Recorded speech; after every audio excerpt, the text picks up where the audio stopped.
Well, greetings. Good morning, good day, good evening, depending on where you are. Hope you're all having a great Monday.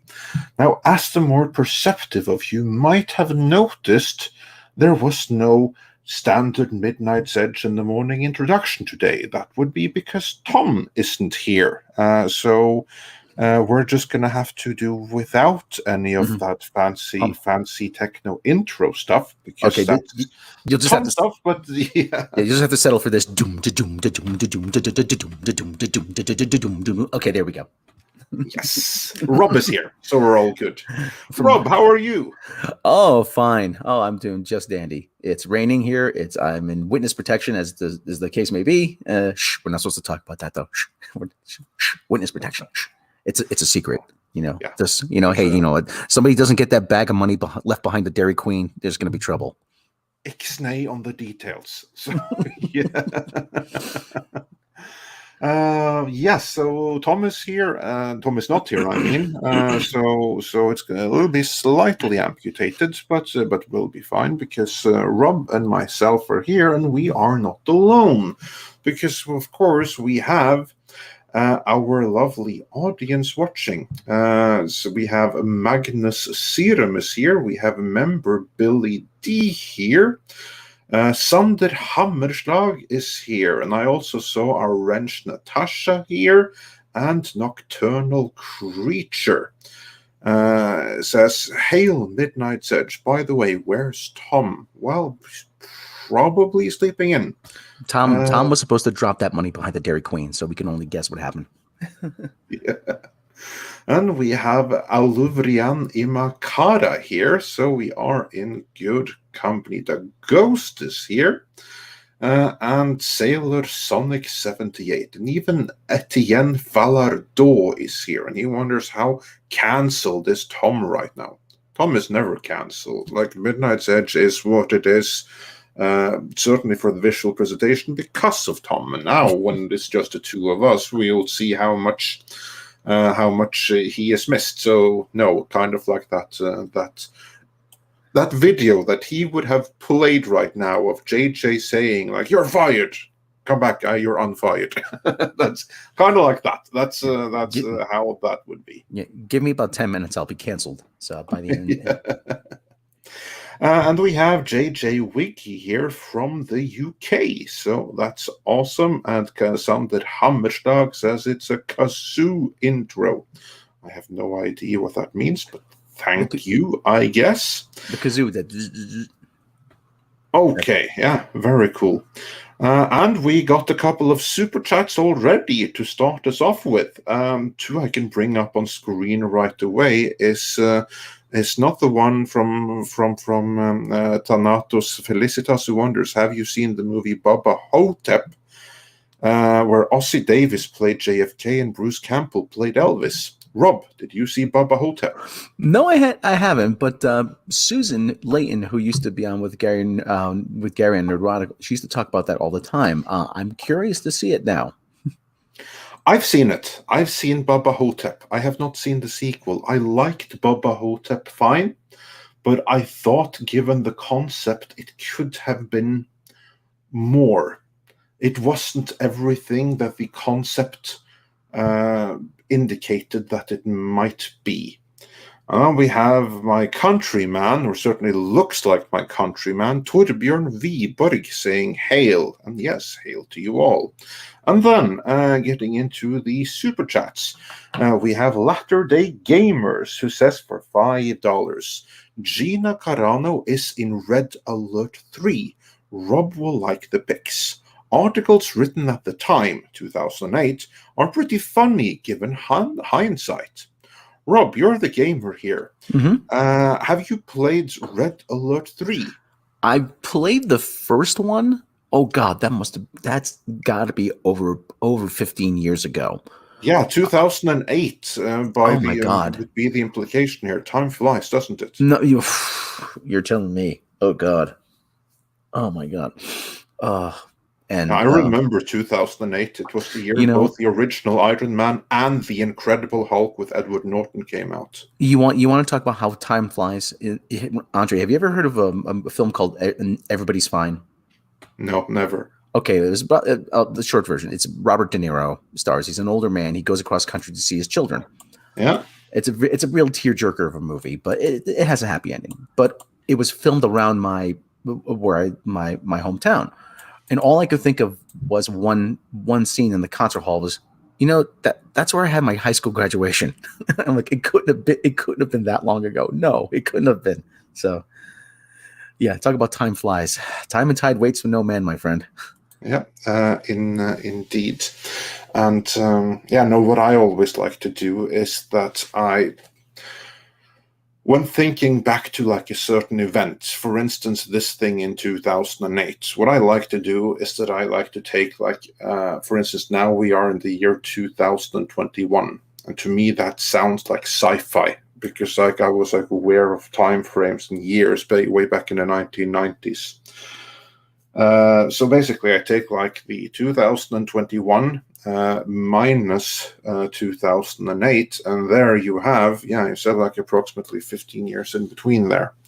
And then I take that same amount of years back in time from 2008. So that's the halfway point between now and then for reference in how much time has actually passed. And that just reminds me that we are now the same distance in time away from 2008 as 2008 is from roughly 1993. So, yeah, fantastic stuff, right?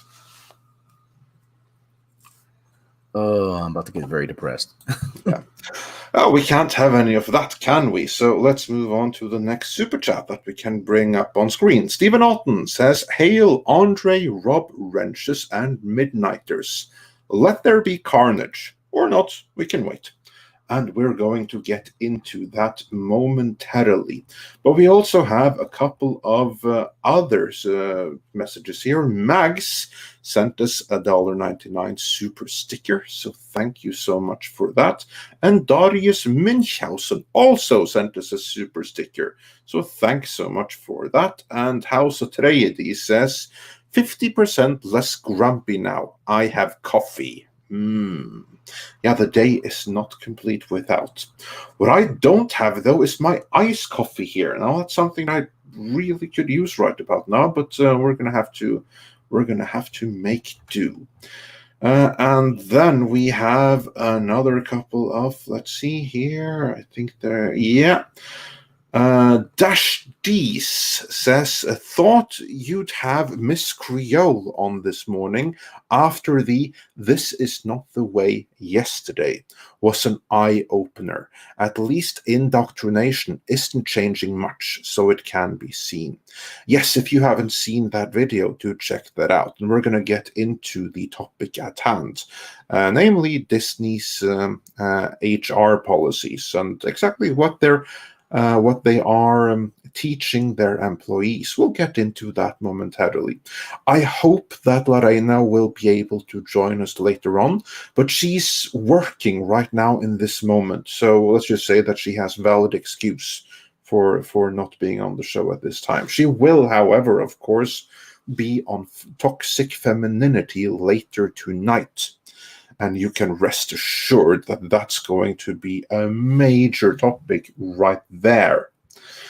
And I saw Mags wondered, where's Tom? Tom isn't here just yet, but we hope to have him join us a little bit later on. Spider Unlimited says, "Hollywood is already carnage." Yeah, it certainly would be were it not for the rescue packages they've gotten. Allegedly, really, but allegedly. And the importer says, "After all that crap that's going on with Disney, is it wrong that I'm cheering for Sony's Spider-Man cinematic universe?" Hold that thought, because there are some other people here who just might feel the same way that you do. And Torbjørn Wiborg, he's not my fellow Norwegian, but he is my fellow Norseman because he sent us 10 Danish krona. So, tusen takk for that. And Nintendo Power says for $5, my interest in Let There Be Carnage is waning.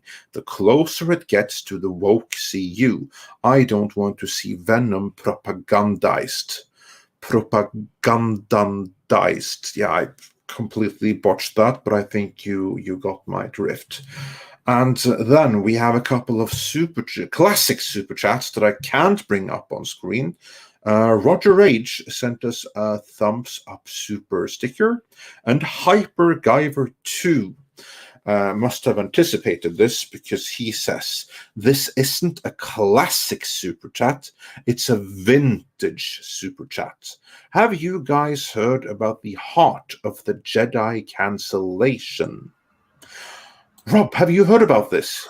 I've seen references to it here and there. Heart of the Jedi, I didn't read all that into it. If you can enlighten me. Yeah, I haven't been able to do full research on it myself. So really, all I have seen myself unpublished are in fact is it unpublished? I thought it had an unpublished Star Wars novel by Kenneth C. Flint. Yeah.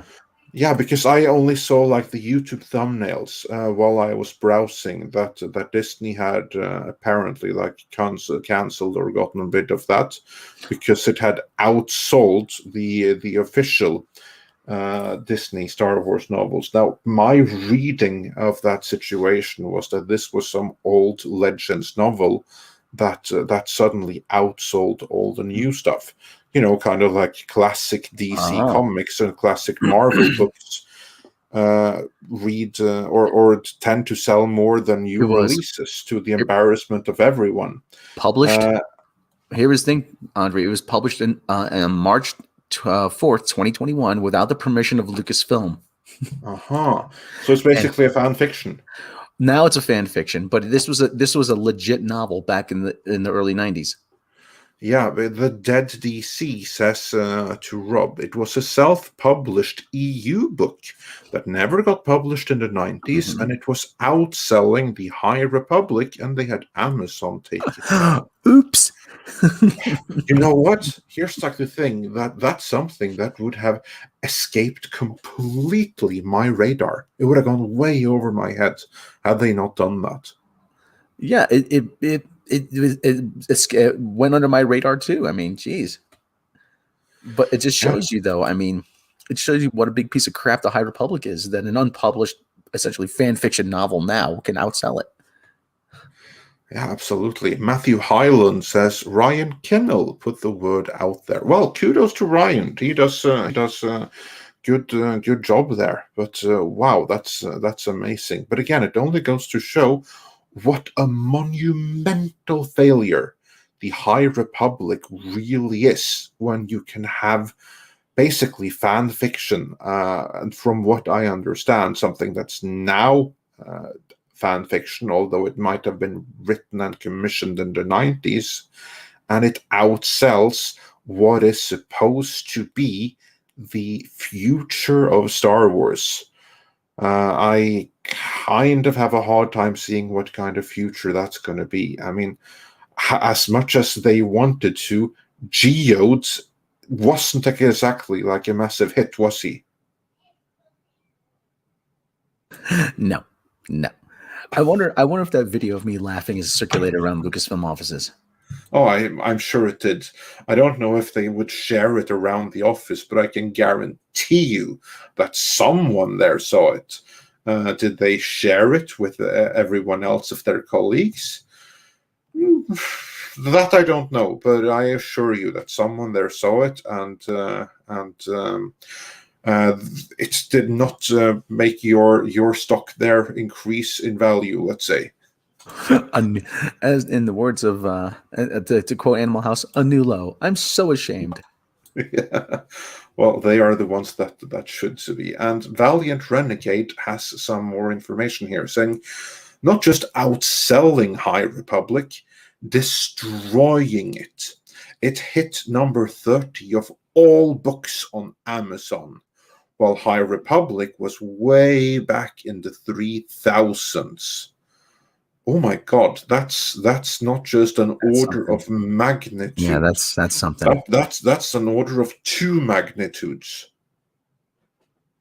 That's yeah. Well, thank you for that information, Valiant Renegade. That is something.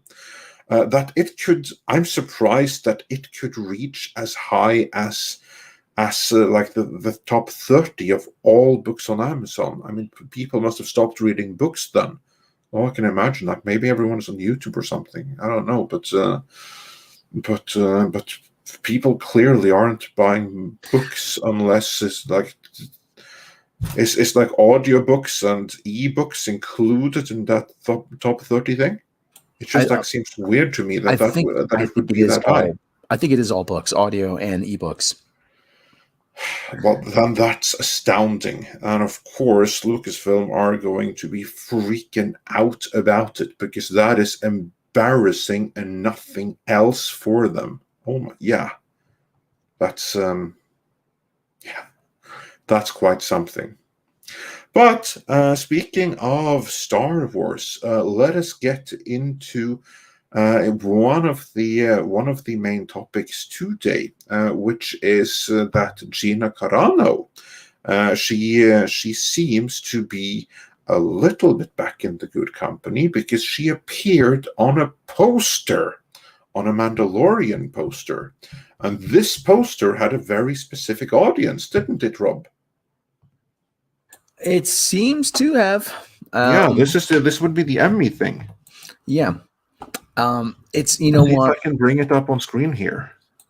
I was talking about this actually with someone, and I was saying about how this is a weird kind of thing now because it does appear that their stance is somewhat softening towards Gina. The Bear Grylls episode is has it aired? I don't know. I don't know if it has it or not. It's back on the listing, and there on the listing it was suspiciously missing description. Yeah. Well, anyway, but the whole thing is, and I don't know if who heard. I don't know who said it, if it was us, if it was Clownfish, if it was Doomcock, but probably was us, probably was you, Andre. That Gina. Okay, who's behind this? Who's behind this? Is this Chapek? Is this, because it's certainly not anybody at Lucasfilm? Is this Chapek? Is this Bob Iger? Or is it Jon Favreau? Yeah, behind this behind the push to nominate her for an Emmy.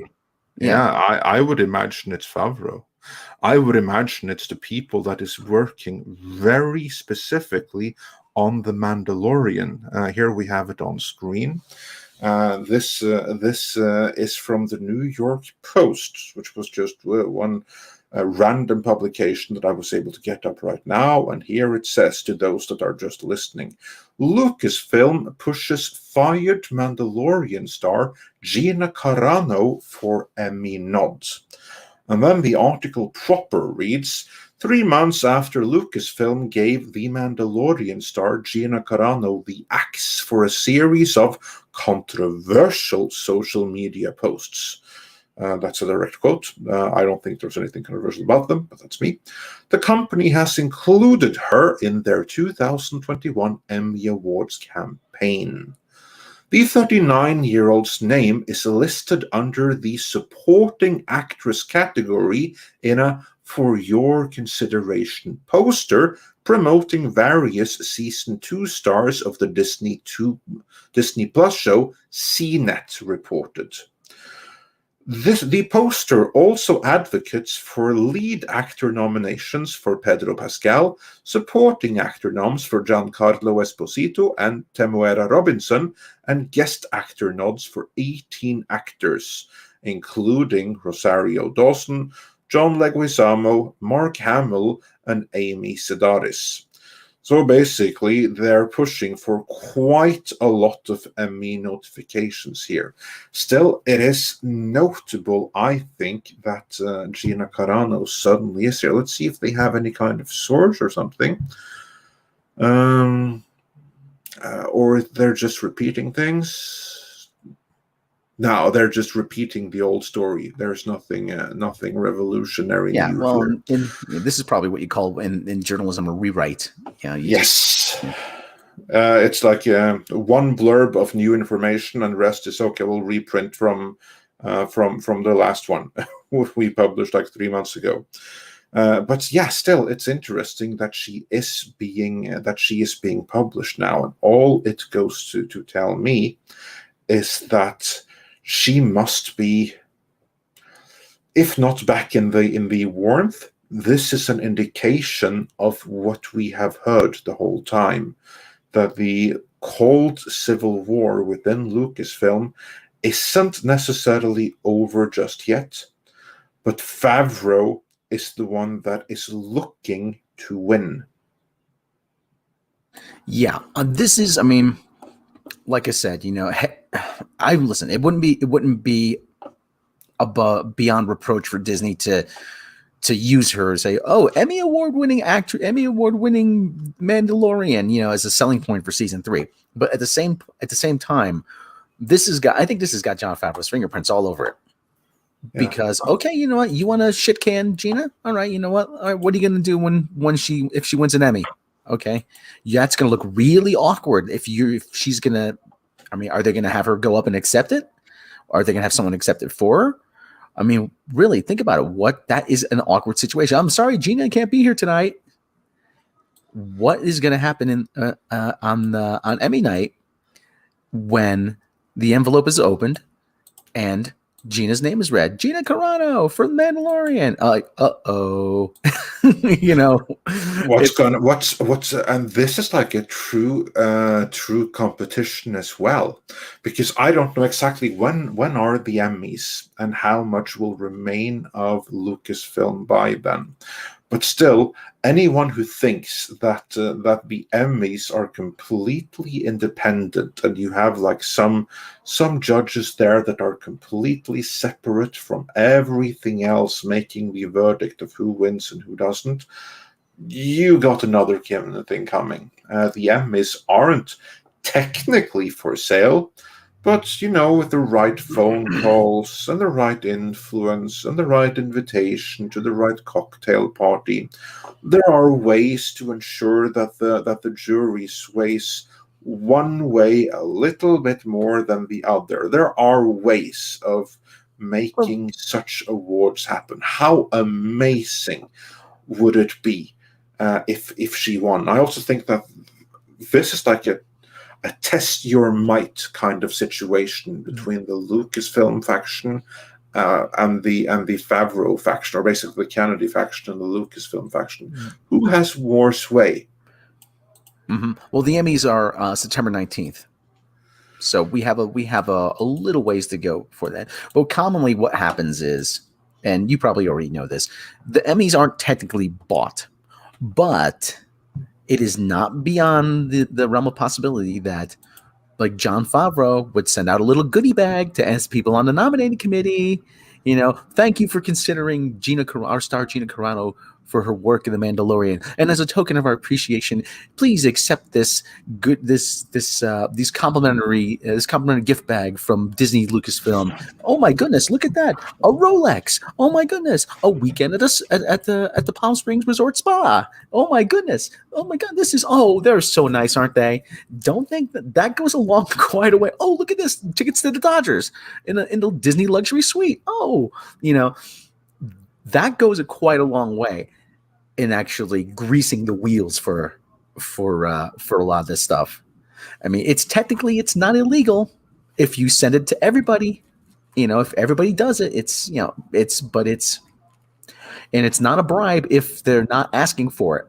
It's kind of like in American politics. It's not a bribe; it's a donation. Yes, it's a donation. It's an expression of our gratitude. Yeah, exactly. It will be interesting to see who is able to express the greater gratitude. Mm. Because there might be two competing parties unless things are sorted by then. And the last thing that we heard, as we reported in our last video, is that Kathleen Kennedy she has some vacation time due. In fact, she has enough vacation time due after serving so hard for the last few years that she actually has vacation from right about now and all the way up until her contract expires. Reminds me of We've those two. Yeah, reminds me of yeah, those two. I Sorry. don't know that is 100% accurate, but that is what we have heard, and we haven't heard anything to contradict that. On the contrary, I would say that Gina Carano now all of a sudden being Emmy nominated without anyone stopping it. Yeah, that would have, CEOs at that position and corporate people at that position get very, very, as we all know, and you probably know that, they get very generous vacation packages. They do, very much so, especially if there is like some, especially like when there's when they want to get rid of them and there's some time left until the contract expires. There's very, very generous vacation packages when that happens. There was the famous case of Howard Stern, actually, after when he was fired, they were paying him just to sit at home with his wife and his kids. They couldn't fire him because they would have to pay out his contract, and they didn't want him to go into the studio, so he just like, all right, go, you're gonna have to pay me either way, guys. So, but yeah, those kind of things are not unusual in a corporate structure, corporate setting like that, and it kind of. Like, what are you gonna? Like I said, what are you gonna do? Like I said, what are you gonna do? You can't fire her because the optics will look bad. Just she's gonna go on vacation. And if Kennedy has been removed from power, let's just say for purpose of discussion, if she has been rendered impotent, I hope that's the right word. It's not usually the word you would associate with a woman, but let's just go with it. What else is there for her to do but just take off and go to Sardinia or whatever. Sardinia is actually not a bad place to be if you're waiting to be fired either. So yeah, well, under normal circumstances, I think there's some disturbance in international air traffic right now. But yeah, I see what you're saying. Yeah, it doesn't really. Yeah, I mean, she could be like, there's plenty of places she can go. Please, yeah. It doesn't have to be Sardinia. I'm just throwing that out as an idea. It's not a suggestion, but the whole thing is she could just sit back on her rear end and just write and let Lucasfilm exist on autopilot, which pretty much I think now it's pretty much doing anyway. Because there's very little, everything is already set in motion. There's very little for her to actually do. Everything except, I mean, they have that Momita Zengupta person who's taking care of the dotting the I's and crossing the T's, and all the creative people are already in place for a lot of stuff. I mean, she's going to go and specifically work on Indiana Jones 5. I mean, I imagine that too is even on autopilot. I would certainly hope so. That's a project it's not going to be on autopilot. Not when you have Phoebe Waller-Bridge coming in to work her magic on that too. Well, but that's it. That's the other. Yeah. That's the other thing. She hired somebody that she can trust to do to carry out her bidding. Exactly. That's like the thing. Like the Sith always operate in two. Always two. There are. In this case, there are three though. When you have both Bridge and what's her face doing the Acolyte, the High Republic show, and it is a High Republic. Leslie Headland. You mean? Yeah, that's the one. Harvey, Uncle Harvey's former assistant. Yes, exactly. Harvey's enabler. Andre, I just want to point out you said, what's her face? I'm starting to rub off on you. Well, that's how I learn English, man. That's like I hear cool phrase and I'm like, That's a cool vending. I have to remember that for later and reuse that when opportunity permits. Like most of my phrases, they're like stolen from somewhere. So if you say a little bit too much in front of me, I'm gonna suck that up and use it later and make it my own. So yeah, thanks for that. Oh, you're welcome. You're quite welcome. We have a couple of super chats. Let's hear what you guys are saying in the chat. One that I cannot bring up on screen because it's already gotten classic. Bud Boy Productions said for £2 British, this Gina thing feels like a PR stunt from Disney. And also on the topic of Star Wars that I can bring up on screen, The Last Millennial says for $9.99. Well, thank you so much for contributing towards our light bill. Hey, fellas, I have a Star Wars book idea. It's called Jedi Journal. It's about a Jedi's life who had to take down a Sith Lord named Darth Kennedy between 2015 to 2021. What do you think, fellas?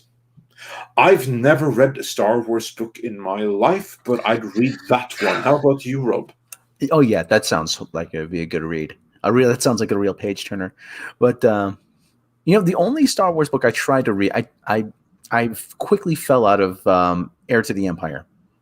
I picked up and I'm a horrible reader just by my very nature that I'm very ADD. I picked it. I started reading it. I read 10 pages. I put it down with the intent to get back to it. Never came back to it. Yeah, well, I know what your problem is. With that mentality, you started out with Dune, and it put you off books for life. No, you want to know what book actually put me off books for life? Ethan Frome by Edith Wharton. Oh my God. Like, what a waste of ink. I never Andre, heard of it, actually. Andre, you know me well enough, and imagine people actually out there and people in the chat and people who know well me. We had to stand up in the class, and this is me, 15 years old. We had to give our impressions of this book, and I looked the teacher straight in the eye, and everyone said, the typical, oh, you know what, it's this and that, I liked it. I stood up and I said, this book sucks, and I'll tell you why right now. My candor was not appreciated. Oh, that's a bad teacher right there. I mean, like such candor, then they really have to listen. Is this just as a doofus, or is this a brilliant student that isn't challenged enough? Because it's going to be one of the two things. Boy. Such is life, Yes, but getting back into Gina Carano, Mags also says for $10. Thank you so much. I'm happy for Gina to be nominated, but I'm also hyper suspicious on this. Seems like a PR move or a 4D chess move to humiliate her further. Never know with these people. Rob, do you think that this could be that having her, or trying, she's not nominated yet, but trying to push her for a nomination is some kind of 4D chess move orchestrated by the Kennedy faction in order to humiliate her further? Could there be something to that? It could be, but at the same time, if you nominate her, then they've been trying to distance themselves from Gina for quite a while. If you nominate her, then you're acknowledging that her presence. They've been trying to wipe her out of The Mandalorian for God knows how. They painted over her in the poster. I mean, they don't want anything to do with her. So if you put her up for a nomination, then you are saying, oh yeah, she's, we gladly acknowledge her work and everything. And I think that's the last thing they want to do right now, because they are trying to everything they can to distance themselves from Gina Carano, and actually in The Mandalorian as well. The Mandalorian is its own pocket universe. The High Republic is what they really want to stress right now. Yeah, that is what they proclaim to be the future of Star Wars. The intersectional version of the past. And I've seen better futures on the Jetsons. Come on. I think we've all seen Better Future somewhere, but I mean that's just dystopian. Even if it's like the past relative, we've seen better pasts too. But anyway, onto the question or the comment rather. Mags and everyone else, and I see there are many that are wondering this. Is this some kind of play? I think that there absolutely is a play, but I do think that the Kennedy faction are the ones being played here. I do not think that this is any kind of game that's designed to humiliate Gina Carano in any way, shape, or form. Because just consider what happened. She was cancelled. They did everything in their power to completely and utterly ruin her. After they fired her in public, they put out hit piece after hit piece, and none of them stuck. They tried to disassociate themselves with her, and they tried to even get rid of her by way of removing her from the official artwork. Problem is, she had a pre-existing fan base, and she had got a brand new fan base from The Mandalorian, and she was one of the very, very few popular characters that actually sold toys. So Disney got a huge blowback from their third-party licensees. They got a massive backlash from the fan base, and it did not let up. It just didn't. So the Kennedy faction's goals, that shifted from, okay, we can't destroy her. In an ideal world, we would rather see her like digging or begging for pocket change in a ditch or something like that. That's what they want to see happen. They want to see the people they can cancel be utterly ruined, homeless, debasing themselves for money. So they can go and point and laugh at them. That's like their end goal. That's what they want to see happen. But that didn't happen. Well, here's the other thing too, Andre. Look at who represents Disney Lucasfilm. Look who they hold up: Christina Ariel, Justina Ireland. Look who they want. Look at who they Pablo Hidalgo. Look at who they want to represent their public image. Yeah, and look how popular they are. Yeah, exactly, exactly. And the other thing too is they made the mistake of letting. I don't know. Disney, they didn't make the mistake of it. Gina took it into their own hands. They let her speak. And when Gina says anything, she's just a soft-spoken, sweet personality. You're like, oh, how could anybody hate her? Oh my goodness, And it's this whole thing of that. Christina Ariel and Justina Ireland are just vicious, nasty human beings. As Bill Burr said, Gina's a sweetheart. You can't help but love her. And every time she says something, it just becomes more endearing. Yeah, exactly. And that's like the thing that is happening. The tide is shifting against her, is shifting against the Kennedy faction and in favor of Gina Carano. That's kind of like the way that the industry is going. That cancellation didn't work. I've heard it from so many people within the industry that they thought, this is just going to blow over. She'll be forgotten next week, and the fans will move on. And then they came back later, like, whoa, like this is going away, and like the tide is turning. That's everything that we've been hearing. And the response to that for the Kennedy faction is that they just want to bury her. Now, okay, they can't destroy her, but then they don't want to see her. They don't want to be reminded of her. And then she comes back on Bear Grylls. And now the Kennedy faction did not do that, I assure you, because it's putting her into the limelight. It's highlighting the talent and the likability of Gina Carano, and it also highlights how unfair and ridiculous they were in firing her. Every single headline that she gets that's favorable to her is bad for the Kennedy faction of Lucasfilm. It's a PR nightmare for them. They have nothing to win from it. Because if she isn't nominated at all, well, she's still there now being submitted. So it's bad for them. She's out there. She's getting press from it. If she is nominated, it's even worse still. And if she's nominated and she actually wins after they fired her, that's a nightmare scenario beyond words for them. There is no scenario in which Lucasfilm has anything to gain on this. The only thing they lose, or they only lose by her merely being there, by her mere presence in headlines, is bad for them. So yeah, no, there's no 4D chess game being played here, or rather, there is, but it's not being played by the Kennedy faction.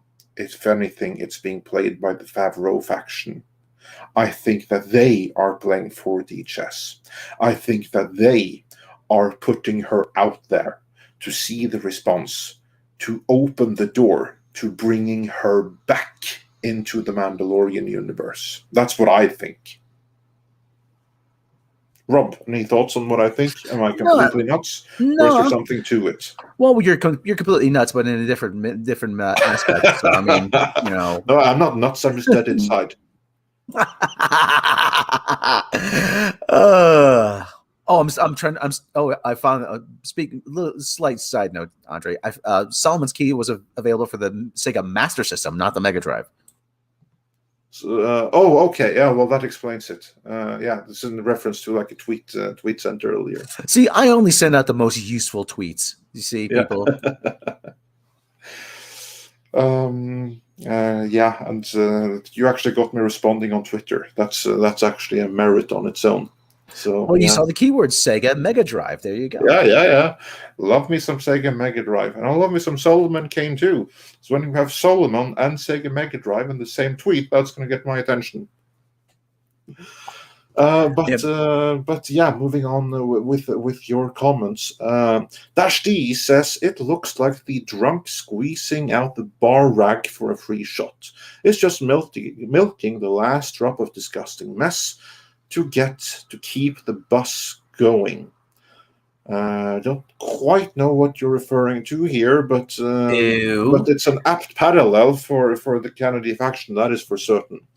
Yeah. Stan Lee wonders who else would be nominated for the Emmy. I haven't watched TV regularly in ages, so I would know, but I'm sure. Hold on, I have the Emmy predictions up here. Hold on, let me see. Golden Globe, Primetime Emmy drama series. Okay, doesn't really give you. Okay, doesn't really give you anything about that. Yeah. Okay, it's just SAG Award predictions, Emmy predictions, Golden Globe predictions. They're gonna fill them in later. And then Nintendo Power says, hope they don't use this as an opportunity to goad Gina into a public apology for her tweet. Far as I know, she refused to apologize. Yeah, that's not going to happen. Because here's like the thing, that she was already offered the opportunity to apologize and be humiliated. And she didn't. She refused to. She stood her ground. And she came out stronger for it. She got the Daily Wire deal right away and everything. She's not going to throw all of that out and suddenly sell out in this last second here for an Emmy. Nope, no way in hell. That's not happening. That's completely against her character. If they try to say, hey, you can have an Emmy, you can come back again. All you have to do is apologize. Then we'll be hearing about that in an interview with Ben Shapiro a couple of days later. So that's not happening. What is happening, though, is that we have another partner in crime joining us, namely Polly. How's it going? Good morning.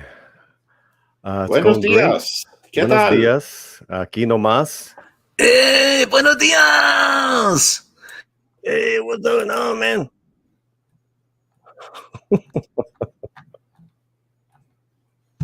How are things? Great. Nice and busy. Had a great weekend, and paying homage to my mother. It's also her birthday today, so I have my fantastic! Black and white. Happy birthday, Mama Slant. Yes, Mama Slant. Yeah.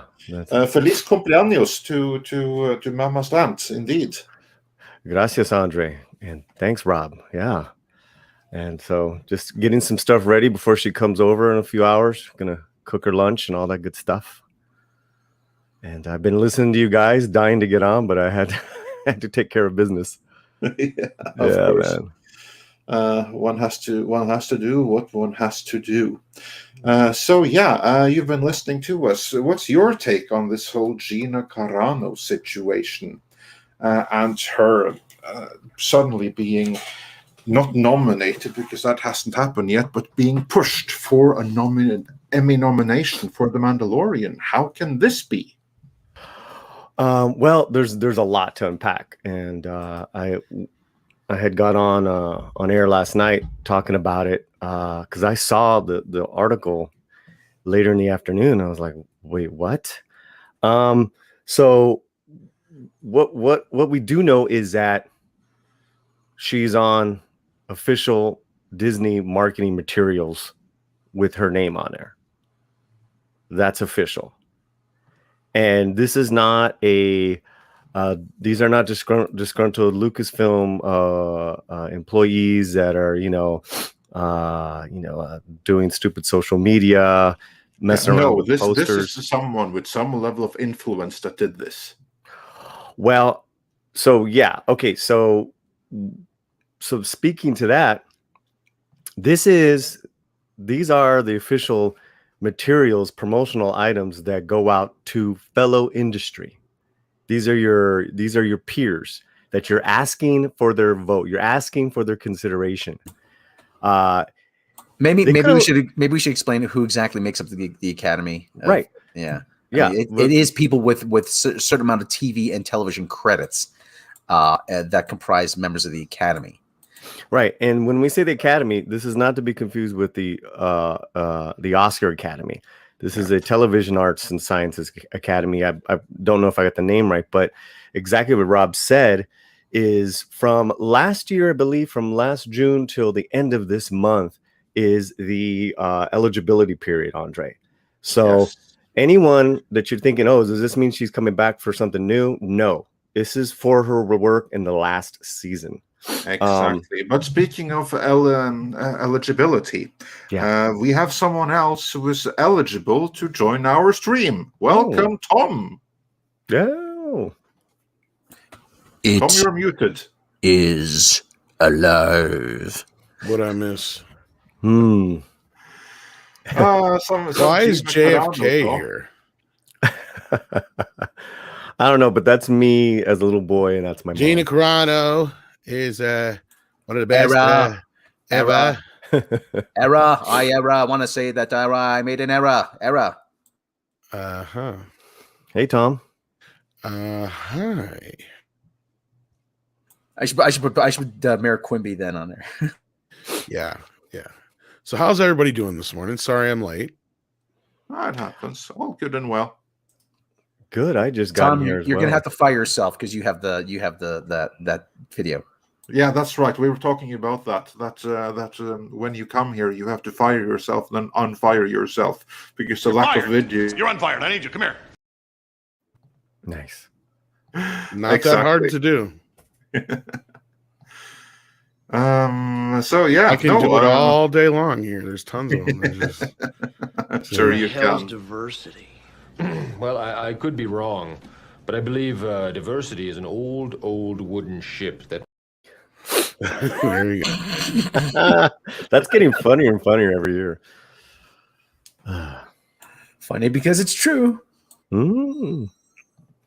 All right. So we're talking about Gina. I did not watch the Venom Carnage trailer yet. Yeah, we'll get into that in due course. I was gonna say I don't know if anybody really cares. Right now, I know you want to see it, Andre, but I mean, is that really what anybody's talking about right now? I kind of, actually, I kind of like the Venom Carnage. I'm not the hugest Venom fan, but I did kind of like the Venom Carnage trailer. It's kind of an interesting premise, You'll watch it over and over again like Cats? Yes, I loved it. It was much better than Cats. I'm going to see it again and again. That's what I thought.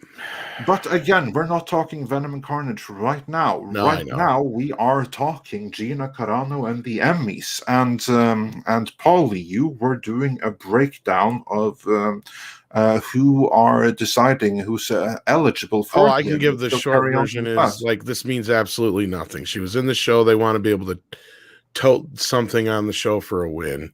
She ain't coming back. And even if they did offer her back, I'm sure she would be like, go fuck yourself. But yeah, you were saying, Paulie, my bad. Yeah, I was saying that these are, so the eligibility is till the end of this month, which is why promotion items, not just the Mandalorian or anything Disney, but you're going to see all the studios with for your consideration posters going up, because now is the time to simp, if you will, shill. I don't know what the right words are, but to their fellow industry peeps. The voting period is in between towards the end of June, and the announcements are July 13th. So that's the time frame. Whatever you think about it, what we do know is that her name is up there on a Disney official marketing materials. She's being solely pushed as best supporting actor. There's no actress. There's no one else in her category. All the guest stars are all bunched up together, which used to be best cameo. Either way, this is a huge win for Gina's career. Whether she comes back or not, this is huge for Gina. I would also like to add that it's a huge blow to whoever fired her and tried to get rid of her, because this is basically the company walking back on it under normal circumstances. If like, for instance, you didn't see what's his name? That's French actor. Juicy Smollier, I believe the French actor's name was. You did not see them pushing him for much nominations and stuff like that after getting rid of him from Empire. Yeah, so we all got our theories, and I like Tom, so short and sweet. I will say from just the little experience that I have, and then like with Romy,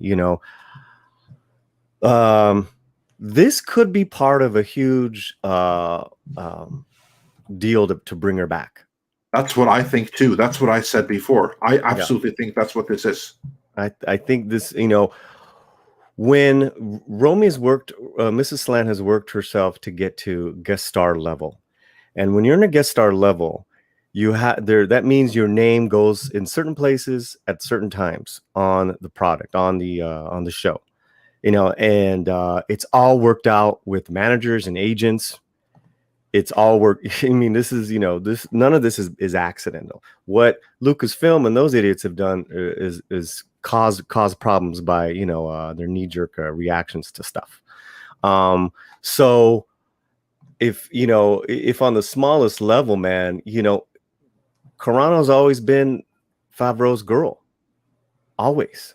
He created the role for her. He went, and I got a feeling her name's in the character name, for fuck's sake. Right. And I got to think that the big boys finally said, this is all bullshit. None of this Lucasfilm stuff is making us money. Who's made us money, Andre and Tom, the last couple of years? Who gives a fuck about anything? It's Favreau's work. It's Carradine. And the investors, the money men, they are acutely aware of this. And they're also acutely aware of the backlash that they got from every single licensee who, for the first time in years, were actually making money on Star Wars from Baby Yoda and from Cara Dune. So they actually made good money on it, and you can rest assured that they got the note loud and clear when they fired Gina Carano, and the third-party licensees walked out of their contracts. So is nothing's by accident on this, with her name by herself up there. I mean, there's only 3 other guys up above her, and that's Best Actor and Best Supporting Actor. Right. I gotta feel that her people were part of this deal, and like, listen, we'll push you we'll push you for an Emmy. we'll give you free reign. You say what the fuck you want on your social media, but we need you back. We need you to star in this show. Favreau I think it went down like that. That's just my theory, my feeling. That's really all I got. As far as that, And I would say one thing to that as well, because many interject, as Tom did, that even if Disney wanted her back, why would she come back? I can see one reason. She would never come back for Disney. She would come back for Favreau. If he told her, please come back, do it for me. Yeah, and again, this burster, she's going to another stratosphere with her career, with her legend, with her, her stature, just with this news. I gotta think it's like they want her for the Squadron show. That's gonna make them money. Rangers show. Rangers, sorry. Rangers. Yeah, and I just don't see, this is not a poster where, let's erase her so we can put it up on our fucking social media page. This is official. This is a big deal, and they're really into that. It's like what Rob was saying earlier about, the Palm Springs trips, the Dodger tickets, all that shit. That shit's real. They're not going to be doing this for no good reason. This is the industry. They take themselves way too seriously, but this is tradition. This is how they run shit. This is how they do shit. It's like, and my question also too is these academy people, Rob, I gotta think they love her. And that's a whole nother thing. What if she gets nominated? I think that whoever does this, they're going to fight very hard to see that happen. Yeah. And also, what I think? There are so many closeted conservatives in the industry. There are so many people that go along with the woke narrative out of fear. I was going to say, I don't know about how many conservatives I'd say there are there, but I'm sure there are a lot of people who are like looking at this and going, wait, this is just a step too far. Like, because that's where a lot of the normies have come across with this too, is like, you have many closeted conservatives in the industry. I'm not saying you don't, but I'm going to say, like, my point is I feel like this is something that's kind of crossed political lines. Absolutely. I feel like you've gotten to a point now where this is something, because this is what I keep reminding people about the whole Cold War at Lucasfilm to begin with, is it has everything to do with politics, and even some of those who are on the other side, it's, they may have some of the same politics or the exact same politics as the people who are trying to do this shit, but they're just not crazy batshit nuts like Pablo Hidalgo, for instance. That's the point, is like they are so hung up on their fucking politics and using Star Wars as a platform, as opposed to the other guys who are just like, we just want to tell fucking Star Wars stories. And they probably, in most cases, do have the same politics. It's just a matter of they don't feel like interjecting them into Star Wars. Well, like I said, it's the thing is there's a lot of closeted conservatives. Yeah. Hey, we're all down. Oh, jeez, what the hell? Yeah, and I'm kind of with Vincent here. My point is most people are purple. This country is very, very fucking purple. And a lot of the more and more they try to pretend it's more red and blue than it really is, the more I see more purple than ever. Yeah, like I said, like you're right, Tom. Like very few people are completely on one side or the other of an issue. Like there's that famous quote there's a famous bit about Chris Rock. He says, "I'm liberal on some issues. I'm conservative on others. Crime, I'm conservative. Prostitution, I'm liberal." Some people in the chat are saying, Rob lives by, yeah. Some people in the chat are saying is it's all hearsay, or I need proof. You got proof right there that those materials aren't frivolous. That's a pretty big deal. That's And a pretty again, big I fucking would deal. like to point out that I see this as a tacit confirmation of our earlier video that we put up last week on Midnight's Edge, the main channel, and earlier today on Midnight's Edge Espanol. Yes. That video was made before these Emmy news, but it fits right into it, doesn't it, Polly? Because basically what that video says is that the tide is turning. The Favreau faction appear to be winning the cold civil war at Lucasfilm because they are the ones that have the audience with them. They are the ones that bring in the money. Whereas the Kennedy faction and their High Republic initiative gets the shit kicked out of them by a fan fiction book on Amazon.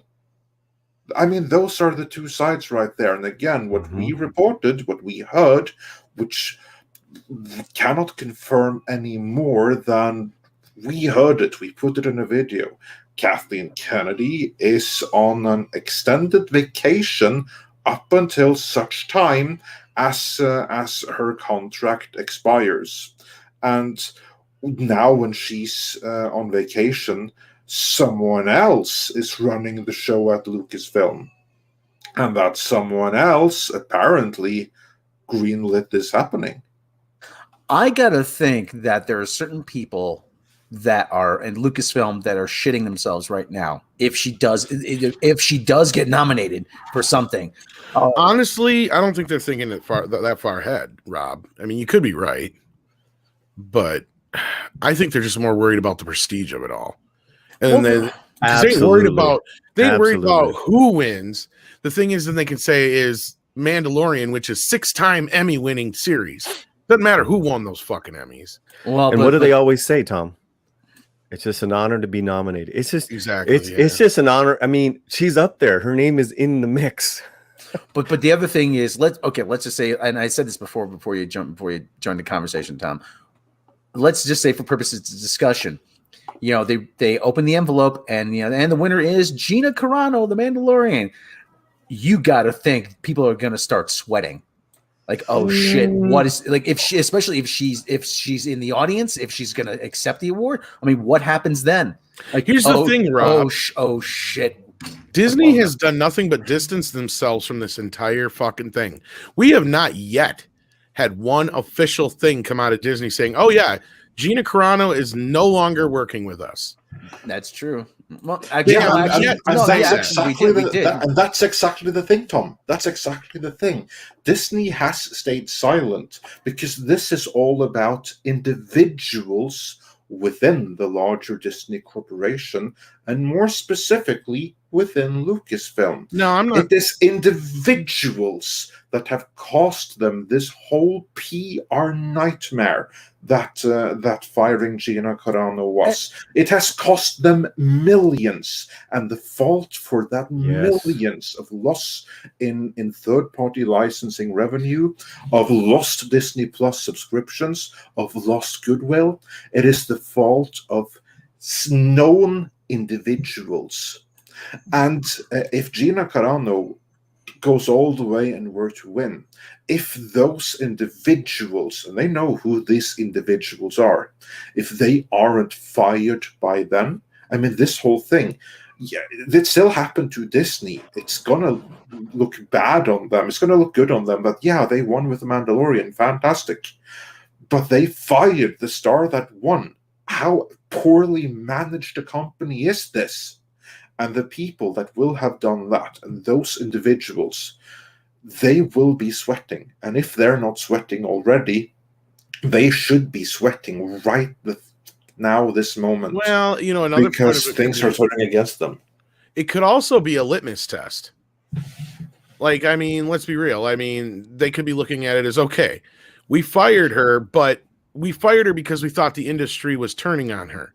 Now, if she turns around and wins an Emmy from her peers, then clearly the industry isn't as turned on her as they think, and that will prove those individuals that you're speaking of wrong. And of course, we already know who the main fucking culprit is here, and I'm not going to fucking keep his name that much of a secret anymore anyway. We all know it's Pablo. Fucking Pablo Hidalgo is the main issue here, right? And I hope he's fucking listening too, because everybody's sick and tired of his shit. Yeah, but they're setting him up. But they're setting him up to fail. You saw, like, I hope so. Elite. I hope he learns, because he's back on. He showed up back on social media this weekend after a silence. But so I don't think he's going anywhere. Well, just because he's not, well, it remains to be seen. Because I think, like, it's gonna be time. A purge is needed, and it's gonna take time. But when Kathleen Kennedy is formally gone, if the other faction were to remove, then I don't know that Pablo is still going to be there 1 year from now. I think he's going to be there 6 months, but I don't know about 1 year. He's got fucking 9 lives right now. Believe you me, because I bet you $5. That's why he's been so fucking quiet the last few months. Is they told him, lay the fuck low. You started this whole thing, and you better hope it fucking just rolls over. Not only that, he was the one that cost all the goodwill after the Skywalker moment. Exactly. So he's got to be on their shit list right now. And the fact that he is still there, still active, still alive, and we haven't had any even, leaked info that Pablo Hidalgo has been let go, just tells me and reinforces to me that it was just one of those, look, just let it blow over and then come back and keep your mouth shut kind of thing. And then, of course, he was fine this last week, and it was, what's his ass, Mrs. The idiot that should, I can't even say his name anymore because it's like a ruin on his dad, Freddie Prinze Jr. I can't believe he has that name. Anyway, his dad, I'm sure he deserves better. Let me put it that way. Without going too far. Well, you can say that sometimes it misses or it skips a generation. You can say that. Yeah, well, if that was my kid, I'd be like, give me my name back. But that's just me. Like I said, I don't want to go too far, but he definitely is an apple that fell way too far from the tree. Again, just like with Jaden Smith, sometimes it skips a generation, but just like in different ways. But with that, we have a couple of super chats that I want to go through. These aren't all, but the ones that we can bring up on screen. Merlin's Id says, these people, like Weinstein's today, are such evil goblins that they need to tear legitimately decent people like Gina down. And these are petty, vicious, nasty people. And then we got two in a row. One from Albatross, who says, I wouldn't trust the Emmy. They might try to do that. Think from Carrie, where they dump a ton of blood on her prom dress. Yeah, these are petty people, but I don't think that they're going to try to get Gina Carano Emmy nominated just to dump blood on her prom dress. I wouldn't doubt that they would be willing to do that, but I doubt that that's their master plan somehow. So yeah. And let's see if there's any more I can bring up. That is a good point, because this is not the kind of thing that happens to somebody when they usually get fired from a show. Yeah, no, this does not happen when they, again, make reference to the very French actor. What was his face again? I forgot right now. I don't know. The only French actor Juicy Smollier. Smollier? Oh, yes, Smollier. He wasn't nominated for anything in the aftermath of his departure. So, yeah. We didn't say nothing because we knew he was full of shit. Yeah. And then this says, if you ask me, Invincible has the biggest chance of winning Emmys right now. Oh yeah, that show. Here, I haven't seen it yet. And everybody keeps talking about it. What the hell is that again? It's actually supposed to be a really good show. It's an animated superhero show. But that's my curious question here. Is everybody keeps toting that it's on Amazon. Yeah, that Falcon and Winter Soldier was the #1 watched show last month in streaming, but I see everybody talking about Invincible. Oh, I saw the numbers though. I mean, they were pretty high for April when nothing else came out. So what they do? They beat their own Mighty Ducks show. Woohoo! No, it was. I think they compared it to other shows as well. Well, that's what I'm saying. Like the Other only other networks, thing that came other- out was Invincible that I could remember. Okay. Yeah. Also, before we move on, the DCV Titan says for 10 Canadian dollars, I see putting forward of Gina for an Emmy as just PR. Look, we don't hate Gina. We're putting her up for a nomination while trusting their like-minded comrades in the industry to not let her win. That's kind of what I was saying, almost like the reverse, though. No, is that like, doesn't work like that, Tom. No, That it doesn't work like that. Does No. not work like that. No way. I was that's saying it's stupid. more of You're nominated. yeah, I was gonna say I see it more of a situation if you're going with that angle as Disney's like, well, yeah, of course we're nominating her. We didn't fire her. Right, and because I'm glad you said it, guys. It's all of Disney's shows, so it's not just Lucasfilm. It's like everything they produce, anything that they're gonna, yeah. No, they wouldn't just. I frivolously keep put pointing her that name out up. because I think it's important. Because if she does come back, or if they do at least offer her, some kind of comeback, it is going to be specifically because they're going to be like, oh, we never fired you. No, that's it's going to be run it. because Jon Favreau asks her, please come back. I for know. me and I'm fuck just those saying people. is that Disney is going to stand there in the public eye and go like, well, we never fired her. We have no idea who this person was at Lucasfilm who even put this out there. They can't do that. They can't do that. Yeah, they can. They totally can. They can try, but the problem is that Bob Chapek has already been nailed to the cross. He was asked about they it, have but he allowed it to happen.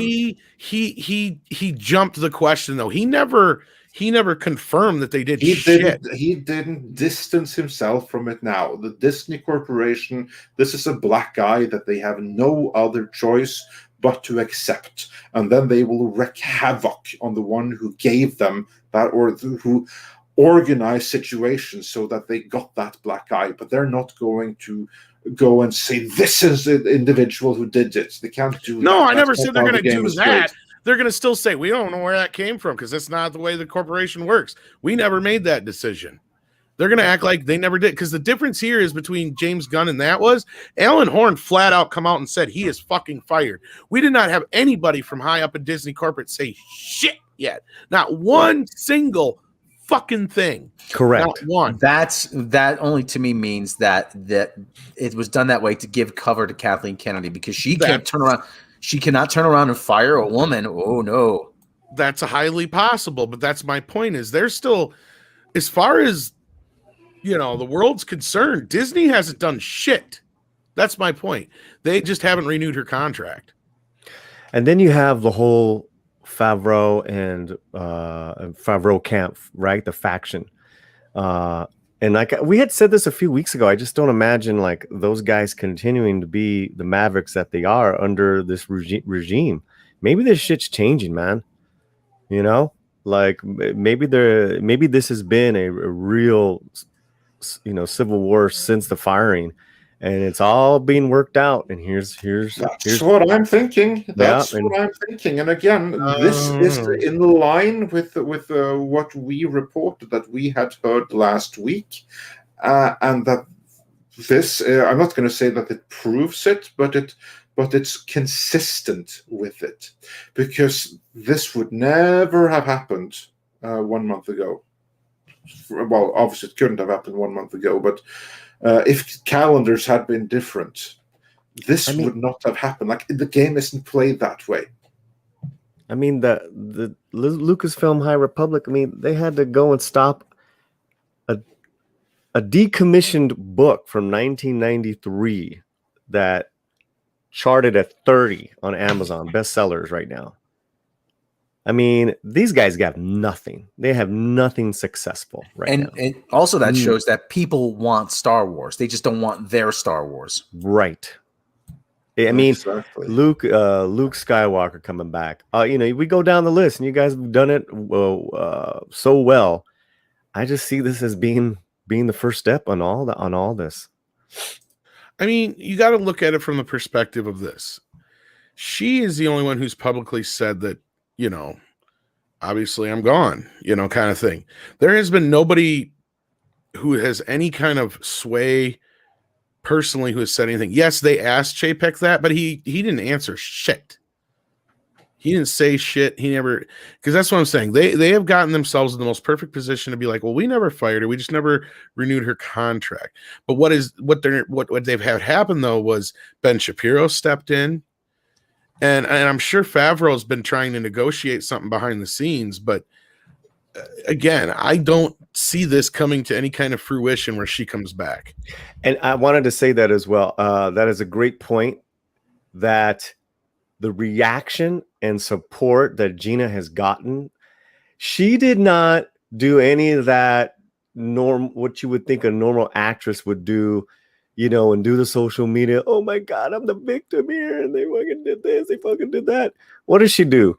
She's a baller, man. She's a champ. First of all, she got a movie deal the next week. Yeah, 2 days later, actually. Yeah, not right. The next day, more like it. And what was the response, money wise? Buying Gina's action figure, putting money into Daily Wire. I mean, these guys didn't know what hit them by quote unquote firing her. She was never fired, but anyways. Well, that's the thing is, okay, let's look at the toys in that Bear Grylls episode. Those could be proof that they're warming back up to the idea, or they're setting themselves up for, like I just said, like, oh, we never fired her. This just came from some no-name person inside Lucasfilm. Who? That could have been anybody. They'll just like distance themselves from that part of it and be like, yeah, we have no idea what that's all about. They could very well. The only thing that is a thorn, and you're right, is that Chapek had the moment in time to do that, Andre. You're right, and he didn't. Yeah, exactly. And when he didn't, as I say, the only thing that means is that train has left the station. They don't have the opportunity to say, oh, that was just one guy. They have to take it on the chin. There's no way that they can try to distance themselves. I mean, he also could have issued a denial after he was called out personally by Forbes magazine for incompetence over the Gina Carano firing. There's nothing he can do because it happened under the Disney umbrella by way of Lucasfilm. But still, if he goes and he says, no, then basically he admits that he's not in charge of the company.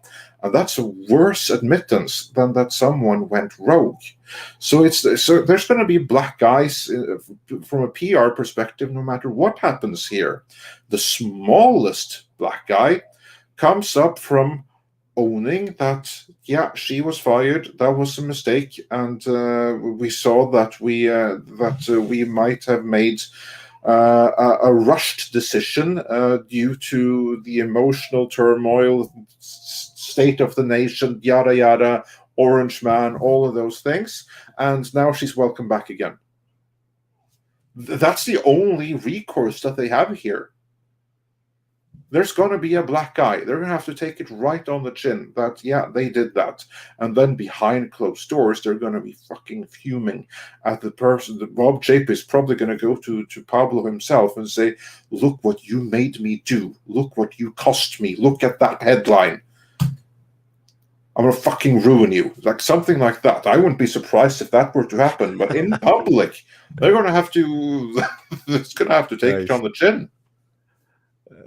There's no other way of doing it. And the easiest way for Disney out here, especially if he wins or something, is to work out some kind of deal in which she comes back, maybe in a limited capacity, since she'll be busy with Ben Shapiro as well. But this is a situation that Disney were landed into by employees that went rogue, but that's still the situation they have to deal with. If she comes back, I could picture it being like a Luke Skywalker moment where you see like somebody gunning down a couple of droids or stormtroopers or whatever, and then the camera pans and Gina's got the blaster pistol. She blows the smoke off like in the Old West, She ain't coming back. Miss me. Let's entertain that. Let's entertain that. Miss me, Mando. Well, I mean, it would be huge for Star Wars and for Disney. I mean, if that were to happen, they don't have know, for them to do that. Would spike instantly. The only people that would lose in this situation would be Kathleen Kennedy. So Yeah, exactly. I'm not seeing a downside. You Gives a guys aren't fuck. seeing a downside, but you guys, I gotta keep reminding people. Okay, we love Gina. I'm not here. saying I that she's love Gina guaranteed to Carano come back, but to no end, but when it comes to blips on the map of Hollywood, Kathleen Kennedy is a fucking nuclear bomb in comparison to Gina. Now, in our realm, yeah, Gina means everything. She's great. But in Hollywood, Gina Carano don't mean shit compared to Kathleen Kennedy. If Kathleen Kennedy says it's so, it's fucking so. Tom, That's what we keep forgetting we here. understand. Tom, that poster just changed. That's not guys- frivolous, bro. That's not frivolous. It's an Emmy. It's for your consideration. Oh, I nominate Gina Carano. I That's get not- that, but That's Hollywood, bro. I that's know. Well, you're saying that she's just a blip. She doesn't matter. Obviously, she matters. Compared She means power. money, bro. She means money. Well, let's sports ball analogy. Sonny Liston was at the top. Was at the top. Then a young upstart named Cassius Clay had to knock him off. Why do I have to keep reminding everybody? Somebody, how but fucking somebody powerful can. She is. Yeah, but despite and someone's power, I mean, they are not in. Yes, she may be powerful, but you know what? There's always somebody gunning for you. His daddy named him who you Cassius. are. I'm gonna call him Cassius.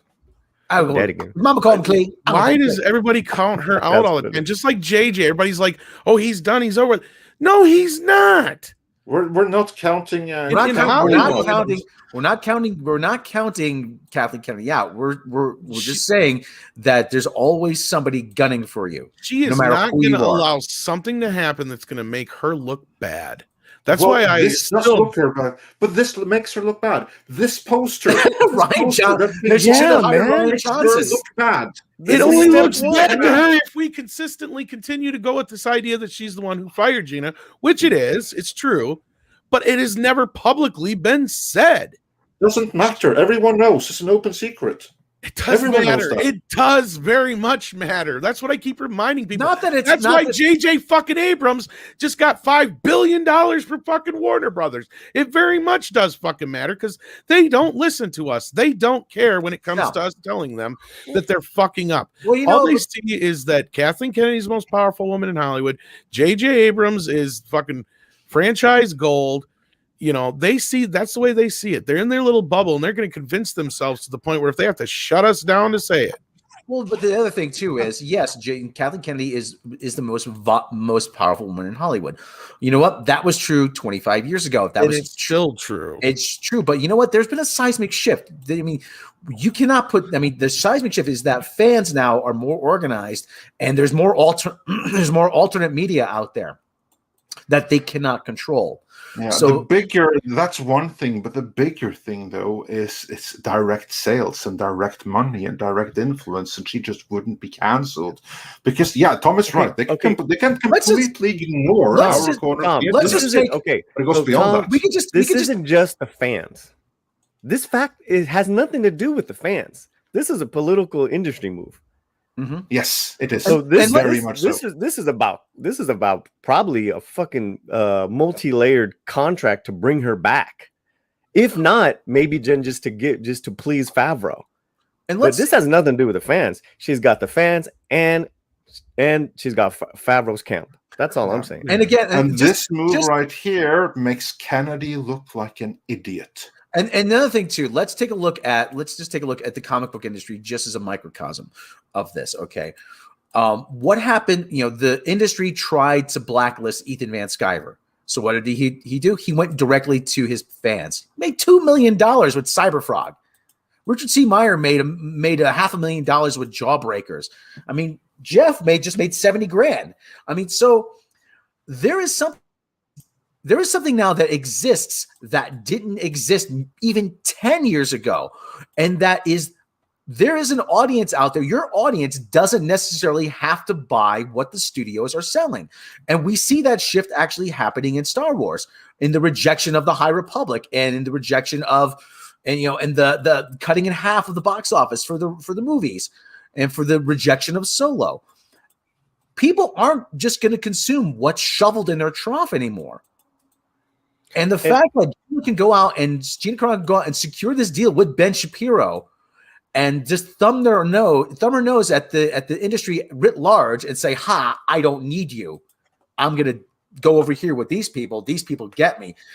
That signals a seismic shift in the nature of the industry and how the industry is running. Whether or not the old guard want to accept that, they do so at their own peril.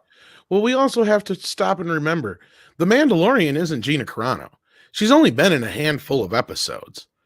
So she's not as big deal to them as she is to us. That's another thing I've been trying to say. What are you talking about, brother? It's Gorgo and Gina. Those are the things that we remember about the Mandalorian. I know, but what Baby Yoda. Yeah. I mean, but what, bro? They're gonna give her own show. That's the deal. I don't believe that. This is fool's hope, by the way. I'm a fool, right? That's why I'm fucking here. Rangers of the New Republic. I'm a Frodo. I'm a fool. I'm a Gandalf. I'm all of it, right? I always got the optimistic fool's hope.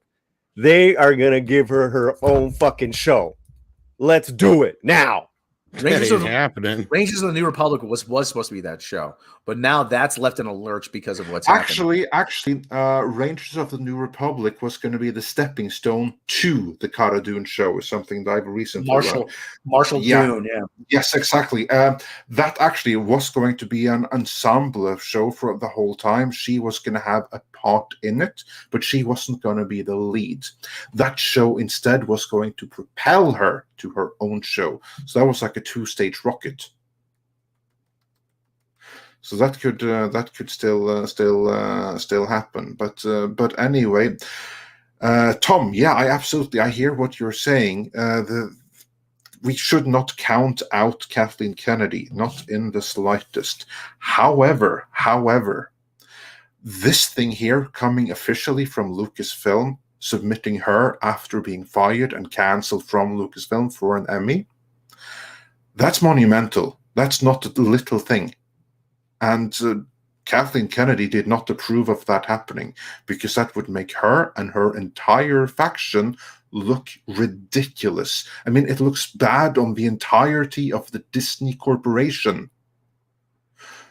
But it looks great on Kathleen Kennedy. Sorry, but it looks great on Gina Carano, and it looks great on Jon Favreau. And does this mean that she's coming back? No, of course it doesn't. There's like 10 more steps between her coming back and this happening. But just that this happened at all, in light of her actually being deleted from promotional art, like overwritten from promotional artwork. But then this happens. Something is happening behind the scenes. What that leads to, way too early to say.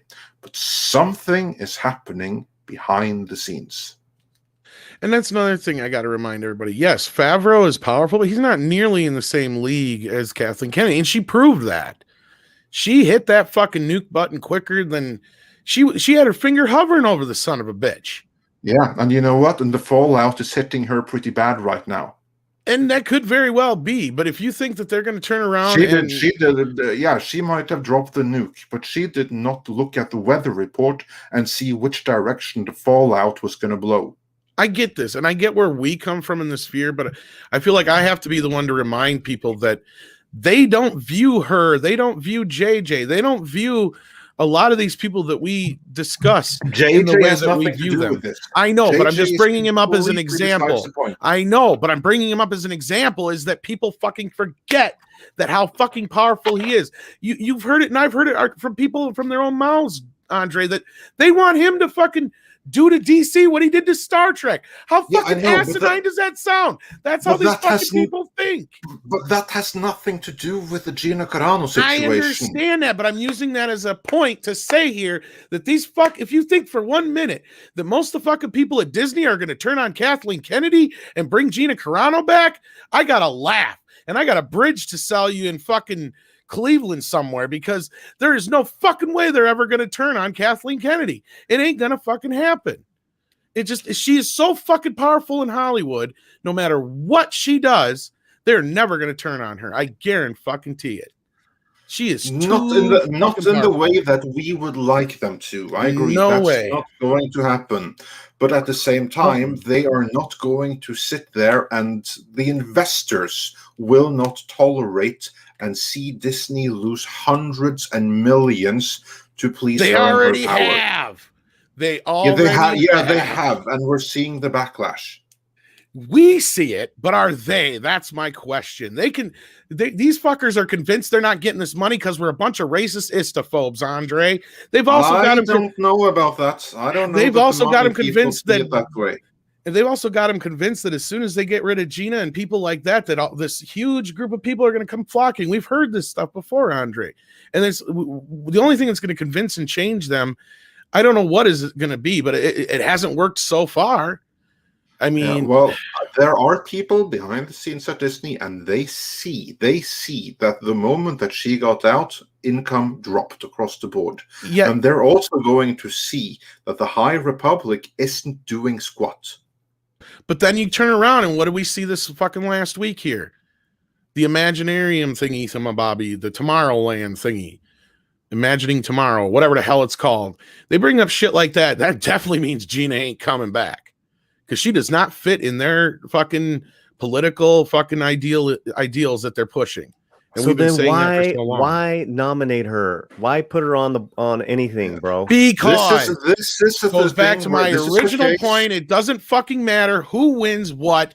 It's just so they can go around saying that fucking Mandalorian was nominated 18 times and won 7 awards. That's all they fucking can do matters. that without nominating Gina Carano. And without putting her name by herself.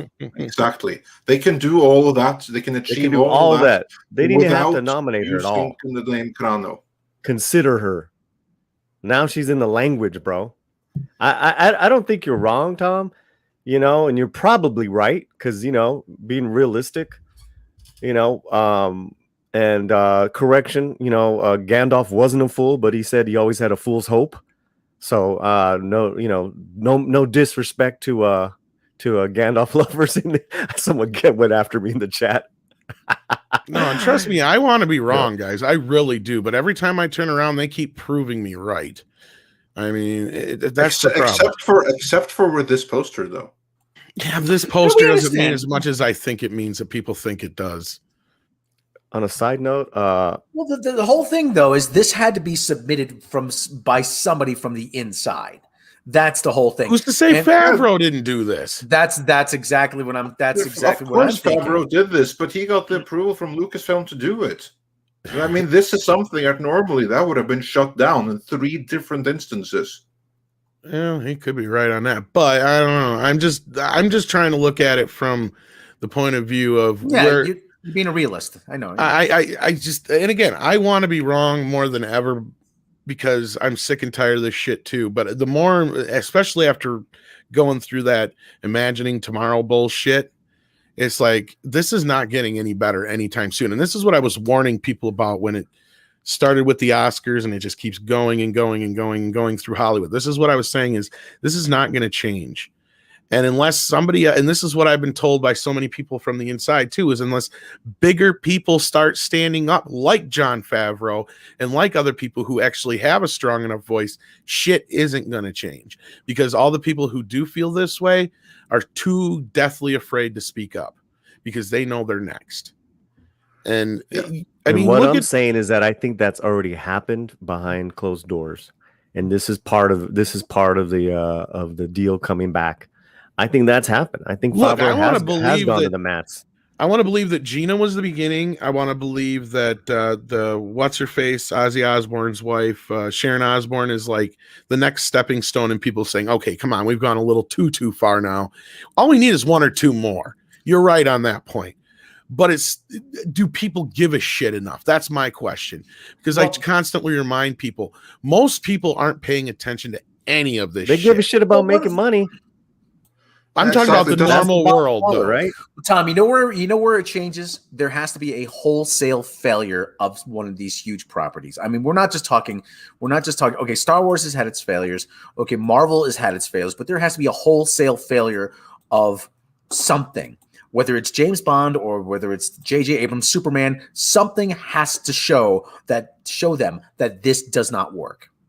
They've had many things to show them that. They have behind closed doors. They have numbers from WandaVision and the Falcon and the Winter Soldier. But I mean, it's those got to be numbers are nothing near what they had hoped and expected and projected. It's got to be a massive public failure, not just behind closed doors. It has to be a massive public failure where that there is no denying it. Problem with the streaming is that such failures are much easier to conceal right now. I think the last thing we had of a failure like that was actually Rise of Skywalker. Well, but the problem is now too is that we're so far gone. They're everything in the pipeline is being done with 2017, 2018 information, and I think it's going to be Superman. I really do. I'm not saying that this leads to the Gina Carano thing.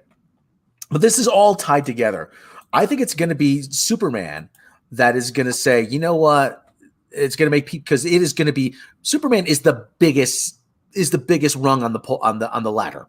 Yeah. On that note, by the way, also to say what Tom is going to say, J.J. Abrams is going to walk away from that scot-free too. Oh yeah. Well, I wasn't going to go there, but I actually was going to say I think Rob has a point on that one. Actually, that's what another one you need. You need something where an innocent person gets kind of the shaft, and people are like, "Wait a minute here." It's going to ruin the kid. Whoever's going to be the Black Superman. I hate saying it like that. Whoever's going to be the guy who's going to play Superman, his career will be destroyed.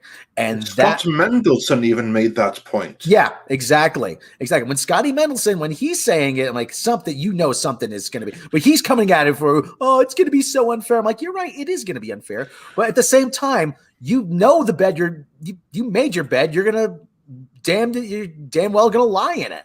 Well, and that's the thing, and that's what I keep trying to remind people is, look, we in our sphere know this stuff. We talk about this on a daily basis, and this is what I was getting at earlier, Paulie, is the general audience, the people out there who just when they watch a movie, they don't worry about all the politics going into it. They don't worry about who made it. They don't worry about necessarily who's in it, other than maybe one person. They just want to sit down and watch a fucking TV show or a movie. They don't think about any of this shit. But the moment, I think Rob's right, the moment they put out there that here you go, here's your Superman now, and people are like, wait a minute, I've been wanting another Superman movie from that other guy for years. Where's he? And the moment that it starts to get around that, he's not coming back. And they were like, well, what did he do wrong? You're going to start getting that kind of and that's kind of the reaction you're getting with Gina Carano. And I know some people are like, oh, Sharon Osbourne don't deserve any pity. I'm not giving her any pity, but she didn't say anything or do anything that really deserved the cancellation she got. And that's where we're at now, is we need a few more of these people who are going to get canceled for things that have nothing to do with anything else, or something like Henry Cavill where they're getting the shaft simply because he's a white man. Okay, you're talking about the general audience, right? Yeah, the general audience. The general audience that I see has Gorgu decals on their cars, action figures, Grogu, and then Gina. Yeah, but let me tell you about half of those people. Most of them have no clue what the fuck's going on. Sure, they have zero idea that Gina's even gone. Yeah, well, like I said, if that's okay, going on that idea, then Disney and Bob and all of them are probably saying, "Fuck, man, let's get her the fuck back real quick." Well, I'm not saying they aren't going to try, and they probably have. That's why I said it's going to have to be something that's very high profile. It's going to be failure, because, like you said, they could sweep Gina under the rug. You're right. You're right. My point. You're right in that aspect. You can sweep Gina under the rug, but like I said, Superman, she's not going quietly. Bob. Yeah, I know. I understand. I understand. She's not. Did you call me Robert? Yeah, no, you know what I did? Rob gets what I'm saying, though. I looked Rob at gets what I'm saying. Robot. I read robot. No, but Rob is getting exactly what I'm saying here, though. Is like on a comparative scale, they can mitigate. Yeah. I'm sorry, Tom. Sorry to cut you off. No, you're 100% right, Rob. Because yes, on a grand scale of things, Gina Carano compared to Henry Cavill, most people know who Superman and Henry Cavill are in comparison. And you keep doing this kind of a thing where people are innocently being removed from their jobs, whether it's for something silly they said, or it's something like Henry Cavill where they're just too white. Sooner or later, the normies, I hate using that word, but to be more specific, are going to start noticing, and that's when shit's going to change. Like I said, I said, you know how big she is, right? You know how huge I know how huge she is. I'm not saying she's not, but I'm still trying to make the point is you have a good portion of that audience who still have no clue that she's even been fired. And you could arguably say she's probably the most popular actor on that show. Oh, hands down. Oh yeah, because Mando's behind a mask. Well, I'm just saying actors. Yeah. Actors. You know. If you don't count Carl Weathers or Nick Nolte, yes. But Oh man, come on. No, count them. Count on, them. count. And she's still the most popular. It's still Count probably them. the most popular, yes. She's well known. She's I don't know. huge. I mean, if it was Sylvester Stallone, maybe. My that's a point is different- this: I could have asked my mom who Gina Carano is, and she'd have no fucking clue. Yeah. That's my point. yeah, that's true. But like I just said, ask an older. That's an older demo. It Yeah, doesn't but- matter, but that's the normies. well, you're right. You're right All in right. that aspect. My You're mom right. still has no clue the Ghostbusters are coming back. I showed her that trailer, and you know what she said? She goes, "Where's the girls?" Did you? I'm not shitting you. That's Did what you wish her a happy Mother's Day yesterday? Yes, I did. I went and I got Good her man. steak dinner. Yes. Good man. man. Good man. Good man. Good man. Oh, steak dinner. Yeah. Ooh, boy. I'm cooking You're a good- mom. you're- I'm cooking Tom, mom you're- lunch in a few hours. Tom, you're a good son. And I love my mom, but she watches stupid shit. I've said that before. Like that's no, but she's a normie. Like if Okay. she's unaware of this shit, But then yeah, that's what I'm saying. Yeah. okay, but at the same point, like this is, I mean, nothing happens in a vacuum, though. Like I said, this is when you could see the warning signs of anything. You know, when Krakatoa erupted, there were warning signs people chose to ignore. I'm not saying that this is going to be a Krakatoa level event, but this is going to all feed in. Something down the line is going to fail, and it is going to fail big. This is the first warning sign of that. It's not so much, about Gina Carano, but all the blocks are being laid into place. And I do feel that, listen, we know James Bond's going to fail. Okay. The window is passed. They're going to chalk it up. Oh, well, it was the pandemic. We missed our release window. They're going to make every excuse that they can to say that it wasn't the movie. But we know damn well it's going to be the movie. Pardon. But at the same time, that is going to set the stage for the failure of something like Superman. All of this is setting the stage for, like I said, it's not going to be one single event. It is all going to lead up to something.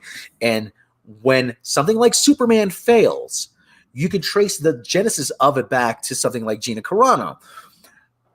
Tree Rock Creations, not that the government's going to bail them out, but at the same time, it is going to be a PR disaster. When, like I said, Superman failing because they decided to go all in and push all their chips to the front of the table, when everybody who's seen the warning signs is going to say, hey, man, you're fucking nuts on this. And if that kid from Bridgerton is going to be Superman, I'm not saying he is, but his career or whomever is going to be that guy is going to have their career destroyed. And it won't be the fault of the pandemic. It won't be the fault of toxic masculinity. It'll be their fault is what I'm trying to say. And all this is leading up to that. Just as you build for success, you can also build towards failure as well. And I think Scotty got out ahead of you though, Rob. I think you're 100% right. And I think that Bond is going to be another one they're going to use against us. It's going to fail. Bond is going to fail. And they're going to say, oh, see, people don't want to see white men leading movies anymore. That's the thing they're going to take away from that. And they're going to consistently try to find excuses. And that's what they're good at. And that's what I'm trying to say here. I'm not trying to argue with you guys. I agree with you guys wholeheartedly, 110%. Who is they? Who is they? Wait, Who is they?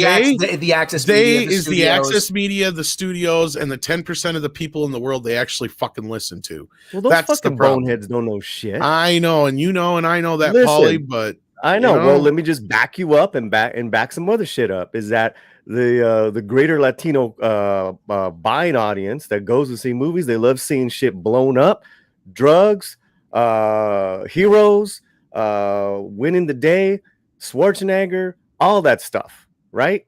That's why Tax Collector was a big hit last year. David Ayers, and it had a Latino lead, and it was about drugs, and and then the like you said, that Access Media, the wokosos of the Access Media, came out with articles downing it and saying, oh, there should be what do you call it, before the movie, a warning. This is going to be a drug movie, for what do you call it? PTSD. It's an action movie. What the hell's wrong with you? And then what had happened? It made tons of money. People want action, want heroes. They want heroes that kick ass, that look great like Gina. All right. No, you're right, Paulie. And that's what people got to do is they got to get their asses out there and see shit like Mortal Kombat and Kong and all these other movies that aren't so woke and where they can't sit there and go, oh, well, it's obviously they're going to see it because of that strong black lead or it's because it had that trans lady in it. That's why people went. No, and you're right. Why did Jordan step away from the Superman project? He don't want any part of it. Well, it's because he's smart. Well, the other thing too is he's a fan too. I always say Bill Maher is a pretentious asshole. But even he has been saying, "Listen, can we stop with the woke bullshit already?" Well, yeah, his famous thing lately is Democrats suck the fun out of everything, and he's not wrong. Yeah, and he's saying if you're so woke, then if your movie is so woke, why am I falling asleep? Yeah, actually, that needs to be a T-shirt, guys. The only thing I give him shit for is 2 weeks ago he made the same speech he should have been making when he was thinking about Stan Lee, because he went and lost a lot of credibility on that argument. Then when he comes back and tries to say, "What the fuck, Hollywood? 2020 was shit, and you didn't give us anything entertainment or escapism." And just because his escapism when he was a kid, is reminiscent of things like Star Wars and Godzilla and Kong, he can tote those and go, "See here, look." But as opposed to like when something like comic books, it's like he doesn't understand that that's our generation's escapism. He doesn't get that. And that's the only thing on that part, but that's neither here nor there. When it comes to Gina, though, she could win the Emmy all day long. I don't think that's going to bring her back, though. You're right. It's not going to bring her back, but what it does, like it says, it's more about the symbol, not symbolism, but it's more about the shift behind the scenes and what's going on there. Right. And like I said, it's another brick in the wall, as the saying goes, about building towards this thing about. And I'm not. Yeah. Just had to get a music reference in there. And I'm not trying to demean Gina in any way. I love her beyond. I'll go see her in anything she does. And I've been, looking into checking out some of her older films now too, as well. But like the point being is Baby Yoda was that show. If you're going to kill the show first and foremost, it's going to be taking that baby out than it is her. I mean, that's my bigger question. Is Baby Yoda coming back? And if not, what are they going to do here? I mean, what has Favreau got in mind here? What does the future hold? Because let's be real. Even if they do try to get her back, is she going to even bother coming back? I don't think so.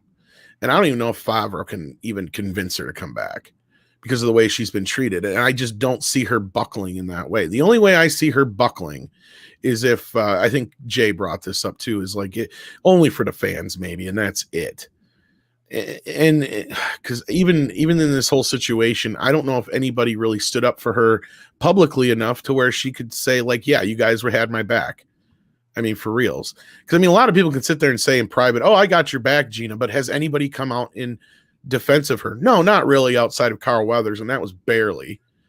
I mean, and that was just so he could, he barely said what he could, and probably put himself at risk. And that was early on too. Yeah, and same thing with early on, man. That was early on. Bill Burr. I mean, what has he got to really lose? He don't really seem to give a shit. I'm sure he does just fine. So, and then going back to there's a lot more centrist. He talked about it. He seemed nervous, but I don't think he's worried about losing the Star Wars gig. Is my point. Like, I mean, I'm sure he does all right with it, but I don't think they get paid nearly as much as we like to think they probably do. And since he doesn't have a figure, he probably don't get no extra back end shit. And that goes to my next point earlier, was that's probably the other reason why we're starting to see her figure come back out and all these other things, is because they probably had a lawyer go through stuff and they're like, oh yeah, she could probably come after us if we do this, because she gets, a percentage of the toys probably, and a certain thing like that, to where, same thing with the Bear Grylls. He probably had it in his contract and all these other things. Like, there's been a little pushback, but it's kind of one of those things where they're just kind of correcting right now. They're like, oh yeah, we can't do this, we can't do that. But I don't think it's really changing it. I hope you guys are right. I really do hope there's a shift. I think it's more so a lawyer come through and said, you guys can't do this. I think that they can do that. I do not think that they have it anywhere in their contract that the toy line must be released and they're guaranteed so and so. contracts generally don't work that way unless you are Stallone or something like that. No, but my point is, okay, let me look at it this way. They have that right. You're right. But a lawyer could probably look at it as if you stopped the release of those things, which were ready to be released, and all those were, and you're pulling things from the shelf that already were there, then yeah, I mean, it could be, she could go after them for some kind of damages, possibly. Oh, So I'm sure there's going to be something covering in the their ass. contract that allows Disney to cancel anything at any time. And not just Gina, but like Little B just brought up here, not just Gina's contract, but the toy contracts as well. Because we even brought that up in our video, is that the toy we have heard they're fuming, and many even walked out of their contracts because without Caratoon, there's nothing left there. Well, I don't know if they can actually walk out of their contracts per se, but like that was the thing, is like that's where I heard all the Cara Dune figures started showing back up, specifically because whoever it was behind the scenes that sent out the word to pull the figures jumped the gun, is what I'm thinking. And again, this is all, speculatory, so don't anybody go run to the bank with any of this stuff. But I'm not denying she's all these things. I agree with you guys, and I know the proof is there, but I'm looking at it from the grander scale of things. And like, again, when I see things like, Kathleen Kennedy doing the things she does, I don't think she's beholden to anybody in the way that we think she is. Like, I really don't. I think she has full autonomy to pretty much do almost anything she wants. I would agree with you, were it not for the fact that those toys are back on the shelves, and that poster, that For Your Consideration poster, has Gina Carano's name singled out. If there is one name that stands out on that poster, just from the layout, regardless of which name, but just from the layout of the poster, that's Gina Carano. And that is something that makes Kathleen Kennedy look bad. She did not greenlight that. And that would not have been released without someone high up in Lucasfilm green lighting it. So no, I don't think that that Kathleen Kennedy is out for the count. But again, I stand by. Yeah, but this indicates some kind of shift. There's some shift going on. Here's the thing. She's not the only one who's nominated, or they're trying to get nominated for stuff. The only thing I could say that you got to point on is that we don't see, a lot of other people's faces there, but a lot of them are in the guest actor, it looks like here. So again, like, I see where you guys are coming from, but it's almost like, to me, it's just like going through the motions, because she was in the fucking show. She would not be, it doesn't matter. That would have been removed. I mean, they took the care to remove her from promotional material. But they're going to sit by and let a For Your Consideration to the Emmys poster go through? That has happened prior when people have been fired and shit. I'm not saying it's the first time. I'm just saying I think we're looking a little too much into it. I hope I'm wrong, but this is just standard practice is what I'm getting at. Yeah, I don't know how. I told you how I feel. The book on this one is being written. There's no standard here. There's also one thing, though. Name one other female actress in that show, though, is my point. Hold on, Tom. Hold on, please. I'm talking about the poster. Look at this poster. What is glaringly not visible? What is not visible to the eye right off the bat? And I caught this morning. Bottom right corner, very transparent. It says Lucasfilm. Okay. I'm just saying. Listen. I look into shit, right? I look into stuff. I don't think that means anything. Is KK's name on there? I can't really. It's hard for me to make out on the screen. I'm just listen. Right? Someone said it in the chat. Lucasfilm. I mean, I don't know. It's got to say Lucasfilm because it's copyright Lucas. Yeah. Why isn't it right there in bold white underneath Disney Plus? It should be. It should be. Listen. I might be a little bit. I think you guys are really trying to be Christopher Columbus here with this fucking thing. Seriously, I'm not trying to be a dick here, but this is standard fucking practice. Is my point, and my question stands. Like, what other main female characters were there in The Mandalorian? None. The only other ones were Rosario Dawson and Ming-Na Wen. Ming-Na Wen, is she even on here? No, she's on the bottom. She's way here, and she's in the guest actor. Same thing with Sasha the other Banks one I was is going to there. bring up with Katie Sackhoff. The rest of them are all in here. Yeah, Right. and that is where Gina Carano, by rights, should have been too. No, Yes, because yes, she's been in the show all this time. No, did you say Cho? She's been in this show all this time. You're getting more Latino hanging out with me. He did say Joe. Get into the You've Cho. been in that Joe, man. You want to argue about it? We'll You get don't arguing. understand nothing. You don't Tune in to understand. But that's my point. Is I think again. I hope I'm wrong, but I see all these other names here. It'd be different if there was other female characters that were on the show more than her. She's the one who's been on there the most, both seasons. All these other actors really just haven't. for one season though, season 2. I get that. Right. But she's part of the show, is my point. She was in what? How many episodes was she? I'm not going to say Cho anymore. How many episodes was she in? Like 2 or 3 this season? I don't know that she was in much more than Ming-Na Wen was. She is one of the main cast, though, is my point compared to these other people. Well, she's a legitimate best supporting actress in this. You guys are not even getting my point. Never mind. What's your point? She is part of the main show. That's the only reason she's being nominated, because she was there. Yeah, and that's no reason to nominate her. I get your point. I just don't think you're right.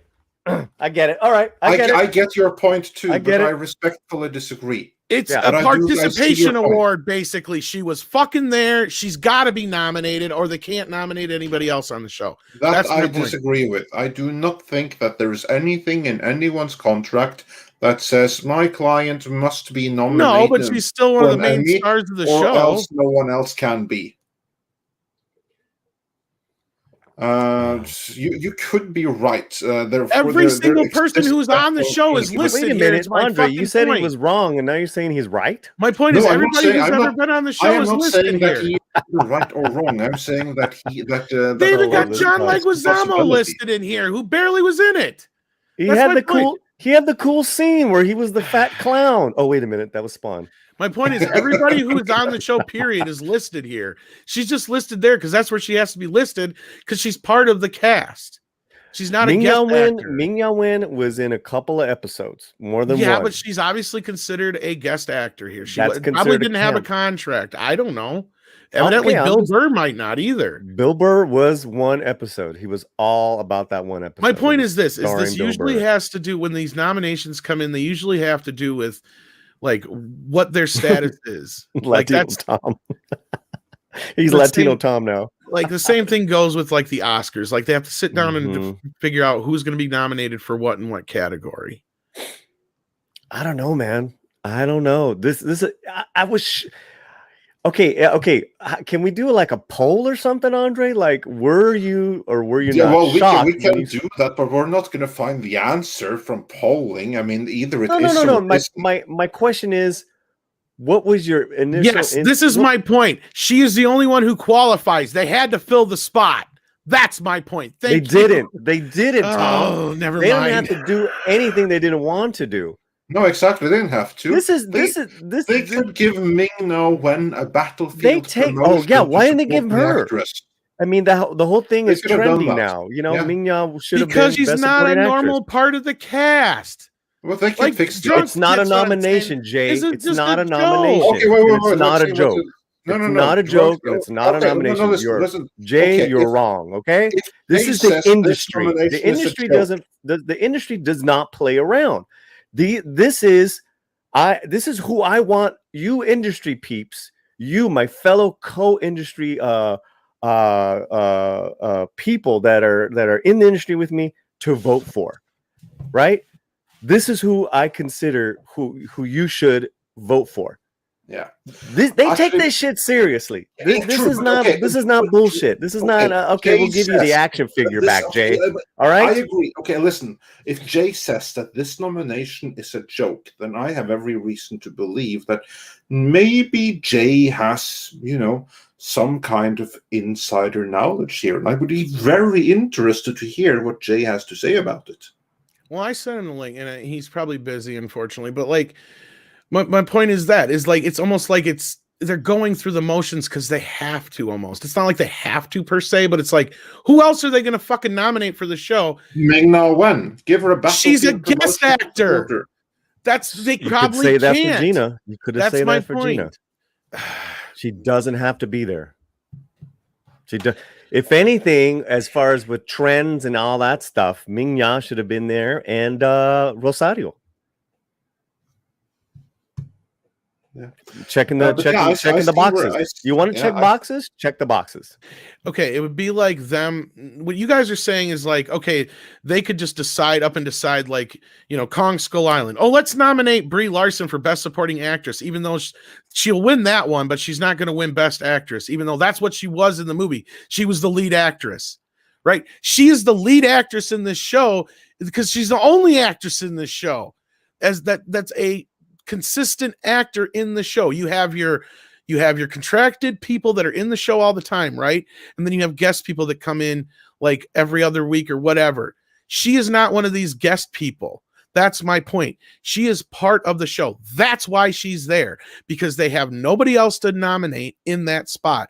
They cannot nominate any of those other people that are in that guest actor category because they do not fucking qualify. Okay, that being said, Tom, they still got to waste their money, their time, their effort, their personnel in promoting Gina Carano. Does it matter? Because they still get a notch saying that even if she just gets nominated and doesn't win, that's the best part. Because then they can say, oh, we've got X amount of nominations. And then, of course, when she doesn't win, they can say, see, the industry's turning against her. That's a reach. Now, that's a reach, Tom. Come on. See, now man. Drunk thinks hope she wins too. I do. Because if she wins, then that's a black eye on their fucking face. Jay, you're just playing with this. Why don't you, come on the show and throw down? Because right now you're just playing with this. He's too good for us now. I love Jay, but he's just too playing. big. He's got britches that are bigger. Playing with my emotions, bro. Yeah, Jay, you have to come in and tell us what's really going on here. Because all of us are just speculating, trying to make. I think a lot of us are trying to take. I'm not speculating anything from what I'm seeing on this freaking poster. I know what you're saying, official Paulie. Disney marketing material to the industry. Okay, this shit matters to other industry people. They take this as religion. It is everything to be nominated for your categories. That's what they're all about. You guys do videos on this house. Seriously, yes, but you have what is probably one of the, if not the biggest shows right now in television. And you what choice do you have but to nominate her? That's my point. That's actually, it's a very good point, because you'll notice that for supporting actor they have two. For supporting actress, there's only Gina Carano. That's my point. That's a good point. That's my point. Is none of these other people in here qualify, evidently. So that's my point. Is whatever it takes to qualify to be nominated for that. They probably would have loved to have put Ming-Na Wen and all these other people up for supporting actress, but they don't qualify. That is my point. Jay says he's traveling, but he's texting and in the chat. Yeah, well, quit texting and driving. Yeah. Why don't you just put it on? You don't have to see your face. We can just hear your voice, bro. Well, I'm trying to set him up for something later in the week. Hopefully, if he's free. Okay. If not, but I've been working on that for a while because Jay's just too big for our britches. Jay's the man. No, but that's my point. Is it they had no choice. They could they have just submitted? Could they not made a submission for that category? They probably could have, but they're going to go for anything and everything they can, and that's my point. There's been plenty of shows in the past where they've had people that have been Me Too'd out the show and they're still nominated or put up for nominations because they're in the show. You know what I mean? Like, that's all I'm trying to say. I mean, I hope I really don't know what you mean on some of these things these points you're trying to make, Tom. No, I see what Tom is saying, and they're actually really, really good points. But again, I think you just have to pen further information here. If But she I think wins, there's good points all around. that'd be a different fucking story. If she gets nominated and wins, then you got the fact that they're facing that, especially if she's the only one who wins anything out of this show. That would be fucking hilarious. And that's where Jay's coming from, because that's the thing that's where I know he's coming. They have to put her up there, but they don't expect her to fucking win. And if she wins, it's a big ass black eye in their fucking face. They have nothing else to put up. That's my point.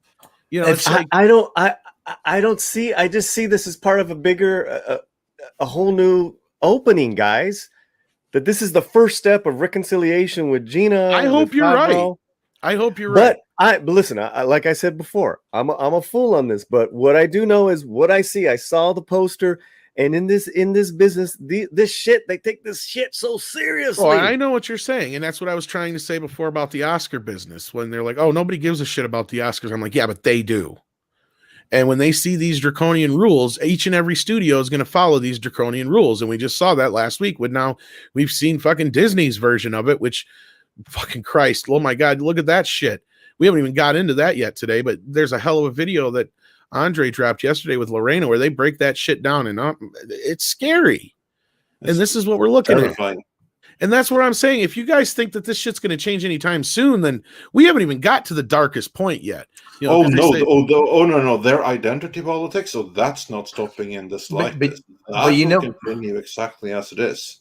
But you know what? They only pave the way for their own irrelevance, though. That's the other thing.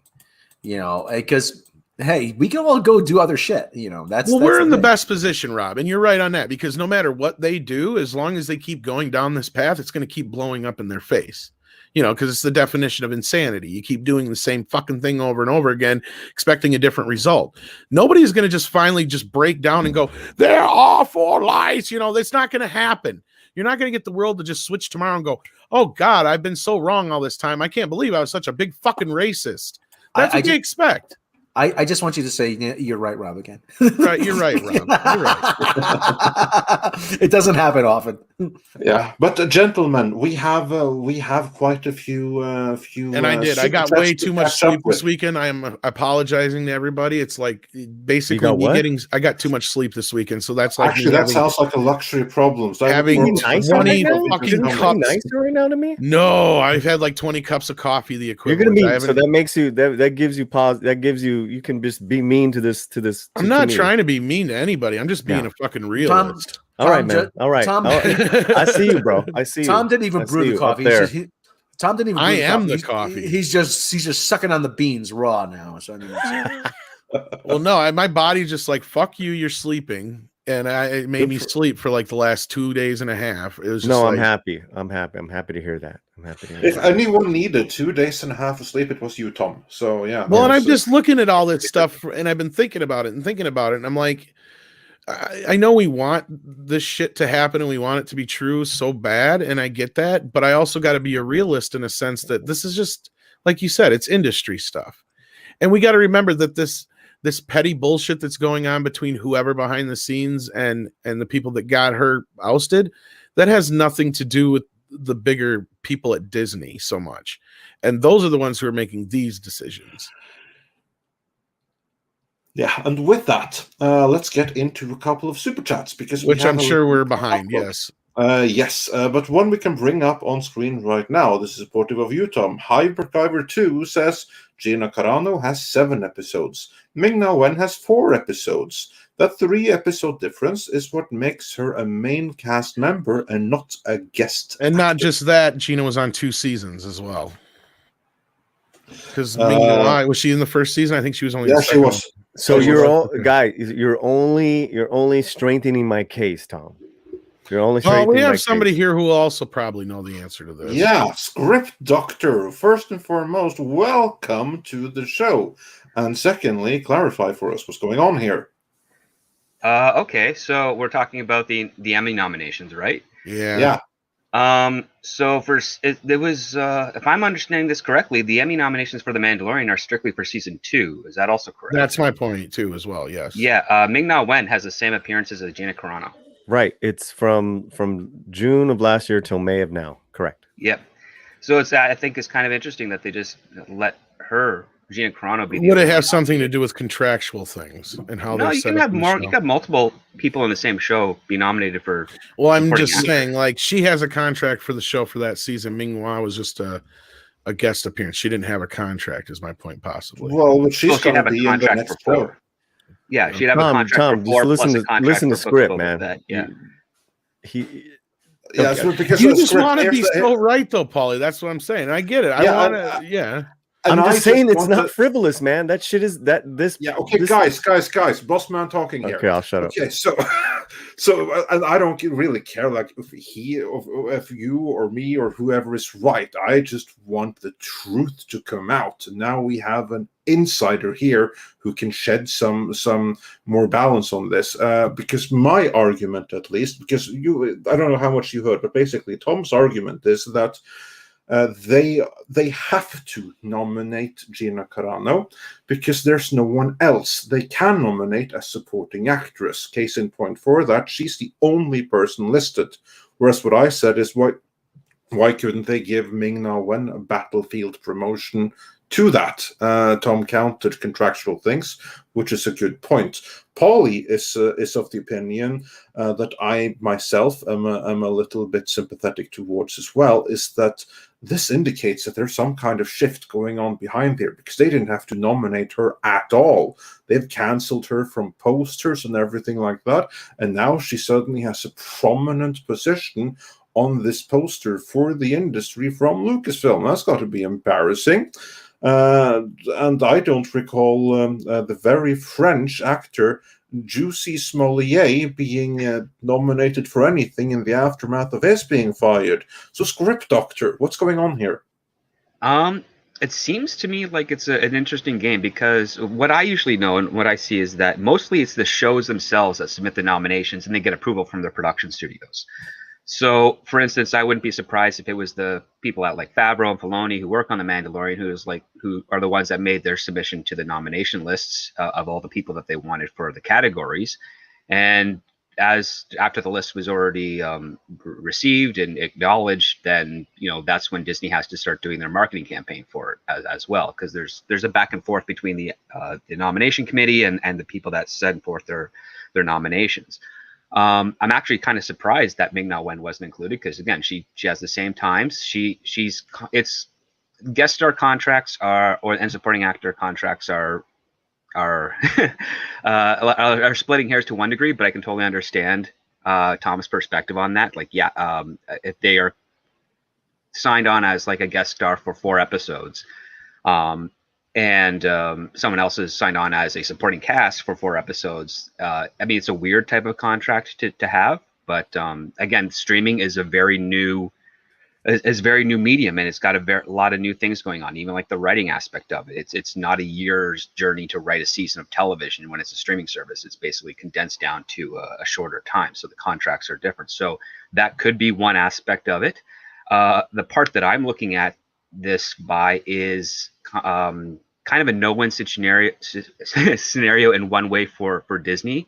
The first being that if Gina Carano wins, then Disney can say they got an Emmy nomination for The Mandalorian, and they can tout that, and they don't care that who won it, really. At least one part of Disney wouldn't care. And then the other part is, if she loses, then whoever's on the side of not wanting to bring Gina Carano back can say, see, we even gave her a nomination and she didn't win it, and therefore we are justified in not renewing her contract. It seems a little more body politic than Emmys typically are. But again, this whole industry in the last 5 years has become far more body politic than we ever expected it to be. So it's a very curious situation. But to Paulie's point, yeah, so far you could say that, yeah, Disney has not refuted the nomination to Gina Carano, and I don't think Disney Studios themselves or Lucasfilm Studios themselves have been the ones that did the official submission. I think it was more like the people on the show that do that. Like Jon Favreau was like, yeah, we got to give an Emmy nomination to Gina. She's come a long way since the previous season. She's popular. People love her. She's charming. Like all those things that she is. Yeah, I'm and more then what her willing to character believe did. that's the case because, like, looking again at the list, like, Carl Weathers probably should be considered a supporting actor, not in the guest actor. But why is he in the guest actor and she's not? Like, that's the other question. So that makes more sense to me is how it was set up here. Because I know, like, when they do the Oscars, they usually have to kind of, it's up to the producers and all the people behind the film itself usually who have to sit down and decide where they're going to push for people. Yeah, because Carl Weathers was only in 2 episodes in season 1, I think, and 3 in season 2. So, again, it's just the weird nature of streaming and how to get things working for nominations and stuff of that nature. It's way easier when you have a lead and then a core cast. But the one thing that the Mandalorian did that was very different compared to other streaming shows is that their main character is just their core cast is just one main character. Pedro Pascal, that's it. He's the only one that is in every episode. That's the focus of every episode. And he just travels around. He doesn't have a companion. You can't nominate the baby. Yeah, you can't nominate the baby. Yeah, and that's to its own. It's to its own issues. But if that baby could be nominated, it'd sweep the awards probably. Yeah, it could be. But then again, like it was a puppet, and it's not like an Andy Serkis situation where you have a guy in a motion capture suit doing it, or what have you. But it stole my heart. That's all that matters. Yes, a lot of people really love that kid. But no, I guess that makes more sense to me as far as like. Hey, Tom. What would you say? God, why do you say what like that to me, man? We're still friends. Damn, brother. Because I like getting a rise out of you. What's up? Your love for Grogu, Baby Yoda. Would you say that he was the best part of the show? He's the only good part of the show. I mean, I like Gina Carano all right, but she's misused. She's hardly in there, and yeah. Hey, I like that little green baby too. Oh man, he made that show so good. Yeah, I mean, yeah. The thing is, I was looking more forward to her getting her own show. Why do we have the president here? Era, I'm in all favor of chicks getting their own shows. Era. They deserve their own shows. Era, they deserve their own shows unless it's an era. Speaking of error, we're getting too far behind on super chats. Yes, we are. And going back to one I can bring up on screen, Stephen Otten said, Paulie is right here. I've seen enough FYC material, that's for your consideration material, through the years to understand what they're doing here.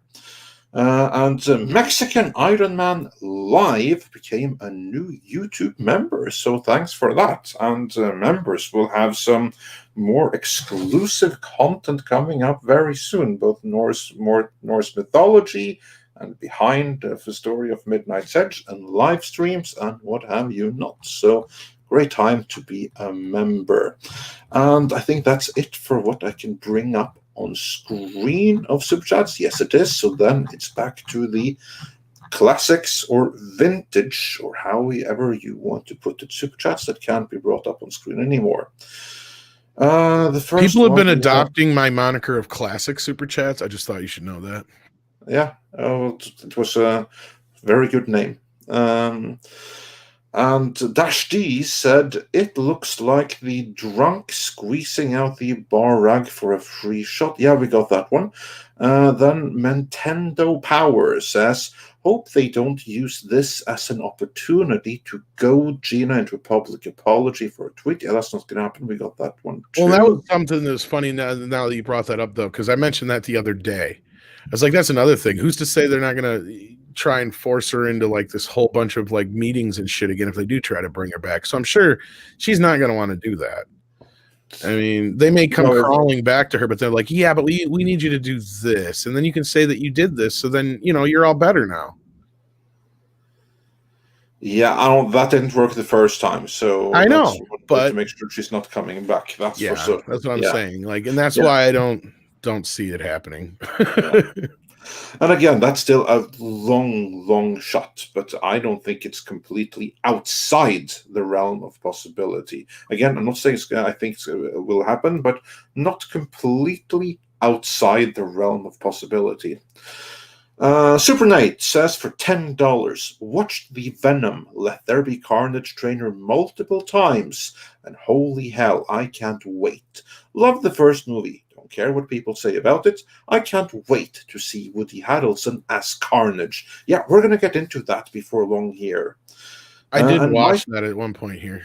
Yeah, and we'll get into that. But we have a few more super chats first. Michael Dice says, Barbara Bain publicly accepted her third Emmy for Mission Impossible after CBS had already dismissed her from the TV show. Yeah, well, there's a historic precedence, so point to both script and Tom there. Slade Wilson says, no way Gina goes back, given her treatment of her and their current disgusting HR policy. She won't be silenced. And yeah, Disney's papers are horrendous. We'll get into that too. Grand Wasu 42 sent a popcorn super sticker, and Durao On says, Mellow Rob creeps me out. You mean you guys have been talking about Gina Not as much. An hour before I got here? Yeah, like, yeah. We Yeah, talked of about course. nothing else yet? Does Wow. he creep you out as much as Buffalo Jeff? Yeah, Buffalo Jeff. Oh my god, that was even worse than Jeff. Almost. Hello. You know it's worse than Buffalo Jeff? I could do my NPR radio voice. It's 11:34 here in Chicago. Yes, and with that, we have more super chats. I'm trying that out for tomorrow, but yeah, go ahead. Sorry. Yeah. Valiant Renegade says they had to make the call of either having her on the list, since everybody else was, or risk even more bad attention by being the only cast left off. That's kind of also what I was getting at as well. It's kind of like, what are they going to do? Like, be like that, considering. I mean, it's not exactly like a Juicy Smollett situation. I mean, I get where you're coming from on that, Andre, but this is a bit touchier than that was my point, too. On top of that, what has Disney won in awards since the last year? Nothing's coming to mind offhand. I'm sure they have, but I just can't think of anything on the common. Not on plane. the Oscar side of things, really. Yeah. They need some wins, award wins within the industry. Or Emmy side of things, I don't think anything really. Yeah. And then moving on from there, we have GEC 812 says for $5 Australian. The way Gina was fired reminded me of the way Leslie Headland was hired. Kennedy announcing it fait accompli. Gina fired just before a shareholder meeting. Yeah, some interesting parallels there. And Stephen Otten says, as much as I would like to see Gina and Bill Burr nominated, it won't happen. Giancarlo Esposito has the better chance. He was nominated for season 1. And Dash D's says, an interesting point of reference. On Amazon, the Fuck Off I'm Coloring book is ahead of the High Republic books. Can't argue with the people. Yeah, no, very true. The High Republic books are a dud, every last one of them, even the ones with Geo the Rock in them. Christian Coralejo says, think Resident Alien will get any Emmy nominations? There's no punctuation, but I guess it's framed as a question. So I haven't seen it, but I'm sure that Rob thinks that it should be getting, whether it gets or not. It should be getting. Alan Tudyk should be getting Best Actor. Jeez. I would agree with that. Yeah, he was very, very good. Let me see. Yeah, well, amazing actor. I'm not seeing anything for. He's probably up for consideration, but oddly enough, cancel culture is trending right now for some reason. Oh, they're listening to the show. I saw that everybody. earlier. Do I have to apologize? I'm sorry. Well, we got like the Palmer report saying there's no such thing as cancel culture. It's just shitty people getting in trouble for being shitty people and then trying to convince right wingers that it's conspiracy against them. And then we got Rosanna Arquette saying if cancel culture means canceling racist and companies that fund anyone who works to suppress the votes of Americans, I'm all for it. Oh, so okay. So some company must have done something. Okay. Someone got canceled, or someone got canceled, and some 500 Fortune 500 company. Let's see here.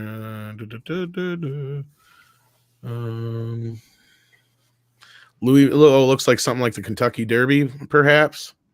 Something or other. I don't know. Fucking Christ. Welcome to Clown World, kids. Yeah, and moving on from there, back to the super chats, Sorry about Merlin's Id says, these people like Weinstein's Toady are such evil goblins that they need to tear legitimately decent people like Gina down. Yeah, good point. And Albatross says, I wouldn't trust the Emmy. They might try to do that. Think from the Carrie thing. We got that one. And on that note, though, with that, we do have a special guest who only has a few minutes. Very special guest. So he found the time. Jay, how you doing? Good. Real good. You found Excellent. the time for us. Thanks little for joining us. I don't have much time. We're getting ready for the awesome watch party. I came on to plug my channel, by the way. So the awesome watch party that's going to happen tonight, where we're giving away autograph photos. The Gina's got me some autograph stuff to give away. Did you get my autograph? You got to win it like everyone else, man. Oh, you told me you were going to give me one. I think I think you spoke to somebody else. I don't know. Why? I don't know about that one. Why, Jay? What do you want me to say? You want my thoughts on this? Yeah, what's up with this? What's going on here? Yes, I'm not. All right, number one, I'm not an insider. Number two, from Gina's own mouth, she said this company bullied her. This company disrespected her. This company did so many things, and they bullied others. There's no freaking way she's gonna go back. As long as Pablo Hidalgo, that story, like these idiots that are in charge in this stupid company is still around or has any areas to touch anything that she's doing. Number one, the last time I speak to her quite often, and it's not a brag or anything, but she is super excited and happy with her contract with the Daily Wire. And the things that she's doing, the movie preparation, the script writing, all these things that are going on. I have never, when we talk, she's just extremely happy in doing this. We never talk Star Wars. We never talk any Cara Dune stuff. We never talk. It's all about moving forward. The independent routes, independent comic books, storytelling movies is like the whole thought process of Welcome to the Rebellion is like, we got to get away from Hollywood because it's trash. Everything is trash and censored and agenda driven and all that stuff. So let's just make our own stuff. That is her mindset as of today. That is her mindset and promoting and loving and all this stuff about doing this independent, these movies and stuff that she's got coming up. She's extremely busy. You know, she's flying all over the place. If you follow her on Instagram, you can see clearly. She's looking at movie sets here, script stuff over here. She's on a plane all over the place. She's extremely happy and excited for what she's doing. So these return rumors are kind of, that's just, I mean, listen, some of my friends made videos on this and it's just like, all right, it's your channel. Say whatever you want. But I mean, kind of look at the facts. The only reason why we wanted her to return is to give a big middle finger to everyone that wanted her canceled. You know what I'm saying? Like, that's the whole thing. This Emmy thing right here, I don't know if it's goodwill. I have no idea. I think it's a freaking joke. Lucasfilm sees what's going on with their YouTube channel. They see what's going on in their PR. They see what's going on with everything that's happening. They see it all. And Gina, from her own mouth, has said that the people on the set of The Mandalorian are some of the most loving, friendly, kind people that she's ever been with. So why wouldn't they not nominate her? You know, like they don't hate her. They don't hate her on that show. They loved her. And listen, we've seen it, not even from her own mouth, but we've seen it. Carl Weathers was discussed, like they sending these little messages of support for her, you know, all the time. It's just there if you guys look, you know, if people look. So, you know, it's just, I hope she wins and she says, Jay, go accept the award for me. That'd be awesome. Like that you know, awesome, actually. That's I was like, yeah, I'll go. Think about how big a middle finger that would be to like the Access Media and to like Lucasfilm to have you go up and accepting on behalf of Gina Carano is Jay Drunk 3PO. Yeah, I know. Well, I think Jay's right, and I think at this point that's about the only middle finger we're going to get because. But like, yeah, Pablo Hidalgo has said he hates YouTubers. I'm like, and then having you get up there in a tux saying thank you, Gina. I wouldn't wear a tux. No, wear your Welcome to Rebellion shirt. Yeah, I would wear that shirt. Probably. Yeah, hell yeah. And here's the thing is, By the way, we got these for sale on my Teespring store, my TeePublic store. I need to get a formalized one because those are usually black tie events, but you can do it. Yeah, I think that'd be the only way we would ever get kind of a FU to them, because even if they were to offer her some kind of comeback, she would probably say no. I agree with you, Jay, and we would never hear about it. And she's too good of a person to go out there and brag about it. So we're never going to. Yeah, she would never. Yeah, exactly. She would never brag so about we'll never know. And at the end of the day, just so everyone knows, because my email, every time someone does a video or something like this, my email explodes. At the end of the day, Gina makes her own mind. She doesn't tell me every minute that she's going to come back or she's going to do this or I wish this would happen. She doesn't. I don't know. So tomorrow, maybe. Would Jon Favreau come out with an announcement? Hey, Gina Carano's coming back. I'm just saying, like, I don't have that information. Right, but what I do know from her and the things that we talk about is she is very happy where she's at right now and the things that she is working on. This is what she wanted to do. She wanted to produce, write, direct, go through the script, all those things. This is her dream, and she is so happy and excited. For what the future holds for her and all these other things. She's looking at tons of different scripts for the next, it's amazing what she's doing. And when you hear her speak, just like how happy she is and what she's doing. So yeah, all this other nonsense that goes on YouTube and stuff, to be honest, she doesn't really know like all that other stuff at the moment. Cause she's just like, I'm focused on on what I'm trying to do. And she wants it done well, like she wants to put out the best because she knows there's a lot of eyes on her. She knows that she has built an incredible personal fan base for herself, and she wants to put out the best product that she possibly can. And it's just she's really working hard. Listen, we're talking about the same company that removed her freaking Bear Grylls episode because they didn't want anything to do with her. Then for many of us, even me included, because I have DirecTV, they still don't have her name when they reinstated it back up.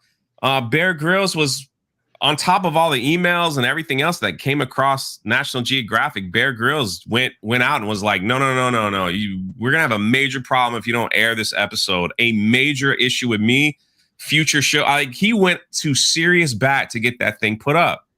So and then people are like, oh, she'll come back. Oh, it's goodwill. Are you kidding me? If they can't even do that for a National Geographic episode, that this is a goodwill from Disney, that's a joke. To me, that's a freaking joke.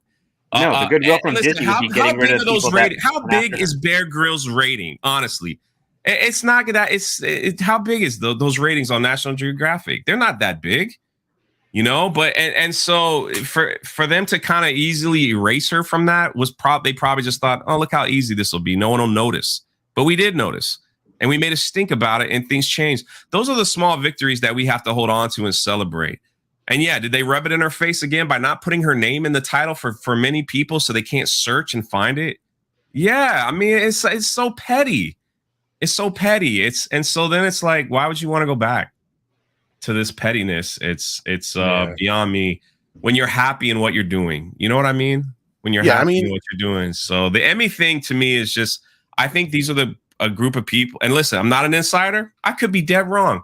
I don't think so. But every time we've spoke, she has nothing but amazing things to say about everyone on that set. Everyone.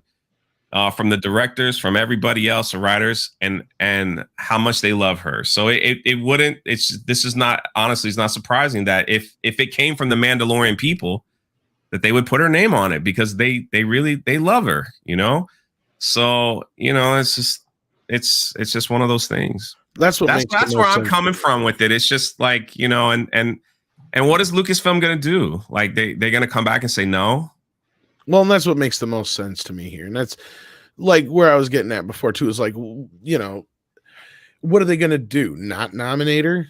You know, I mean, it'd be different if she did something horribly bad and was sitting in prison or something like that. Or, I mean, even One thing too is the ratings for these award shows. Does anybody even watch or care anymore? No, you don't think they notice that? No, nobody watches, nobody cares anymore. Well, I think they're relegating themselves to irrelevancy. Now, would this bring in bigger ratings if they're like she has a chance of actually winning something? Do you think people would watch? I don't know. I'm just asking a question. Honestly, I don't know. Honestly, I don't think so. It depends. Really don't. I mean, Jay, that's a great question because that's the point I was bringing up before. It's like, yeah, Gina's a star, but like I was trying to make the point. Do you really think she's on that level yet? Like some of these other major stars like Henry Cavill or Ben Affleck or, you know, somebody like that to where they're an A-list starlet yet? Do you think she's at that level with the normies in quotations, or do you think it's just in our sphere? Listen, she's my friend. She's not an A-list actor. She never has been. She did everything that she wanted to do. And, but I think what is like, I didn't think Disney was ready. I keep saying Lucasfilm was ready for the backlash that happened. I honestly don't believe that they thought this would make it all the way to Fox News and all these things because let's be honest, she was only on a couple episodes. If they just said, hey, she's not coming back, that's the end of it, you know, but it's the way they did it, the way they're handling themselves. This company doesn't know. They're just clueless. You let go of Gina Carano, then the next day you release a video of Kathleen Kennedy talking about empowering women. Like who is running this like how stupid can you be? Oh, we know how stupid they can be. That's just what I'm saying. It's like there's groups of people in this company that have no idea what's going on. Yeah. But I think you're right to a major point where, like, I feel like if I have to look at it from my point of view, she has definitely moved on. She does not need them. She does not need them. No, she doesn't need them. Now, there was a thing where you said, Jay, that does anyone care about these award shows? And you're right. The general audience, I don't think does, but they do. The insider, they do. Okay. The business, like it means a lot to be nominated or to be nominated by your peers. Back me up here, script doctor. Well, it does to especially those that definitely need the step up, right? Because that's the one thing that you can do. You can either hold on to an award that you've either been nominated for or won and use that as a negotiating means to get further work. There's also people that have been very successful that never needed the awards. And also, I mean, for instance, like George Lucas, incredibly successful, has changed Hollywood, did not win any Oscars for writing or directing. Doesn't really need to, but again, there's a camaraderie there where he's like, it'd be nice if I did get nominated or won something. But at the same time, like his best friend Steven Spielberg says, some of the best filmmakers in the industry have never been nominated or won any award, and so that's why you have this kind of weird dichotomy where there's people on the mid and low tier that desperately want that award because they'll get their name out there, they'll be able to use it for marketing, they'll be able to get their dream projects made, and that's really important, I think, for a lot of those filmmakers, because they might have a story we haven't, maybe that's familiar, but we haven't like seen something awesome with, and that can help them. And then there's the other side of it where it's like, you know, it's a very intimate award ceremony. People acknowledge them, but then they forget about them about a month and a half later. Can I just say this as someone? You guys have more script. You have more knowledge. Tom, all you guys have more knowledge than I do about this industry. But as an outsider looking in, with all my friends, people that I spoke to, my newfound fame, I guess, of people that I talk to, Hollywood is just dying, and nobody cares. They're pumping out trash that nobody wants to see. I don't remember the last time I've been excited. The last time I ever was excited to watch a film was Endgame. That's the honest truth. That was the last one. And ever since then, the last movie I saw in the movie theater, sadly, was The Rise of Skywalker. And what a terrible taste in my mouth for that. But it's just I don't even know if those things are going to even matter anymore with the way streaming is. I'm not going to go to a theater and watch a movie if it's going to come on. I'm just now getting ready to watch Mortal Kombat because whatever. I just didn't care. Like, you know, like people are doing reviews. You see the views of people doing reviews of these films and shows. And I see everybody's views. They're low because nobody cares anymore. Like Hollywood is just trash, man. And so we have the technology, we have the power, we have the tools, and now like we're on this weird cuff where independent films and stuff is about to kick off. I just saw a tweet of this new fan-made Star Wars film about stormtroopers. The thing looks so freaking incredible. We've reached out to them and all this stuff that to see about watch parties and all this stuff like that. It's unbelievable, and I'm telling you, I think that's what we're gonna see. The way streaming works now is how do you even rate a successful movie? By you can't rate it by ticket purchases anymore. Everything has changed, so you wonder if even having an award even matters. Moving forward. It's just my thought. Like no, it's you make. I don't think you're wrong. I just think that on just with what has been just as being considered gives Gina and her career clout in the business. I think it's a win for her. That's the first thing that I said this morning. Yeah. That's one thing I totally agree with you on that part, Paulie, as well. And I just wanted to make the point, like we're at this time, we're due for it. Like I keep saying this, if it wasn't for this manufactured bullshit that we're dealing with right now in Hollywood, we're right where we were at the beginning of the 60s. We're right where we were at the beginning of the 90s. The 70s, yeah. And going into the 70s, and the same thing we have these periods where that the independent voices start to come out, but there's been this gate that's been put up, and Hollywood has been really, really bad about it in recent years about letting any new voices in that weren't specifically chosen by them. And now it's this whole thing with this manufactured bullshit that it's like, what the fuck are you doing? We had a lot more diverse voices back then than we do now. We've made this point a million times over.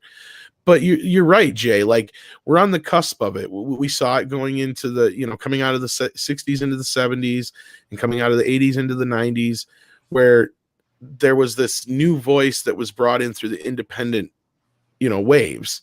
But it's like they're doing everything they can to stop the latest independent wave. And I don't know if Script, of anything in the industry that they're that fearful, or what the fucking problem is. And I know, Jay, you brought up fan films, and I know that's another problem is they don't like fan films. Like if you make a fan film, you've almost guaranteed yourself. No, this is why they hate Midnight's Edge and Paulie and all of us, because you guys become critics that are not certified through whatever publications or television show. You can't be bought. You can't do any of those things. You're movie critics, and you have an audience. Look, we have over 1,000 people listening to your takes on movies and entertainment. And, sometimes, it gets bigger and bigger. Look at the subscriber count here. People are interested in what you have to say. And you didn't, what I'm saying? It's like, this is why they hate YouTubers. This is why they hate this free independent speaking. This is why they hate anytime we say things. We did it without them. That's what it is. We did this without them. We showed we didn't need their approval or input. And we showed that, hey, there are alternative voices out there. And what's upsetting to that is they can't control the narrative. And what's upsetting to me is you didn't list me among the insiders, Jay. So now look at it. No, but I'm just saying, after this Oscars rating, plummet. Like nobody watched it, but maybe, I don't know. It was like a third of what it was a few years ago. Oh God! Yes. It just show that if that doesn't open people's eyes to saying that nobody cares about what you guys patting yourself on the back, like nobody cares, and your weird messages. It should open the eyes to somebody, because either they're going to continue to lose money, or they're going to have so many people on their streaming service that they can keep pumping out garbage, and it's not going to matter, because they'll have so many people stream, that pay in monthly for whatever it is, that it just doesn't matter if they make a bomb or continue to make trash, because they'll just like, well, we still got, 100 million people at $20 a month. Yeah. As long as you watch one, so it's like whatever. And then, and like to see the rise of I don't have Netflix anymore. I got rid of it because of Cuties, but the Netflix movies were starting to do well. I enjoyed them a lot better. The the Amazon movie that just came out with oh my gosh, the guy who played Creed, Michael B. Jordan. Yeah. I love that movie. I thought that was one of the better movies I've seen in a while. So you're seeing like this whole, it's just everything's just changing from where it was. And so this thing with Gina is just, I think she just wants to be part of that change. Well, I hope she's a pioneer. And I brought that up when this all first went down, is like, that's what we need, is a more independent voice. That YouTube is even becoming increasingly more difficult. And that's because of the squeeze that the studios and the industry is putting on them. And like Rob will always point out, you flip something on, the first thing you see is 20 fucking, late night show videos instead of something you actually want to watch. Because that's the shit they push. They don't put us up front. You don't get a drunk 3PO video right away. No, never done. But we build our own audience because people enjoy what we have to say. And this Emmy, not to upset you, Paulie, or anything. I just think that Emmy thing was a joke. I think it's a joke to me that they would do that. It almost might be like a rub in her face. You think so? That's what I think. I could be dead wrong. And I hope she wins, because I think that would be funny.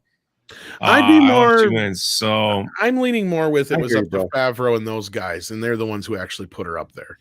If that was the case, but I'm just saying, like, like this is how she's nominated, but this is how we could still treat her, just to show you our power and who we are. To me, that's just a freak. That's a could joke be that too. But that's why I called it a double-edged sword. Yeah. But Bam 3000 here brings up the point I was making before. Weren't Lucas and Spielberg independents originally? Yes. You saw the falling. The system fell apart in the 60s. They started making movies that were way too bloated and over budget and stuff that nobody wanted to see anymore. And then that's when, the studios started selling out to the other, to like corporations and stuff. And the corporations are like, we don't know how to do this shit. Beverage companies. Beverage companies, Gulf and Western, Kinney, all this kind of stuff. So they're like, look, just make us some movies and we'll sell them.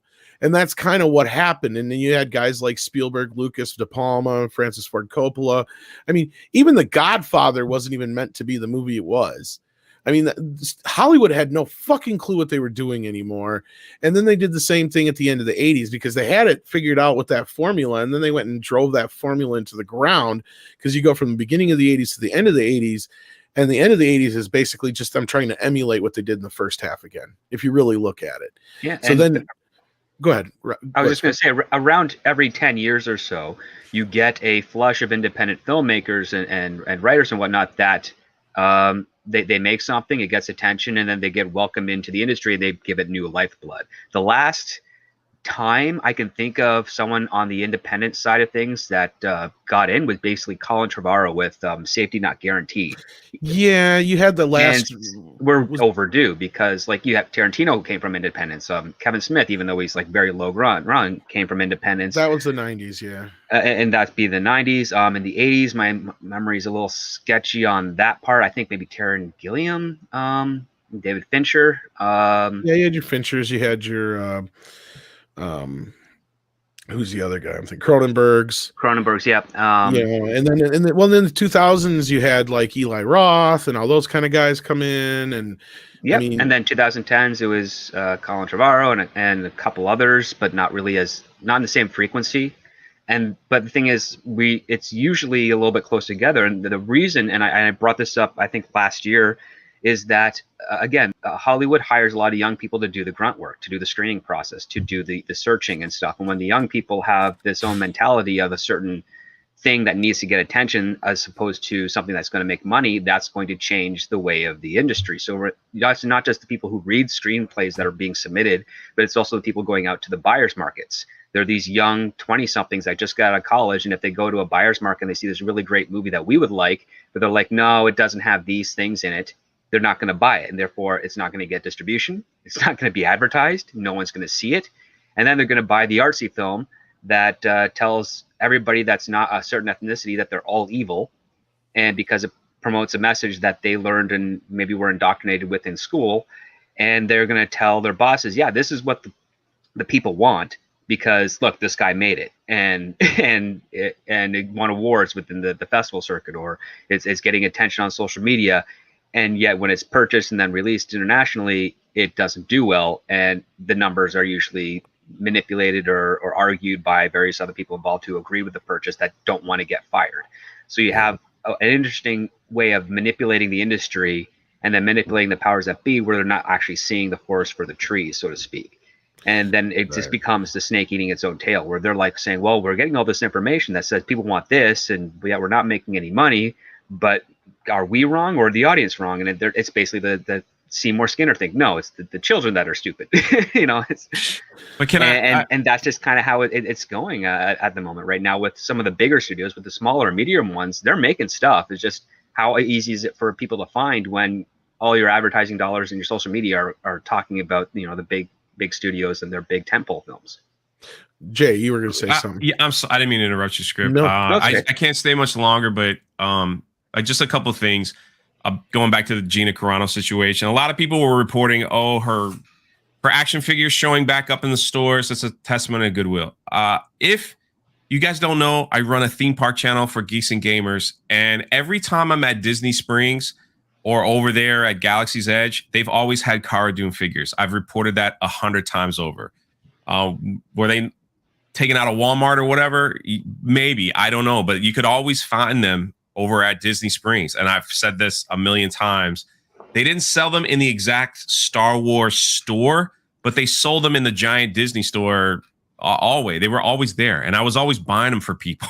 like, yeah, here they are here. I don't understand. So when somebody found them in like a Target, the whole rumor mill just went crazy saying, oh, she's coming back. Look, she's back. I'm like, they've always had her action figure. It was only the guy from Amazon, when Amazon came out and made a statement, said they were asked to take them down. Like that was kind of like the big thing. So, it is what it is on that aspect. Again, Jay, can I ask you a question? Yes. When you're going to the parks, yep. Are you seeing people wearing her shirts all the time? Yeah. I was there yesterday for Mother's Day. And before I went live, there was a whole family with Cara Dune shirts. There was, and see, that's the second thing, is that my guy that runs Galaxy's Edge over here in Orlando, Florida, we've spoken 3 or 4 times, and he always saying, listen, there's always whispers that they're going to retheme it to the Mandalorian time, and Cara Dune is still a part of it because she's the marshal, whatever the freaking city that she's the marshal in. I can't remember the name, Navarro. but yeah, there it is. So she would still be a part of it. So their character would be a part of it. And so it's just a weird, I don't know. It's just like, it's such a weird thing, but when I'm with her, like we don't talk Star Wars. Like she constantly is happy in where she is and moving forward. I just want people to know that, because I see these things all the time where they're like, oh, she's depressed and sad, or she's not. She is working and she's happy and she's really excited. She's so excited to get this film out on and I can't speak on it any more than what I know, but she's so happy to see everyone's reaction. She's also very happy that her episode tonight is going to be shown from National, Geographic. And like, those are the things that she's very excited about. So Star Wars. You're doing a watch party for us, if I can plug your. Yeah. We also have Lorena joining us as well. How are you doing, Lorena? Hello, everyone. Hey, Lorena. How are you? Hey. And you were saying, Jay, sorry. Yeah, no. So I just want people to know that like this isn't, she's not sitting around waiting, for Lucasfilm to call her to give her job back or anything like that. It's she's very busy and she's very happy in what she's doing now. Now when her contract is done with the Daily Wire, who knows? Could Lucasfilm change after they realize we've done some stupid stuff? Of course. That's how it is. So.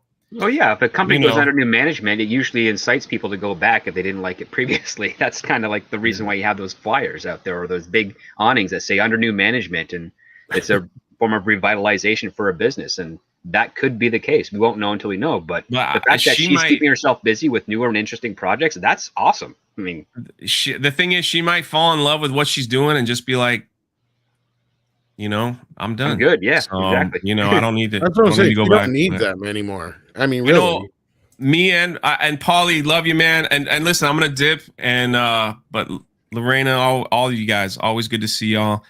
And Yeah, Paulie and Jay have to leave us, but we gained a Lorena. So. But you gained somebody 100 times better than me and Paulie combined in Lorena. Trust me. I know you're pretty damn sexy, Jay. So, have you seen Lorena in her cheerleading outfit? That's all I gotta say, everyone. Take care, Jay. We love you. Bye, Jay. And Paulie as well. Check out the Latino slant. Correct.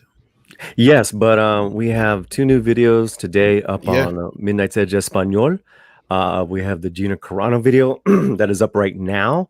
And then later on today, we're going to premiere our exclusive interview with Alex Ruiz from Del Castillo in Espanol. And fantastic interview he gave us. And for those who don't know who Del Castillo is, why don't you tell them real quick?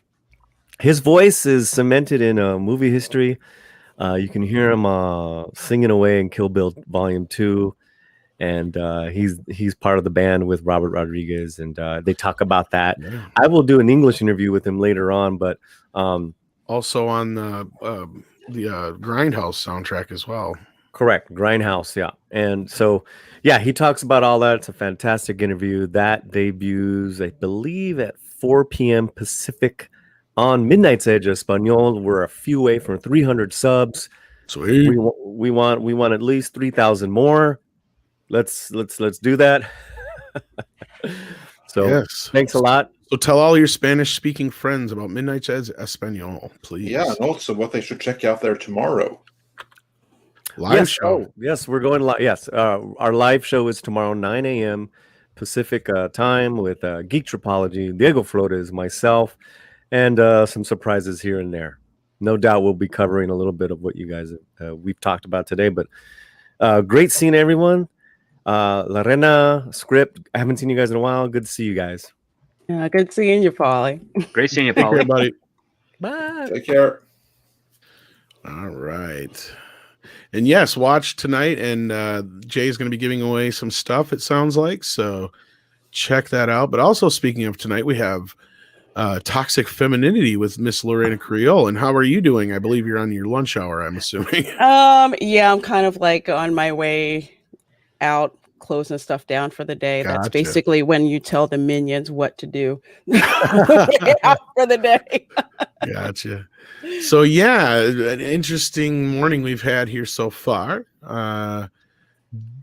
Did you want to grab some super chats, Andre, or did we want to kind of get Lorena's feelings on this real quick before we move along?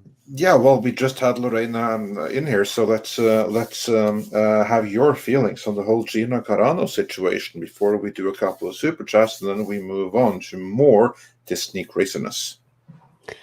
Well, when I saw it, it kind of reminds me of the ex-boyfriend who's pretty much screwed you over 6 ways from Sunday and then try some half-assed attempt to get you back. That's what this feels like. Considering, the information that dropped over the weekend from that whistleblower about Disney's, racial indoctrination program that they had going on. And then just coincidentally, this seems to pop up with Gina's name on it. I mean, I know that around this time they usually have studios who usually put stuff out in the trades about, for your consideration to get visibility, to make people vote for it. But considering what they did to Gina Carano and know that it backfired, now all of a sudden, now it's back invisible, I really don't trust it. It really, to me, it just seems like a half-assed attempt for Disney to get back into the good graces of the fans, to try to head off more bad press.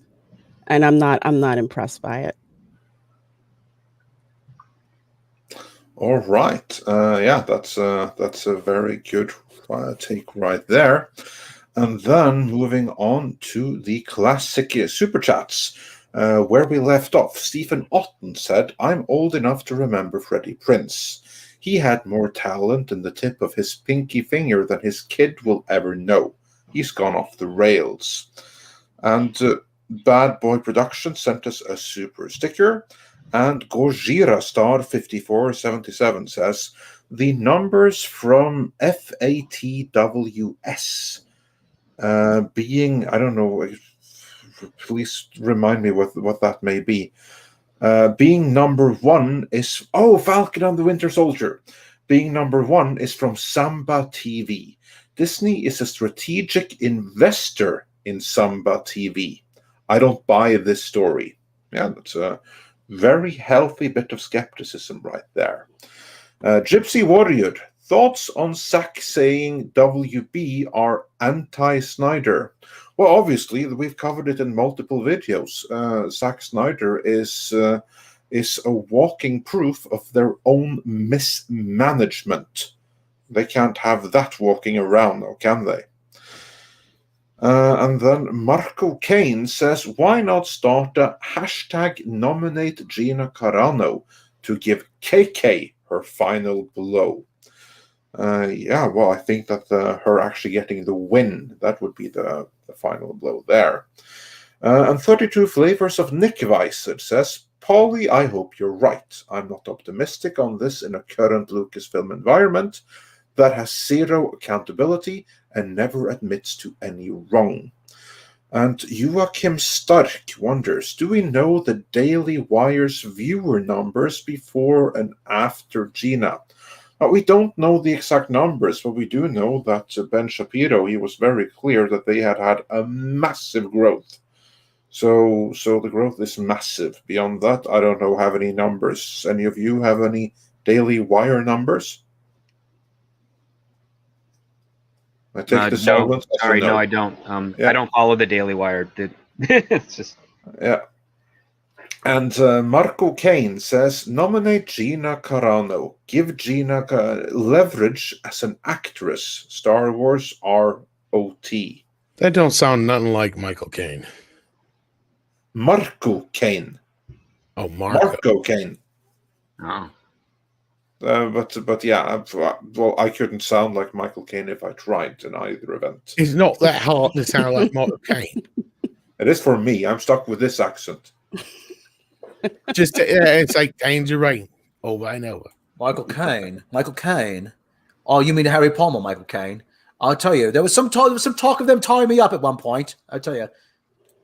Do the Jaws 4 Michael Caine. I could do the. He's probably never seen Jaws. No, I've seen it, but not enough. I could do the Island Michael Caine. I know it sounds crazy stuff, but you've got to believe me. I want to do a couple of more before we. My shirt was wet in the last scene. It isn't more. So there you go. Kill the shark. Yeah, well done. And then moving on from there, Mecha J says Lucasfilm needs Gina more than Gina needs them. Oh, hell yeah. Absolutely. That is so true. Yeah. There's zero need for them whatsoever. I got to say this about Michael Caine, though. They asked him about Jaws the Revenge. He goes like, I never saw it, but the house it bought was lovely.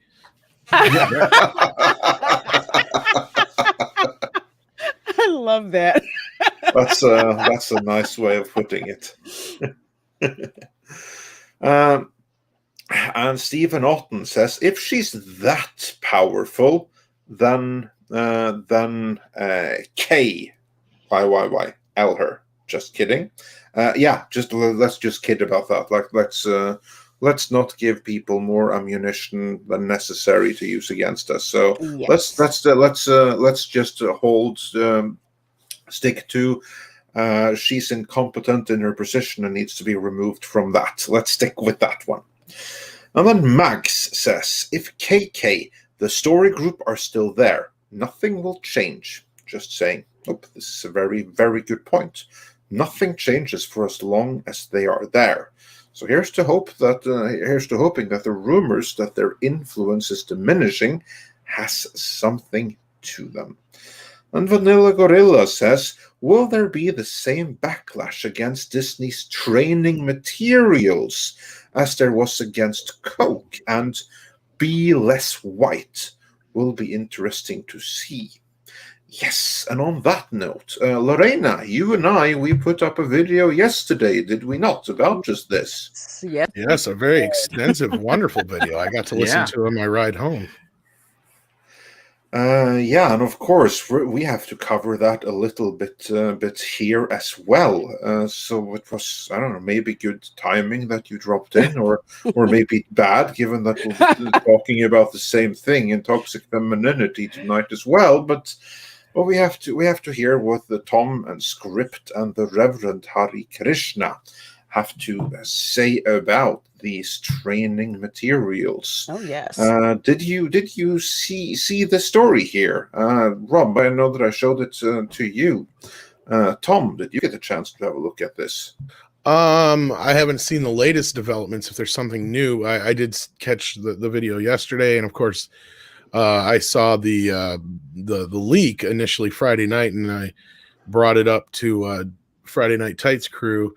But no, I've not seen the actual PDF, and holy crap! I put it in the. I see that now. Chat. Holy balls! It's something to behold.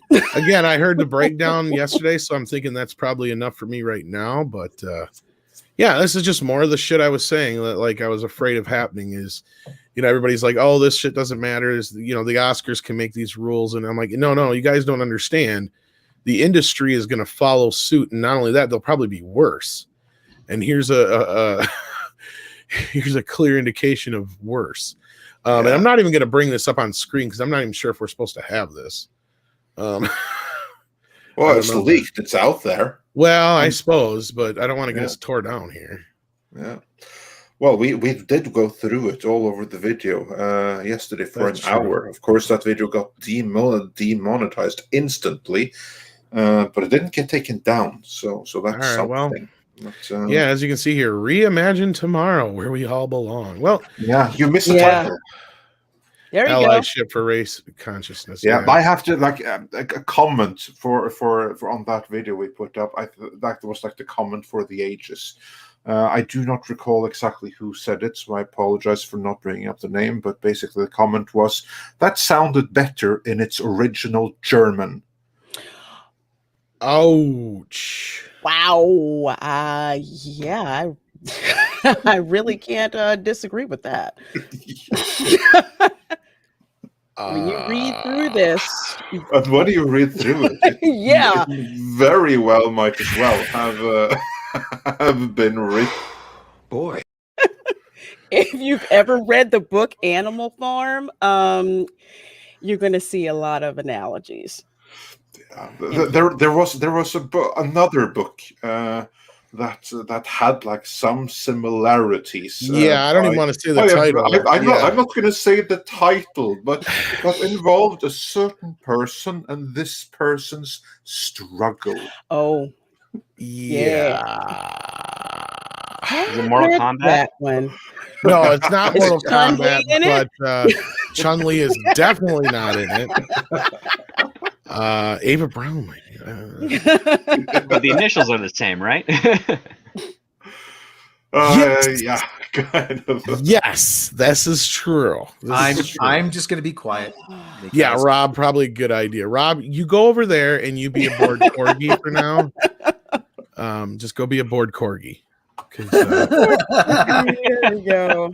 Oh, he's so adorable. Because if you say something wrong here, we're definitely fucked. Yeah. Here's like the thing: we have to be very, very careful. I'm not even sure. In the words of Steven Tyler, this is tap dancing on a landmine. So yeah, exactly. I'm not even sure I should be talking, but holy crap, holy. Again, I don't think anybody has an issue with diversity. I don't think anybody has a problem with people, getting a fair shake or a shot at, something that everybody else has a shot at. Like it's duh. We've all said this for years. Like nobody has an issue with this, but I brought this up time and time again. So I'll do it as fast as I can. The only places that seem to have these problems still are three places mainly: Hollywood, corporate America, and Washington. Everywhere else in America seems to have gotten past a lot of this shit. Unfortunately, those 3 places are kind of a big deal, aren't they? I know, and that's the thing is like when my point is this though, when do these people stop and look at themselves and go, we are part of the problem, and this is not the fucking solution. That's where you're asking these people to actually have some self-awareness, which they do, which they absolutely do not. Now, as someone who's worked in corporate America for longer than I even want to mention, this is par for the course when it comes for them. These people from way up, pay grades way above, make more in a year than I probably will in 10 years or so, come up with this. And they push it down the chain. Now, it used to be years ago, diversity training was all about, you know what, we're going to expand our reach to get the most qualified people to bring them in. And once we do bring them in, whatever cultural differences, you need to hash that out, because ultimately the objective is to push the company forward with all of this great talent that we have. Now, that's how it used to be. Now what it's devolved into, and this push actually started last year, because if you've been working in corporate America for a while, I would say within the past 2 years, hearing something like this is not going to surprise you. Because there's certain people. Oh, go ahead, Script. I'd also say I remember the days where diversity hiring was just called outsourcing. That too. Because that's basically what it was. It's like, oh, well, we need to have if we want to get a certain assistance grants or subsidy, we need to have a certain amount of people. And it was basically formed like an adjacent affirmative action, but they found a loophole, which is they could just go to another country, hire those people locally, and then claim they're part of the staff, get their subsidy, get their PR press going for them, saying, yep, look at how integrated we are and how expansive we are. And then they just hide it in very peculiar language. As opposed to saying, casting that wide net over to a state that has that needs an economic boost and has people in there that are probably qualified, and they just didn't want to do that because, again, it was like cutting into their own growth strategy. Oh, absolutely. And this is something that I've seen up close and impersonal, being in IT. IT used to be the type of thing where you could advance very, very quickly. It didn't matter if you had like an entry-level degree or an advanced degree. As long as you had the skill set to work in IT, it was very lucrative, brought a lot of people out of poverty, especially a lot of minorities out of that. Then all of a sudden you start doing this outsourcing, and jobs that were occupied by a lot of minorities who had gotten there on merit. Now, all of a sudden you're saying, well, you're too expensive, so we need to get rid of you and replace you with cheap labor, outsourcing from other countries. Yeah. And that talk about demoralizing, that was too. But and it hurt a lot of people. In fact, one of the biggest service providers in Canada had such an issue with that they decided that they weren't going to do that anymore. So what they ended up doing is they said the only people we're outsourcing are the people that are in the off hours. So basically between 9 p.m. and 6 a.m. you're going to get your outsourced employees, and everybody else during the daytime hours are going to be local to your area, because people are not happy that jobs are being shipped overseas. No. And it cost them around $25 billion to do it, but it's also allowed them to be a little bit more successful. And this was back in like 2008, 2009. And now when you're getting corporate America and also international corporate companies doing these types of things, it's basically a giant leap back from what the mentality was at that point, where it's like, yeah, why would we want to outsource everything when we could actually have a bit more control with the staff and how we communicate with our people and our customers locally during the actual hours of operations, and in the emergency situations, then we can have the qualified people from another country do the support. So now we actually have a full 24-hour service to our clients. Absolutely. Well, I hate to break in here, but we have some somewhat breaking news.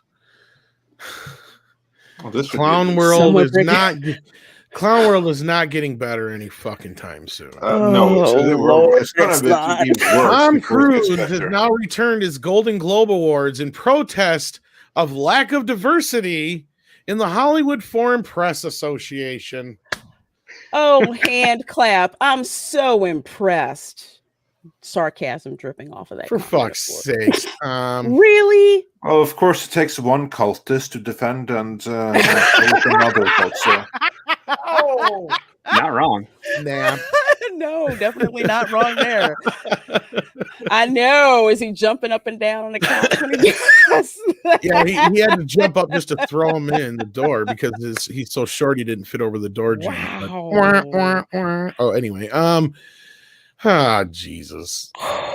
I just had to bring this to our attention. I'm so sorry for breaking the conversation, but I can't with these people.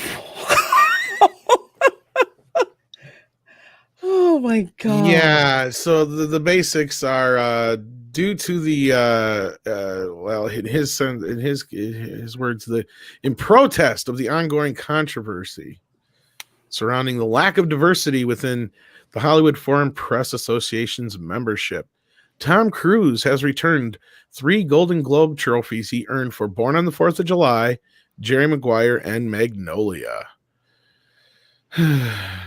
Why? Because the foreign press wasn't diverse enough? Evidently not. Well, nice going with that. This is the foreign press. Notice Local press. It's the foreign press. Foreign press. What? Who?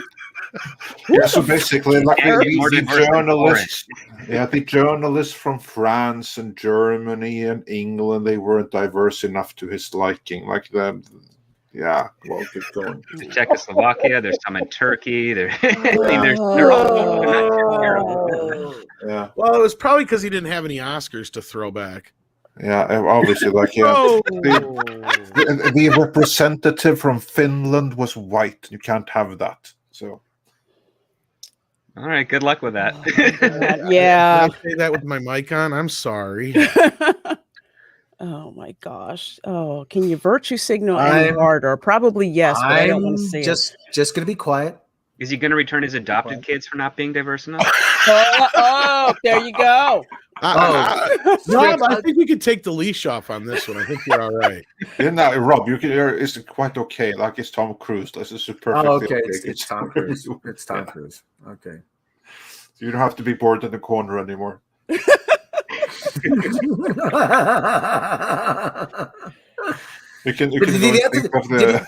Did he have to get up on somebody's shoulders to reach? I mean, Oh no, he's like, Hollywood Foreign Press, am I using you to virtue signal? Yes. Don't listen to him. He's answering a question from a half hour ago. Oh, I wonder, did he think of this himself, or was it David? No, he couldn't. Hey, give us some points for that Rain Man reference. Give us some woke points here. Anyway, what were you saying? I'm sorry, Andre. Yeah, no, I was like wondering, did he think of this himself, or was it David Miscavige that told him, "Hey, go and get to some woke points"? I was going to say that. Probably is. He's like, make sure it's the Golden Globes and not the medals we gave you. Yeah, let's just say, the David Miscavige crew, they're tied in pretty tight with Tom Cruise. It's not like he gave anything back that was worth anything or any value. Who cares about a Golden Globe, really? No, they just show you showed up and got drunk. Also, someone really should tell him that we are due for a Mission Impossible reboot and a recasting of his character, because his character is a problematic white man. And what's his? It's like Ethan. What's his? Ethan Hunt. Ethan Hunt. Yeah. Seriously, Ethan Hunt is a role that just begs for Idris Elba. I was thinking Denzel Washington, because he actually made a statement during one of his Golden Globe wins, which is like, if he met with the Hollywood Foreign Press, he knew he was told he was going to win, and now here he is winning, and he's like, and that kind of burned some bridges over there. But that would have been kind of funny. It's like Tom Cruise returns his Golden Globes, and they replace Tom Cruise with the guy who actually scoffed at the Golden Globes legitimately years earlier. Denzel Washington. so everyone should like hashtag recast Ethan Hunt with a black man. Well, he's got at least one more under his belt, because I think he got a Part 8 contract. But yeah, you mean other than the one that's like been filming the past year? That's 7, right? Yeah, I they're don't doing know. 7 and 8 or 6 and 7. One of those. Yeah, I think he's on 7 now, and then 8. He's got a deal for. He got his deal for the next one anyway. Mhm. Also, on the note of Tom Cruise, Hypergiver 2 says, want to know how to identify Tom Cruise's table at a restaurant? Look for the table with a step stool and a high chair. I gotta laugh at that one because it reminds me of something that oh my gosh, his ex-wife had said, Nicole Kidman, when they got divorced, someone asked her about it, and she says, well, at least I can go back to wear my heels again. No Yep. shit, right? That was on Letterman. I freaking love that. That was gold. Ouch. Yeah, that was a rough She was one. definitely a koala in the rain at that point. Mhm. She absolutely was. Stephen Otten has a statement concerning the Tom Cruise story. Thank you. I don't blame you, Stephen. It's only news because it's just kind of like, how woke can you go? Well, I Like- mean, he's returning 3 Golden Globes, so that's 1 for each wife. So what? Mimi Rogers, Nicole. Oh, that's right. Oh man. Oh shit. But it just kind of did go in with this whole Disney thing in a way, in a weird roundabout way, even though they're not connected in any professional way. They are, in a sense that, what he's standing on is exactly what this Reimagined Tomorrow is all about, right, Andre? Yeah, pretty much. There's like some. It's like funny that you should mention that because like this like Reimagined Tomorrow also reads as something that L. Ron Hubbard, I know I said Howard in the video, sorry, I got confused. Hubbard could have written. Only I don't even. Well, know you've that been he talking was about so much back in Howard studios. lately. I can If see. it I'm was getting like confused. L. Ron Howard, would that be Conanetics then? Yeah. Let's I was make this joking about happen. that. I'm all for this. Especially if the first 3 rules are what's good in life. No, I'm kidding. Actually, that wouldn't be bad because if everyone were to follow the teachings of Crumb, as per Conan's religion, the world would be a very much better place, I think. You don't help me now, Cram. I say fuck you. I do it myself. You son of a bitch. Yeah. Now you know what the teachings of Crumb are. Do it yourself. Pretty much, yeah. No, actually, no. You are 100% right. Like, forget about the movie. Conan's religion in the comics, not in just the comics, but the original stories, is that Crumb, he does one thing for his followers. He breathes courage into them to make the best of their own lives, and The will. and after he gives them their will and their drive, and beyond that, whatever they choose to do with their lives after that, that's their own problem. Crumb doesn't care. If they ever dare pray to him, if they dare ask him anything, he will send them doom and damnation. Don't bother him. So then it's entirely up to them what they choose to do with their life. If they live a good life, bad life, doesn't matter. There's absolutely no reward. There's no heaven. There's no hell. You just disappear afterwards. So you might as well make the most out of your life while you have it, and do as good as you can. Because otherwise, philosophy to Carl Sagan. actually. World would be a far better place, quite unlike what's being taught by Scientology and by Disney in this allyship for race consciousness. I don't even want to say that thing out loud, but I know, right? Yeah. Aaron Rodgers wants to know, is that the Aaron Rodgers? You look like Patrick Swayze, but hey. Are you guys excited for the new Jason Statham movie? I saw the trailer for that. It looks all right. Looks What like movie? What's it called? I can't remember the name offhand, but it's his typical typical Jason. yeah. Okay. Yeah. Okay. Yeah, it's Jason Statham being Jason Statham. Yeah, Jason Statham being Jason Statham. So it would be fun, nice to watch with popcorn. It's my candy. Oh, I want the to do thing him that with comedy, more comedies. He was actually the only good thing in Spy. it's direct. Oh, I was just tapping on my desk and I got Sadie going. It's directed by Guy Ritchie. That's the big deal.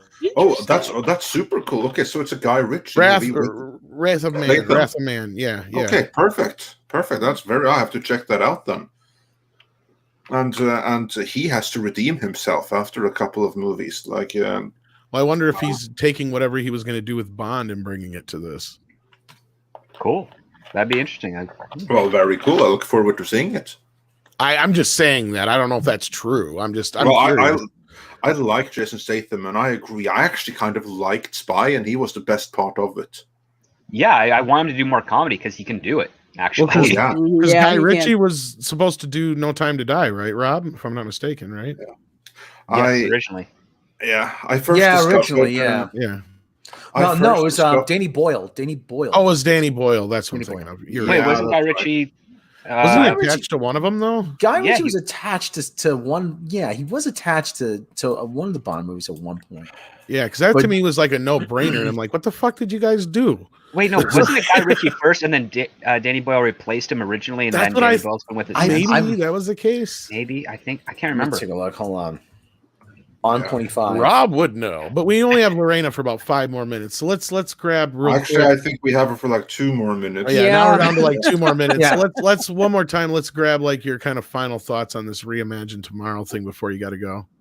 I'm still just floored that this was actually hidden in plain sight on Disney's website, hidden under the corporate responsibility report for 2020. That just blows my mind. Because if you go and you look through that entire presentation, this Reimagine Tomorrow is mentioned in about 5 places. Yeah. Very, very, high level places where it was mentioned. But it's disgusting. It's actually evil what it is. So it's pretty much you're using racism to combat racism, which is not good in well, you're creating new racism, if you ask me. Yeah, well, that's pretty much exactly what I'm talking about. It's like they're creating racism against white people to combat racism with other groups. That's what they're trying to do. And they're using guilt in order to push that on you. Now, when I say guilt, supposedly, from what I've heard from like the likes of Clownfish TV and looking out on Twitter, that this program is quote unquote voluntary. But like I said with Andre in the video, you're basically being voluntold to do this. Yeah. If you think people are not paying attention to whether you sign up for this or not, you're kidding yourself. In corporate America, they pay attention to that type of thing. Yeah, and you also got one other point you guys made that really kind of stuck out to me was the mazes they put up, or at least the stops they put in the mazes. Like, don't ask questions. Yeah, the thought-stopping process. Stopping processes. Mm-hmm. Yeah. Don't ask questions. Don't press for this. Don't refer to your friends who may happen to be Black, trans, Asian, what have you. Don't bother them. Are the same type. Exactly. Yeah. It's just you can't question anyone's experience. More than that, you can't do anything to engage in an actual conversation in which learning might happen by accident. Exactly. Instead, you are going to go further and you're going to whip yourself and apologize for being white and say that you understand and you're trying to do better, and that's it. No more conversation is necessary beyond that. No, because another example that I'll bring up is if you're like, say, in a blue collar environment. In that kind of environment, being direct and to the point is pretty much what happens. People hash out issues much more quickly. In corporate America, they're using this tap dancing thing, what I call, to get this across. And and like I was saying, if you've been in corporate America, seeing this, you're not surprised, because this training has been out there under several different names from several different vendors all throughout corporate America. Right. So even if the you people think that invented it denounced it, saying it doesn't work. Exactly. That figures. But it's like I'm telling people, if you think Disney is the only company that's doing this, you are gravely mistaken. They're just one of the biggest targets that got outed, like Coke did. Oh, yeah, that's a scary thing. I think this is going on all over the corporate America. Oh, big it is. All over the place. It is. And it really came to the fore with what happened with a certain group with 3 letters. that happen in the U.S. with a lot of activities going on that may or may not have involved incendiary devices. The WWF. What do they have to do? The World Wildlife Federation. Yeah, those pandas, they just had it with not getting paid. What? Those koalas in the rain. They're troublemakers. Rain ain't free, motherfucker. Exactly. Wait, it is free. Never mind. So that's kind of like my last thoughts on that. The girls and I are definitely going to talk some more about this on toxic femininity tonight, especially peel apart some of those tweets, especially the checklist of white privilege to determine how privileged are you. So that should be very interesting. Yeah, that was. It's funny how when they write things that there's absolutely no escape from, and they set you up to fail. It's always fun. And I want to highlight one. That. Yeah, so everyone do check that out. Toxic Femininity later tonight. The link for it will be up before long. So that should be a real doozy. Yes, we will see you at 9 p.m. Eastern. Remember, we're an hour earlier now. Yes, and that seems to have been working out really well for us. So we'll continue to do that. Anyway, so until then, Lorena, we bid you adieu, and thank you for hopping in. You're very welcome. Thanks, everyone. Thanks, everyone in the chat. Please do hit that like button. Have a good one, guys. Take care. Take care. I'm going to bring up some super chats I can get up on screen. My countryman Terje Tiberius Mörk says, I don't care. Disney has become Quislings. What's that? It's all about money. I was about to ask, if I say the word Quisling, do you know what that means? No, it sounds like something that happens in your pants that shouldn't. Well, I can see why you would think that. No, actually, Quisling, that's a term that we in Norway like to think everyone around the world knows as well. Some do, but not everyone. It basically means traitor. Because it was the name of a Norwegian politician actually, because way back in the 1940s, when some very angry men from Germany came to visit our shores, and they weren't invited and they didn't leave when asked. There was one politician that went and said, "Everyone, these are our saviors, and you all need to quit this resistant thing and just join them." And his name was Quisling. And for that reason, that name is now synonymous with traitor. Yeah, traitorous traitorous towards an occupying or for an occupying force, right? Yes, exactly. And he was one of the people who, after the war, was rewarded by literally being taken out back and lined up against a wall and kind of figure out the rest. So very swift justice right there. And let's see if there's anything else we can bring up here. Oh, you have more Norsemen here. Joachim Stark says, for 50 Swedish krona, give me a TV series where woke is the long game planned by the other 3-word letter thing back in the 80s. I don't think that such a TV series could be made in America today, although it would be very intriguing if someone were to make it. That's certainly for real. One of my series I pitched took place in the 70s and had the other communist country trying to do that to the United States. Did not get picked up. Yeah, it's so funny how we have to continue to censor ourselves. How funny is that? Can't say anything. But yeah, I mean, Gypsy Warrior, but there's a little bit of a punishment. Yeah, exactly. Which means you can't really say it. Even if you're, if we were CNN, we could say it. But yeah, Gypsy Warrior says Disneyland should have work makes you free gates. Oh yes, nice one. Script Doctor, obviously, of course, took that reference. Yeah. Actually, but don't even joke about it, because the way that this is going with all corporations and everything like that. Yeah, well, there's the adjacent version of it. So this is the one thing that I remember learning in college, which is that you want to work so you can live, not live so you can work. That's the mentality that every free person should have in their head, is that you're not a slave to your job, whether it's voluntary or not. You want to make sure that you're working so you can enjoy the fruits of life, not living to enjoy the the fruits of work, so to speak. Yeah, exactly. Very, very good point there. And Ray Jung 74 says, Tom, can you do this one?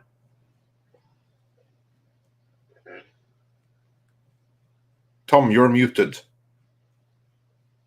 Okay, Tom probably went out. Oh, yes, Sadie needed attention. Rob, you there? Oh, So the yeah, two I'm voices- here. Oh, there you yeah. go. Rob, you need to do the super chat on screen. Be very, very quiet. I'm hunting rabbits. Exactly. So there's the Elmer Fudd meme. And then that's it for the super chats that I can bring up on screen. Let's see if there came one now. No, so then we are back to the classic super chats that I can no longer bring up on screen. So you're just gonna have to listen. Elmer did not have enough white male wage. Exactly. So there we go. But of course, he'd be cancelled too because he's still white. They took away my guns. They took away that Texan's guns. What was his name again? Like Yosemite Sam. Yosemite Sam, yeah. You know, they took away Elmer Fudd's guns because because it was terrible. Oh, it's a bad image. Oh, it's terrible guns. Oh, no, bad. But they gave him a scythe to lop Bugs Bunny's head off.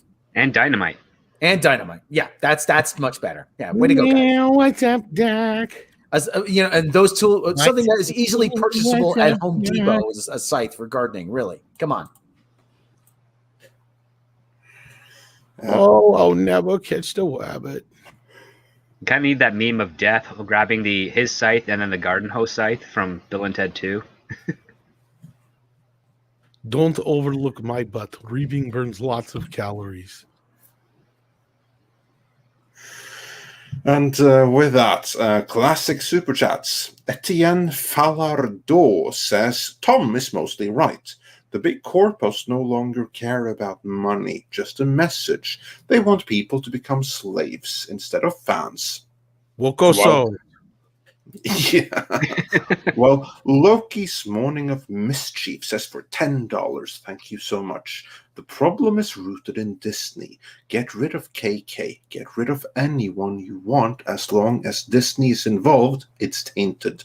Star Wars will not be Star Wars as long as the rat is involved. And Straight White Mage says screen time and fan impact are not synonymous. The Borg were only in 6 episodes of TNG, and Boba Fett's cameo in Star Wars created the Mandalorian mythos. And Supernate says for $10, thank you so much. The signs for the failure of Black Superman is already showing. There isn't even that much excitement from the left. I've only ever seen questioning and resentment. Yeah, I don't even see any support from like the black people on YouTube. Well, I think the thing with the Black Superman situation is it's one of those things that's tough to defend, right? Like, I mean, a lot of these other things they can just go, oh, you're racist, oh, you're this, oh, you're that, oh, you're this, oh, you're that. They're getting to the point where they're blatantly doing this, and it's like, okay. They like even the Scott Mendelson article is a perfect example. Like they know exactly what they're doing. They're setting themselves up for failure. And it's sad because it feels like it's mostly just so they can say, look, see, we told you you're a bunch of fucking racists. And that's all it really is. And it's like, no, you idiot. You've just gone completely off the deep end with your stupidity here. You know, yeah. I mean, people want Static Shock and Icon movies and as their alternative to just, tokenizing Superman. I mean, that you have these characters, and I think one reason is that, number one, that probably people in the studio don't know who they are. Number two, if they were to use them, I'm pretty sure there's still some sort of rights issue with the estate of Dwayne McDuffie because he passed away. And so there's probably something in there that that if they did know, they don't want to negotiate, which is ignorant in my opinion. Because like you can kill two birds with one stone here. You can get your so-called Black Superman, but you can also have a really interesting and fun movie that addresses some of the topics that they want. And in a comic book, it does it far more delicately and less of a form of like preaching than what people are really averse to. So I mean, it would be a win-win to go with any one of those two characters that exist, as opposed to just rewriting Superman to be essentially Icon, but with a way more poor leaning agenda, so to speak. No, and absolutely, and that's why I got to give Michael B. Jordan some credit. He's like, I ain't taking no sloppy seconds, and that's the kind of attitude we need. And hopefully, I think Rob is a little bit right on that sense, or at least I hope you're right, Rob, in a sense that this is going to be the one where everybody just goes, "What the fuck is this?" Like, I mean, how much farther can you go into woke territory before everybody else is just like, stop, time out, kind of like the Gillette thing? Because I still don't think we've seen that yet in Hollywood level. I mean, yes, the Star Wars movies have gone down, but there's always excuses that can be made on, other places and other ways. And that's what I was saying before too, Andre, as far as like, yeah, they can pin, different things on why The Last Jedi made that much less than The Force Awakens and not bat an eye, as opposed to where we can look at it and see something completely different, to where they just see it as, oh, the excitement was gone. This is where the ceiling really is on these things, kind of thing. And they're just accepting that as is, because The Force Awakens was just one of those things that is once in a lifetime, kind of like Endgame or Infinity War kind of thing. Yeah, pretty much. And then that's why I say, like they look at JJ and they're like, he's JJ Abrams. He can do it. He'll do what we tell him. Mm-hmm. Yeah, that too. Yeah. But anyway, moving on with Super Chats. Yes, moving on with the Super Chats. Mexican Iron Man. Oh, thank you so much. Says for $25. Disney policies and politics are wocoso. If anyone asks me about understanding my minority childhood in a crappy ghetto East San Jose, I'm lighting my lightsaber and going Skywalker hallway Mando crazy. Vroom. En garde. Yeah, exactly. Like, it's so funny how they try to talk down to everyone about their experiences. That's nice going. And Cyber Soldier says, I agree with Rob. If that Superman movie makes Superman 4 money or less, then Superman returns. Half of WB is gone. Well, we'll see. And T-shirted Historian says for $5, love all you guys. Andre, we gotta talk Conan the Barbarian someday soon. Yeah, maybe we will. We'll see about that. And Joachim Stark says for 20 Swedish krona, love Midnight's Edge. Tusen tack. And we, of course, we love all of you spending time watching us rant and rave and try to have some discussions in here. So we are so grateful that you choose to make us part of your day and to support us with your super chats and your donations. Believe us when we say that actually does keep the light on and allow us to do what we do. Couldn't have done it without you guys. It's absolutely true. Well, and here we found the core for the whole thing with Tom Cruise. NBC is not going to air the 2022 Golden Globes amid the HFPA controversy. So he's hopping on this train is what he's doing. Is there a controversy? Is that a new thing? Evidently. Is that what's trending now or something? So what's the problem? Like that the Finnish correspondent is just a little bit too white? Again, it's showing how stupid. I don't have enough face palms for all this shit anymore. Build your machine, Tom. They were worried that the correspondent from Ukraine wasn't a black man. Wasn't Ukrainian enough? I don't know. Yeah, well, great going. Yeah. And both Gran Wasu 42 and Tonerster3 sent us popcorn super stickers, so thanks for that. Stephen Otten wondered, am I going to have to separate you guys? And now there's no need. We can have heated debates here. That's the beauty. Always. Like, we can have debates and we'll be friends afterwards. There's no reason to separate anyone before we have both Uche and Mr. H on at the same time. Maybe that. Oh, I love Paul. There was nothing. We can get in debates without it being personal. That's the thing. I mean, that's what the other sides of these conversations don't seem to understand. Is you can actually get in debates. You're going to have some uncomfortable conversations. And that's something they don't like. They don't like when something makes them uncomfortable. And I'm sorry, but a lot of these things are uncomfortable and they're things that need to be addressed. And you can sit there and pretend all day that you're making the world a better place, but all you're doing is ignoring the things that do need to be addressed, and you're causing a big stir where there isn't one. And that's what we're seeing here. And it's really getting to a tipping point. I really do hope you guys are right more than I am, to be clear. So I think that the truth is probably somewhere in between, and however much we want it to be, it's probably a big degree of wishful thinking in there. So yeah. Well, we shall see, but I'm not too optimistic. I don't think that Gina Carano is gonna come back. Let's say certainly not until there has been a complete wipeout at Lucasfilm. And moving on from there, we have Troy Pacelli, who says, regarding the Gina and the Tom and Paulie debate, bottom line, I think it's awesome however you look at it. At the very worst, Tom, it means there is still hope. Yes, indeed it does. Yeah. And Mags says for $5, thank you so much. Love all of you. Andre, Rob, Paulie, Tom.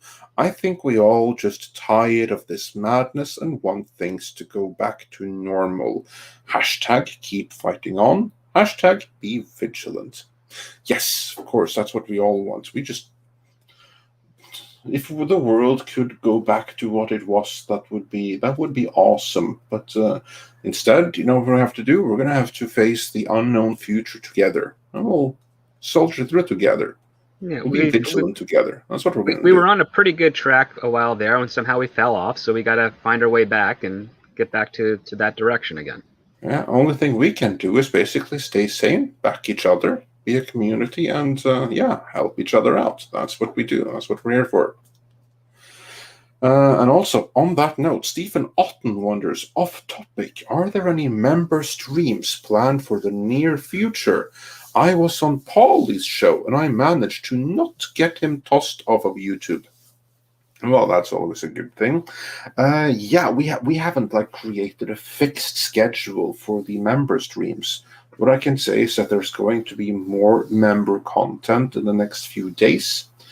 And I imagine we're probably going to have another member stream over the course of the next week. We'll try to announce it a couple of days in advance, but within the next week, I think we'll have another member stream. And it was great fun last time, so everyone should be there for that. And Anti-Derivative Jill sent us a super sticker of a little green goblin behind a coffee mug, or a green troll, or something like that. And True Pop Culture 7 says, if they get her back and apologize, it's a win for Gina. Yes, for everyone. For absolutely everyone, not just for Gina. And Ram Bam 3000 says, weren't Lucas and Spielberg Independence original? Yeah, we call this one. Yeah, they were at one point. But here's the thing. You can be independent, but if you're successful enough, suddenly you become the machine. Yep. Yeah. Every alternative becomes the mainstream eventually. Yeah. It's like the real life Citizen Kane story, isn't it? Yeah, actually, George Lucas is the real life Citizen Kane story. That's the best analogy. I heard that years ago, but yeah, that's the most accurate analogy you can have for George Lucas. He's the film version of actual Citizen Kane. Yeah. And Stephen Otten says, Wrath of Man was my first in-theater movie since Tenet, but I don't feel the need to go to a movie that I can see on a streaming service. Yeah, can't blame you, like habits have changed. And Marilyn's Id says, Midnight's Edge is American Zoetrope Mark II. Fuck yeah. Guys, what the heck? What's an American Zoetrope? Oh, you don't know what American Zoetrope is? That's George Lucas and Coppola's production company. That okay. That the they one started that and then almost bankrupted. Yeah. Yeah, it almost bankrupted and then it kind of just evolved into two other different companies. Yeah. Yeah, well, why can't you make movies that normal people want to fucking see? Fine, I'll make Flash Gordon. You can't get the rights to Flash Gordon. Damn it. Okay. New strategy. Why can't you make shit like people like want to see like comedies and kids movies and shit? You got to make this fucking THX 1130. What the fuck, George? Oh my God. Lost us our 3-picture fucking deal. That's basically how that conversation went down. I'm not shitting you. So someone should do like a live action reenactment. George is like, that would be hilarious. It's easy. You can get the audience to react. I'll wring a kitten's neck. That'll get the audience to react. And then George's wife comes in and is like, "You're just a fucking cold fish, okay? We get it, but you." And he's like, "I'll fucking show you guys." And then he went and made American Graffiti. I'll make a fucking movie where it's just fluff. Well, not only that, it's like the studio was saying, George, you can't have a movie with 7 main characters. And then they took my movie away and they cut 5 minutes out of it. Fucking bastards. It's a hard life. It really is. He's the great experimenter, and some what I want in the end, because I got to put my 5 minutes back in, just like my penis, like that, huh? It's the way he said it too. If you ever watch that interview, he's like, "Yeah, and I got the last laugh though. I got to put my 5 minutes back in." Yep. Oh my God, yeah, that's nice, very nice. And we're going to do a couple more super chats before we move on to the next and final main topic of today. Toxic Man Flew of Dick's Division says, I always agree with Paulie. He makes killer tacos. And Anti-Derivative Jill says, Hulu lists the new Grills episode as starring Cara Delevingne, an old episode instead of Gina. I'm recording anyway to see what happens. Really, they did that? That would be messed up if they pull if they pull the Gina Carano episode and like repeat the Carla. That would be really weird. And then Brett Cohen says, and on another note, Andre, what sound does a happy cat make? I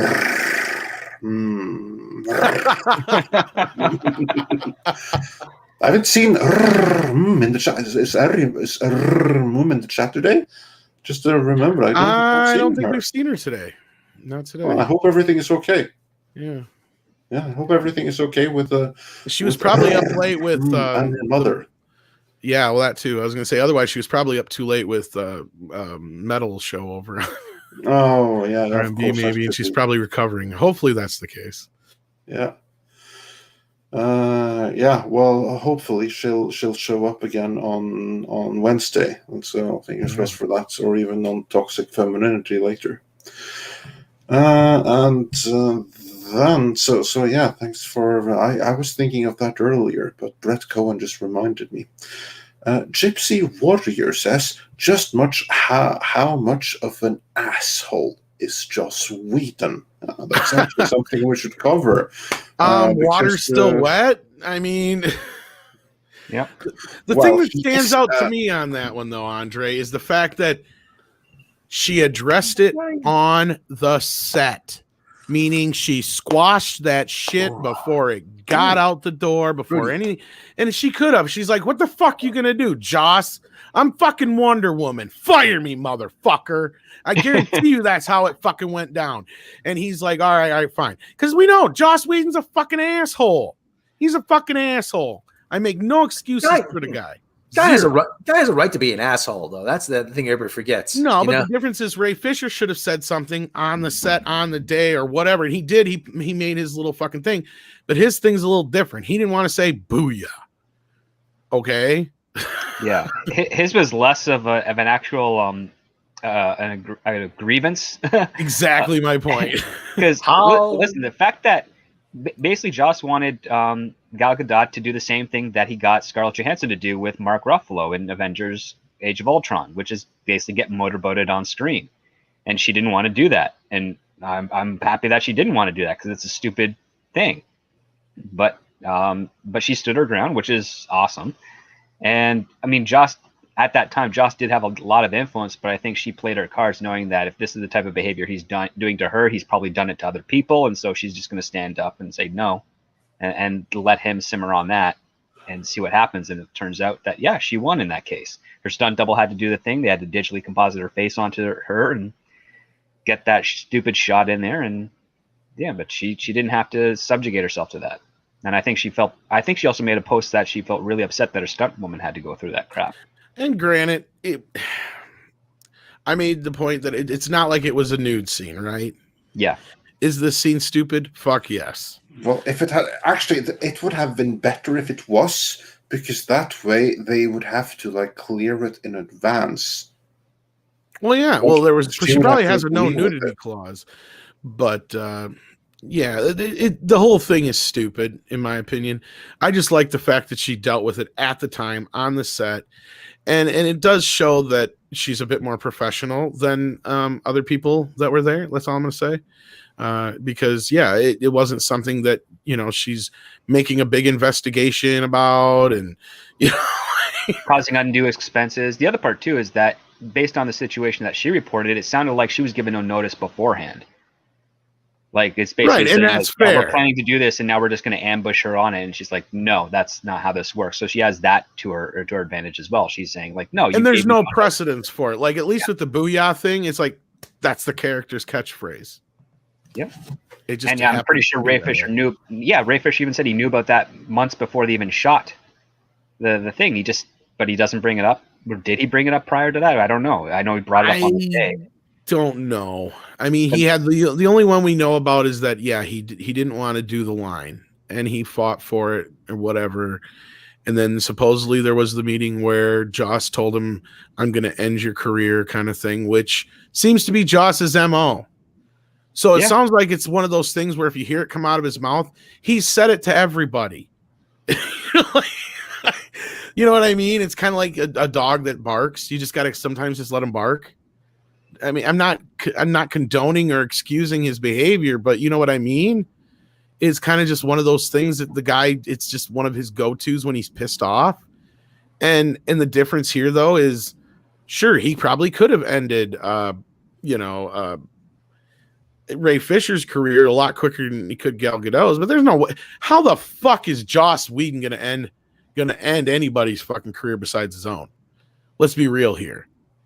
I mean, even Ray Fisher for that matter, because the damage that's been done is all Ray's fault, if you ask me.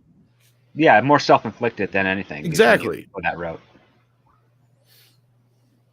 I mean, he'd have just been better off letting it go. And then when people brought it up to him, being like, "Oh yeah, the guy was a bit of a jerk. There was, some disagreements on the character and some things like that." But, like now in hindsight, with the way things are coming out, yeah, totally. Instead, no, Ray made this big deal about it. Like, I'm a big fucking victim here, and it's like basically how Gal handled the situation. That's exactly how this happened. Somebody asked her about it and she's like, "Yeah, I dealt with it." like an adult. Yeah, and the reason that this is like an issue at all is obviously because Joss Whedon, he set himself up for it by being explicitly by being a male feminist. Had it not been for that, this wouldn't have been like the same issue. It's because of like that double standard, such a difference between what he says and what he does. And in that particular instance, didn't quite get away with it now, did he? Not yet. And then the fact that it's still developing is kind of ridiculous, but we live in ridiculous times. Yeah, indeed. And Fat Steven Seagal, gaming / something I can't see on screen here right now. But anyway, Fat Steven Seagal says, "Hello, panel. Hello, boss. You guys always great." Oh, thank you. And Diego Flores, in reference to like Disney's internal documents, someone has to play the national anthem of the USSR right now. Yeah, but I'm not so sure they have anything to do with this. Yeah. I was like thinking someone should like play the Kazakhstan's national song and get the wrong one. Or at least Paul McCartney's back in the USSR. That's yeah. At least got some rhythm to it. And Stephen Otten says, "Apologies. I was trying to make the point that kings and queens tend to fall. And historically, it happens in-house." Yes, of course. No apologies needed. We see what you meant to say, but like, just have to like be careful with what we say in comments and stuff like that, because people are watching. Yep. And on top of that, the hierarchy. If you don't earn the position that you get, everything will fall around you. That's just how it works. Yeah. And Gypsy Warrior says, "More like tomorrow belongs to me." Yeah, might as well have been. And Straight White Mage says, "In the opening chapters of the German My Campout book, Addy admits it was all his own fault." Yeah, I actually haven't read it in that much detail, but I trust it when you say so. And Gypsy Warrior says, "Heard Cruz was at Zeno's first volcano eruption."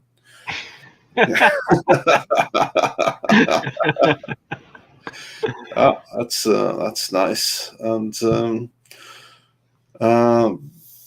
Aaron Rogers says, "I thought Tom Harding was gonna play Bond." I think you mean Tom Hardy, and that was just a rumor. I don't think that anything has been announced or anything like that just yet.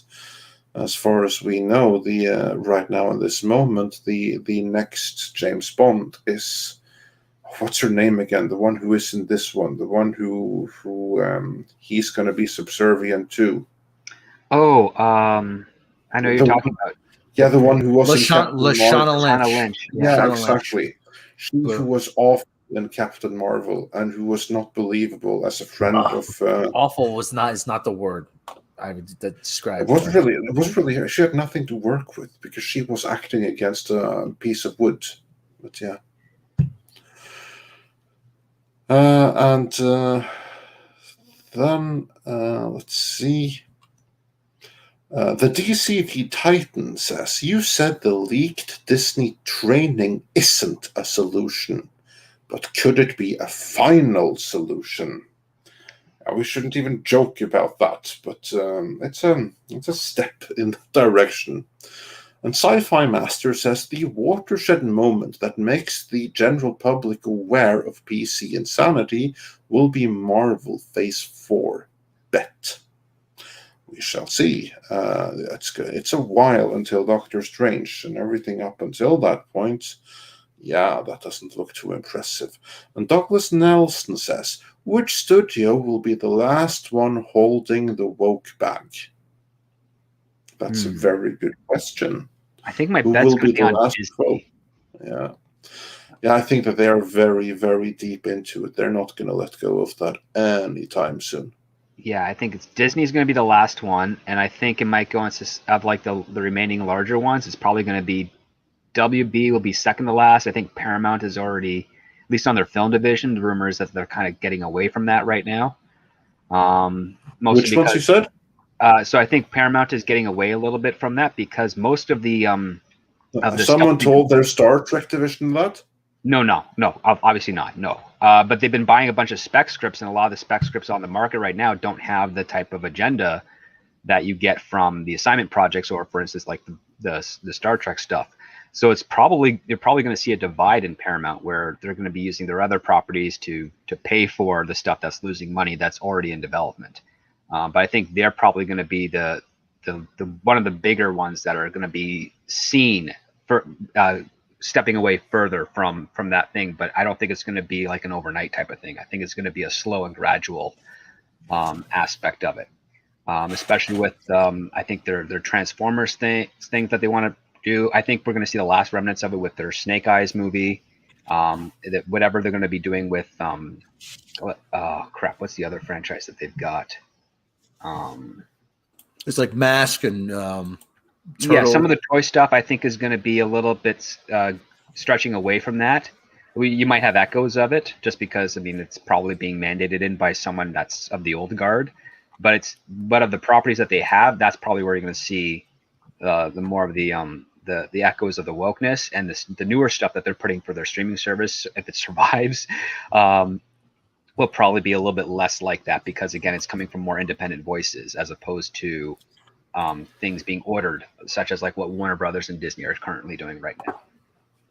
Well, we got to remind people that the woke shit for Star Trek doesn't come from CBS. It's not like they're going, you got to make this show woke. That's all Kurtzman and those guys using it as a platform. Yeah. Yeah, pretty much. And I mean, Sonic the Hedgehog, I think will probably be one that's. Yeah, I'm pretty sure. First one. I mean, Paramount as a whole, and from everything I've heard, they have no fucking clue what they're doing with anything. Like, they are fucking clueless.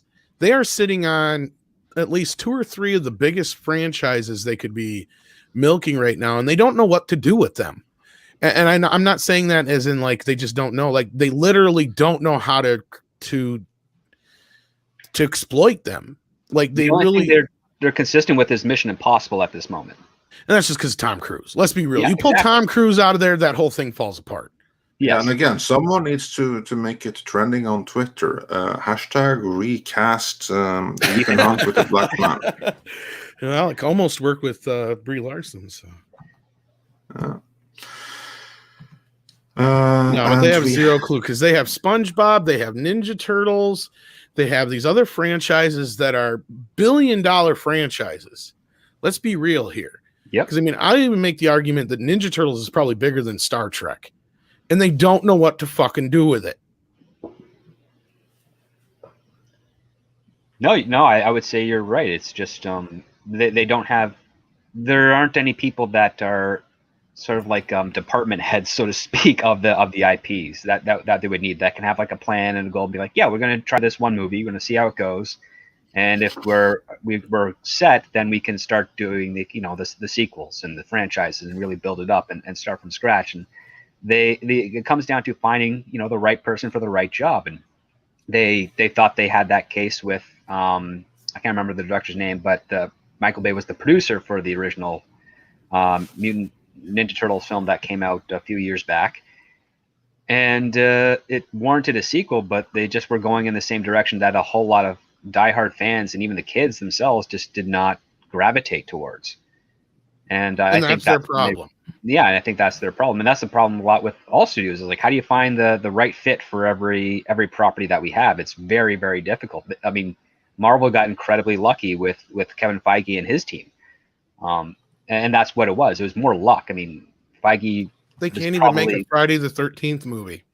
Yeah, they can't even make a Friday the 13th movie. That's make it less than what the hell was that remake? It was like almost $60-70 million it cost, I think. That's why it didn't get a sequel, folks. Yeah, it cost too much. Those movies are not supposed to cost that much. Like they made look. Paramount was embarrassed by the Friday the 13th franchise. But they made bank off the Friday the 13th. Like that franchise basically single-handedly ushered Paramount through the 80s, if you don't count Eddie Murphy.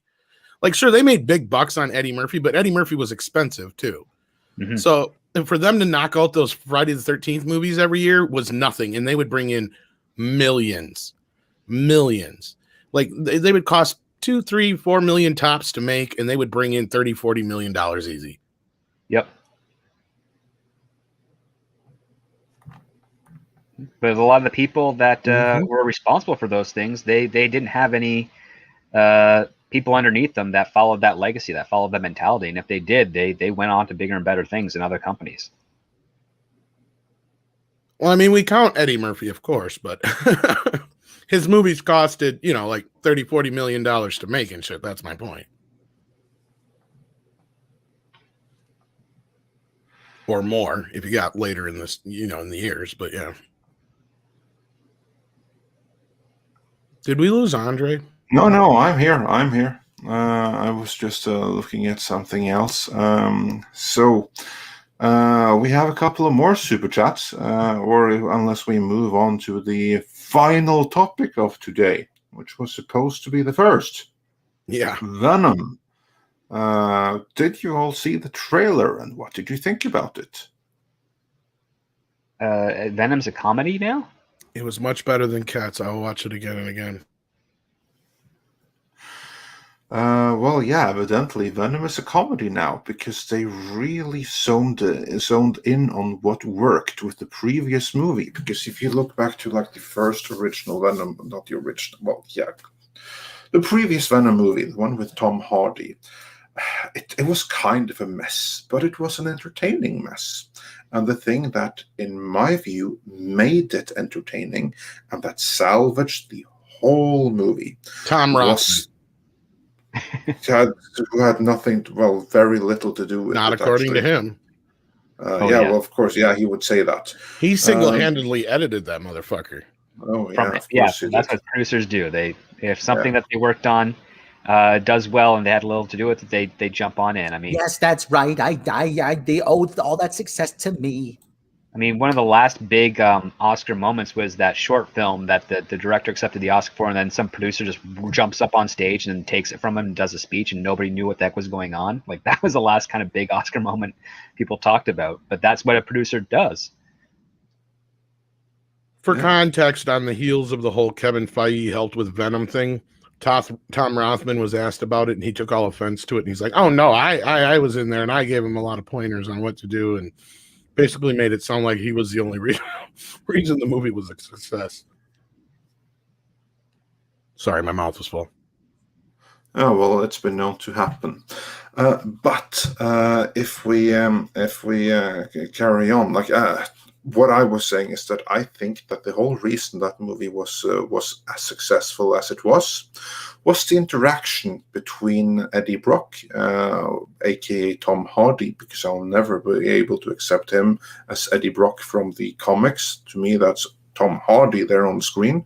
So Tom Hardy and Venom, aka Tom Hardy, the voice synthesizer. It was the interaction between those two. You're right. It almost should have been a different character. Yeah. Yeah. That's what single-handedly salvaged that whole movie. So what I see here in this trailer is that they have zoned in on, okay, we got away with it because of that interaction. So we're gonna bring that up to 11 here. And then the whole thing is going to look very much so like a comedy. Script Doctor, what did you think about it? Have you seen or heard anything about the script for the movie? No, I wish I had. The only thing I saw that actually piqued my interest was Woody Harrelson's little monologue seemed pretty interesting and cool. And for a guy that's like in his 60s, they made him look a lot younger, kind of convincingly a little bit more. And yeah, I mean, it looks interesting. I wasn't a big fan of like the special effects in the trailer, but that's probably going to be refined by movie time. But the other part too is like I've never been interested in this take on the Venom character in the Venom series, so it hasn't really done the job it needed to hook me in, at least. And we'll be searching to see if the script has been leaked or being traded around by some of my friends in the industry, because I'm curious as to what direction they're going to go. Because from that trailer, it looked like a type of odd couple type of relationship between Tom Hardy and Tom Hardy. So I don't know yet. I want to see a good Venom movie, but I don't know if I'm going to be getting that here. The one thing that did stick out was how during the opening title cards that they had on the trailer, it says in association with Marvel Studios. So there's still a little bit of a divorce there for the property. So it's I think it's designed to sort of create the illusion that this is far more linked to Marvel than it actually is, because this is really a Sony production that's has that deal with Marvel right now, and I think they're using that to bank on people of the Marvel fandom to blindly jump in and enjoy this film. Yeah, indeed. So it's so what do you think about it? Do you think it looks good? Do you think it looks interesting? Not just script, but Tom, Rob, does it look interesting? Does it looks like a movie you want to see? I mean, Rob? Parts of it seemed kind of amusing, like what would day-to-day life be like with a symbiote like Venom, and part of it, the opening scene with making breakfast, that reminded me of a little bit of Dr. Octopus. And I always say, imagine how much you can get done with four other arms. That would be, that would save a lot of time. You wouldn't need anybody to hold a flashlight for you while you're working underneath the sink, fixing a pipe. But it's never really been a character I was that interested in, Venom.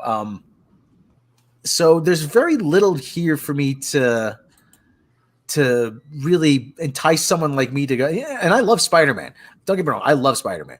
But Venom is, I think a lot of people get the wrong idea of Venom, of what the character is. He's not supposed to be like this badass version of Peter Parker. I'm like, no, this is a bad guy. You're not supposed to root for him. And the Cletus Cassidy thing is, Cletus Cassidy sort of is another extension of Venom. And I guess he's the Venom completely devoid of any kind of remorse or whatever, or with any kind of the humanity that Eddie Brock does bring to him in any kind of any sense of the word. Well, Eddie's more of a selfish asshole than what we get. Cletus Cassidy's a sociopath. Yeah, that's the big difference. Yeah. But the other thing too is I noticed there were a few little digs at Spider. You see the Daily Bugle. You see somebody squashing a spider on the on a table. So I think they're supposed to be leaning more into the Spider-Man mythos with this one, aren't they? I don't know if they're ever going to connect Venom with Spider-Man, but there is the deal now that because before this, Amy Pascal was very adamant that she had her own separate little pocket universe that still kind of was able to feed off that Marvel energy. And I too truly believe that her whole plan, along with a few others, was to get involved with Marvel, ghost their asses, and then everybody just continue to think that these movies are all still part of the MCU when they're really not. And Disney called their fucking bluff on that one. And in the process of we're getting the multiverse in the next couple of films out of the MCU, what that's going to do is just kind of open up the door for this to be another universe connected to but not in. You get what I'm saying? Because Morbius also has Spider-Man connections. Don't get me started on Morbius. But the costume that's in the background on the mural in the Morbius trailer was the one from the Tobey Maguire Spider-Man. And that was one of the things that kind of set me off way back when, wasn't it, Andre? If you'll remember, when I was like, remember when there was just first rumors of Sam Raimi being involved? And I'm like, there's more to this because you don't bring him in just to do a Doctor Strange fucking movie. You said that right then, that this is a big thing. Yeah, so I feel like then that was when they had the big meeting and, Feige was like, look, you got to give us a little bit more control over certain things going forward. And yes, you can still have your pocket universe with Morbius and Venom, and that'll be tangentially attached to it or whatever fucking word, adjunct, I think was the word that Amy Pascal used in that interview. But because I think Kevin Feige has no problem with them having their own pocket universe, but I'm sure he's well aware of what she was up to. I mean, it doesn't take a rocket scientist to figure it out. I mean, if you're obviously not somebody who, you know, who knows what I'm talking about, then just go back and watch our videos. But that's the short version. Is Amy wanted to use this as a launch board to make their Spider-Man spin-offs billion-dollar movies by tricking everybody into thinking that they are MCU. Yeah, she meant adjacent, but she said adjunct. Oh yeah, there's no question that she wanted to blur the blur the lines, muddy the waters between the two. Well, not only that, when you have the appearance that looks like Disney and Marvel Studios are spending money to market your film, and you don't have to do that makes it more profitable for you, right? So you let the audience do the work. Now Disney, I think, has a 50-50 deal with them. Isn't that what we heard, Andre, at least from the original reports? Is like something along those lines, yeah. So I'm feeling like this is gonna. That's where I was saying before, and that was what prevented them. And we're learning more now about the whole Avi Arad thing. And we knew this. We reported this, that there was, something came down from Sony that they could not use the official versions of Mary Jane and so on and so forth down the row, because they wanted to save them in case they did their own spin-off universe. And that was what it was for, is they were kind of pre-setting themselves up. And I feel like that's the reason why they left the Spider-Man 2 the way it did, because Sony was, or at least those people at Sony were completely planning on just like, we're going to trick people from here on out. He spun into his own little universe through the multiverse. And for those who give a shit, and the rest of the people aren't going to notice. Pretty much exactly that. We're gambling on tricking people. But as far as this goes, I mean, it looked all right. I didn't hate Venom. I went into the original Venom going, I don't want to see this. It doesn't have nothing to do with Spider-Man.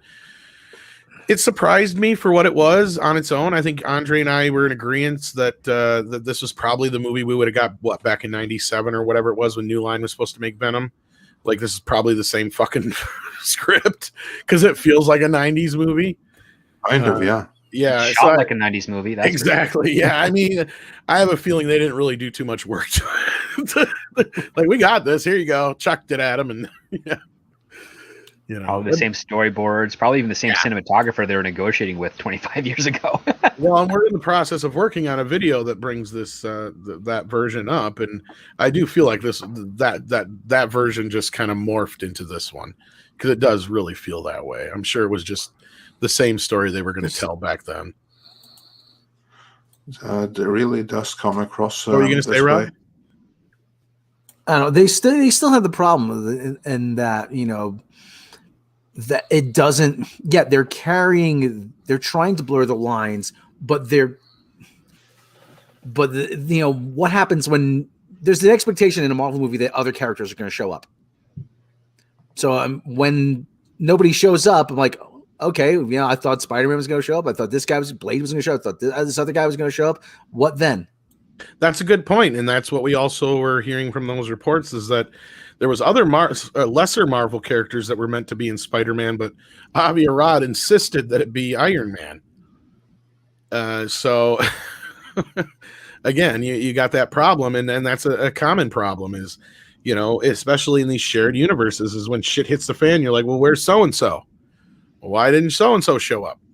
Even Captain America's one where people are like, well, if he's been here all this time, he's such a pussy for not getting involved. And it's like, well, he technically couldn't get involved because he'd fuck up a timeline, but there's that. Or maybe he got involved in stuff that we never heard about because it was through S.H.I.E.L.D., right? So, and that was my other point I was going to make, and we're going to probably find out down the road here, is that there's a whole slew of stories that we never knew about because he was under different under a different name, doing all these covert stuff. Like, he didn't stop the stuff we know about because he was busy stopping bigger stuff that was far more worse.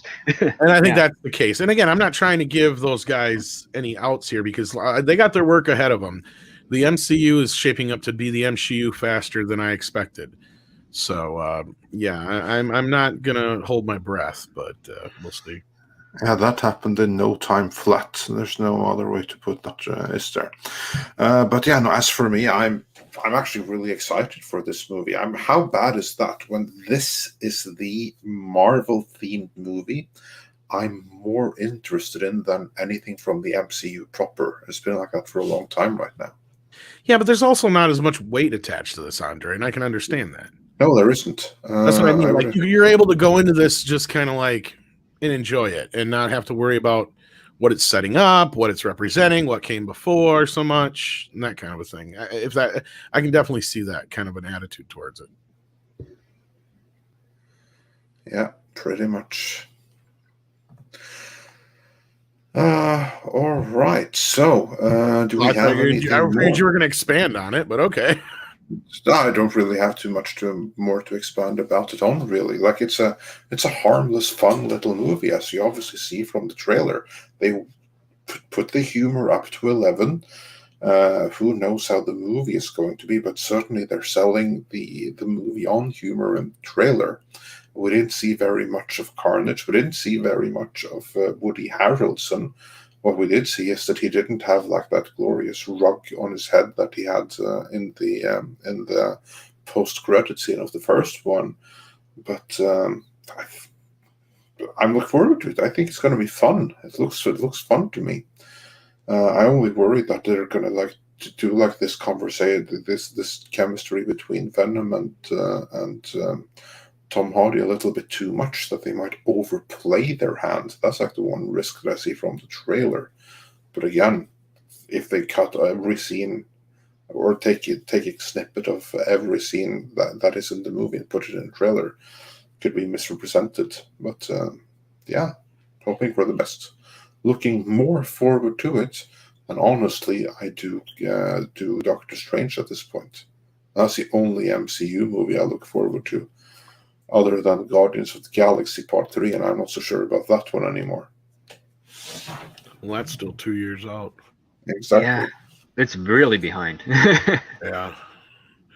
No, I mean, this could be fun. I'm not gonna like freak out if it's not great or anything. So. Alan Horn really fucked Marvel Cosmic, didn't he? Yeah. Yes, he did. Totally. He ruined the MCU. I mean, an argument could be made that a lot of this shit was going to happen regardless. Oh, he was definitely a significant contributor because, I mean, not only does James Gunn have the Suicide Squad, he's got the Peacekeeper series as well.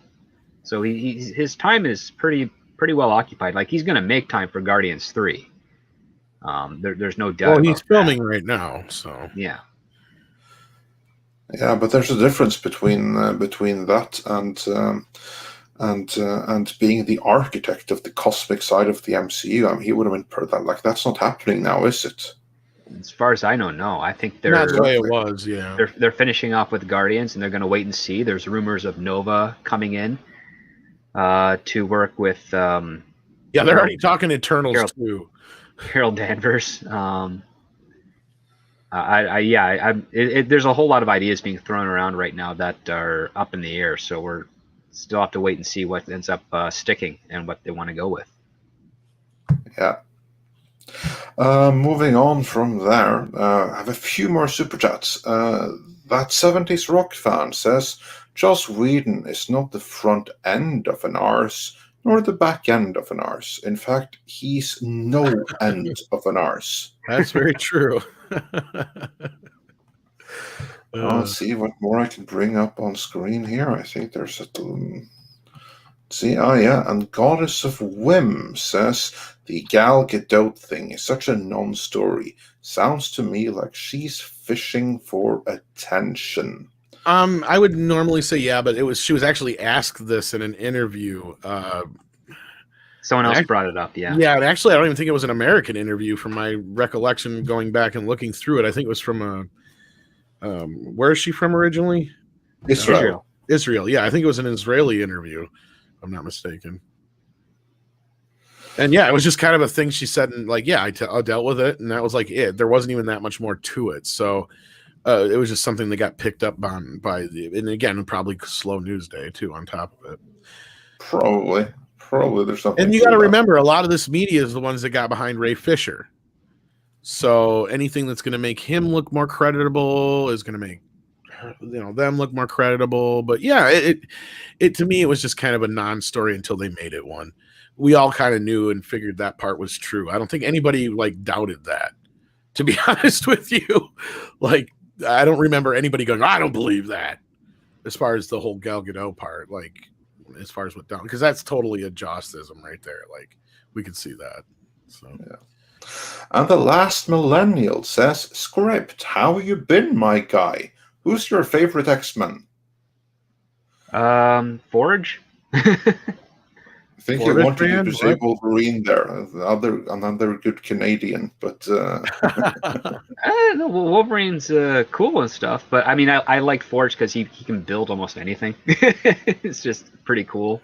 Why does that sound? I don't read enough stories of his, but like I liked him in the animated series for his brief stint there, and a couple of comics I did read him in. I'm like, this is a really intriguing and different type of character. I dig him. He was better written in the issues I read than Cyclops was, and Ben Doughty is very let down by your choice. Yeah, whatever. I mean, I'm not the biggest of X-Men fans, but you know. yeah, well, there you go. And then Harry Nice Guy says, "Venom. The only question I have, will it be woke?" I never thought I would say this, but thank God for Sony. Thank God that Sony isn't part of the MCU, or that they're like not fully. I don't think that the Venom is going to be woke. Script, is Venom going to be woke?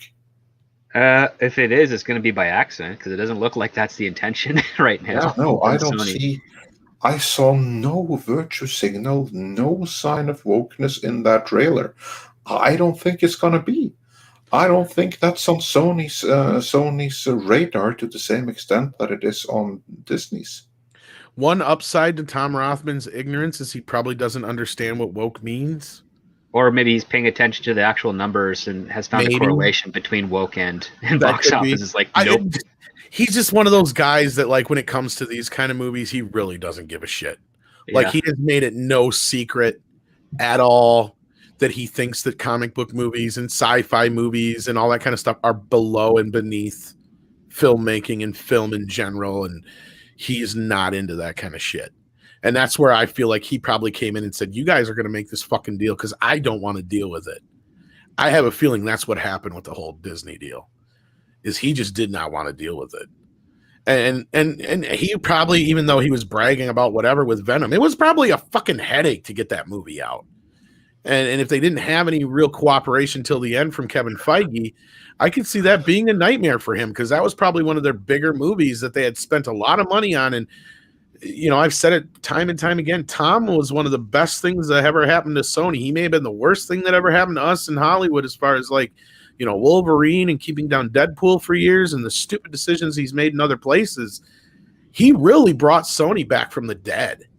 Like, I mean, when I started this channel with Andre and you guys listening to us, like, Sony, I would have laughed if you'd have told me 5 years from now, Sony was going to be not only not dead last, but probably one of the few studios making money still. And it's all going to be because of Tom Rothman. I would have laughed in your face. And I think Andre probably would have too. And I know Rob would have. And I know how it would have went too. He would have, ha, ha, ha, ha, just like that. Yeah.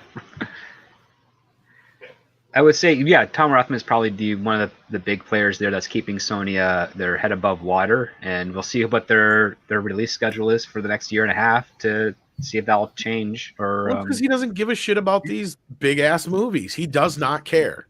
Yeah, it is not in his purview at all. Go ahead, Rob. Yeah, well, when I joined Midnight's Edge, I had no idea who Tom Rothman was. You know, but like I said, you know, all I had heard was about the story about somebody changing the sets down on the X-Men Origins Wolverine. Yeah, that was him. Yeah, that was him. Yes, it needs to be more colorful. The kids like lots of bright colors. It's supposed to be a comic book. Where's the color? Yeah, well, yeah. So like I said, so yeah, since teaming up. I read the funnies as a kid. I seen the Archies. Oh Lord, the Peanuts. I like the Peanuts. So yeah, oh boy, I like I said, Andre, you know, I don't think I can ever look at movies the same way because of you now. I hate saying it. You're welcome. Don't get me wrong. I'm not trying to give any praise to Tom Rothman or say he's a good guy or anything like that. He's a dick. From everything I've seen, he's a total dick. But, you know, when it came to Sony, he came in there and saved their ass. What can I say? He cut the money in the budget on fucking Ghostbusters. That was the first smart thing he did. You know, and then he come in and he's like, oh, we need more shit like Baby Driver, which he's done. And yeah, I mean, he's made some really good deals with Netflix and some other places there. And notice that was one big thing, you know, like when that was one big thing when I lost my train of thought. Damn it. But anyway, Tom Rothman is like, yeah. Anyway, back to the story. What was the super chat again? The next super chat we had, that was from Straight White Mage, who says, if villains are the heroes now, then where is my Doctor Doom trilogy? But Doctor Doom, he's a toxic white male, so and that's more important than him being a villain. But I do believe there's some kind of Lady Doom who might make an appearance. Is it not script? I actually haven't heard any of this parts. This is news to me, so I don't know. Yeah, I've only heard like rumors to that, and so I don't know. And the last millennial also wonders, Andre, Rob, Tom, who's your favorite X-Men? Well, that's a good question. I got to think of something better than Forge. That should be pretty easy, I think, based on what the chat has been doing. Oh, jeez. No, I've always liked Wolverine. Wolverine is the obvious answer for Yeah, a lot it's the people, easy It's answer, the easy though. answer, yeah. I've always liked Magneto. Magneto's a good one. Like I remember as a kid, like I didn't have a lot of the X-Men figures. When they did the Marvel figures, I had Spider-Man, I had Iron Man, I had Doctor Doom, and I had the Fantastic Four, you know, Doc Ock, all that kind of stuff. But the only members of the X-Men I ever had were like Magneto and Wolverine and Sabretooth. That was it. And maybe Professor X, but I think he was a little harder to find, especially considering he was in the wheelchair. So I think he was a little bit more expensive. I'm trying to remember if somebody out there remembers better than me. Yeah. But yeah, I mean, yeah, I'd probably have to go with those. Rob? Oh god, there's a lot of them. Beast, Nightcrawler. God, Thunderbird was a good character, but he was only in like 3 issues. Sunfire, he was their enemy. He was only in one. He was in Giant Size X-Men. Storm, I mean, oh god, Jean Grey. I mean, there's a lot of them I like. Juanita Gray, El Ciclopto. Where's Paulie? Paulie's not here anymore? Damn. Pretty much. So Andre, what's your favorite one? I've never really been into the X-Men comics. Never ever got into them. So I'm gonna go with Wolverine because he's the only one that I really cared about.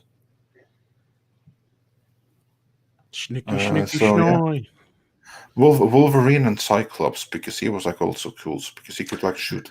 No, okay, actually, I want to change that because I have the X-Men for Sega Mega Drive, and there it was actually Gambit who was the best playable character. So I'm gonna go with Gambit. I don't know anything about him, but in X-Men on the Sega Mega Drive, he was the bump, better than Wolverine. So Gambit. Did they have that Wolverine game on both Nintendo and Sega? I can't remember. No, this one is Sega exclusive. No. I had a different one. Yeah, like then, but like, yeah, I'm trying to remember. There was one X-Men game on the Super Nintendo, and then there were 2 on the Sega Mega Drive, and they weren't the same ones. So it was a case of, I think the Super Nintendo game was the better one, but the Sega ones were pretty badass too.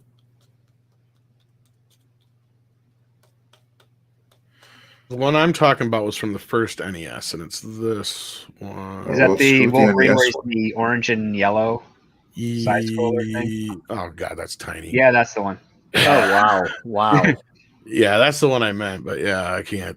Let me see if I can find a better. That's the one where every time you drew your claws, you'd hurt yourself, and you have your berserker thing that goes crazy. And God, all they are is tiny images. Yeah, there's the other one. X-Men teamed up with Spider-Man, Arcade's Revenge, or something like that. God, what the hell? Is all these I think that was for the images? SNES. Yeah, no, I think that might have been the no. Actually, the Arcade's Revenge. That was a shit game. It was on both the Super Nintendo and it was on the Sega Mega Drive. It was LJN, so it was that didn't work. god awful. There was a Wolverine game I remember for the PS2. That was mediocre, but it was nice to play as Wolverine though. Well, wasn't that the Origins game? Or was that PS3 by the time that came out? I think so. Anyway, you know which game I'm talking about, so I ain't gonna fucking around with it no more. All right. Anyway, back to super chats. Because we're going on like over 4.5 hours here. Jesus. Yeah, exactly. Well, time flies. And then the last millennial says that mine is Jupes and Logan too. So Jubilee is his favorite. So yeah, and with that, I think we are caught up. Yes, we are caught up. Awesome. Yeah. So, was there anything else on anybody's mind to discuss other than what we did talk about today? I did notice one thing in that Venom trailer while we're talking about it. It did make a big deal out of it being in theaters only. Yes, that was a big thing. When's the release date? September. Sometime in September. Okay, so they're banking on enough people getting vaccinated and things being back to normal enough. Yeah, they are banking on that. I'm curious though, how much did this one cost them? Well, it wasn't cheap, that's for certain. Yeah, that's what I'm saying. To budget. According to the Googles.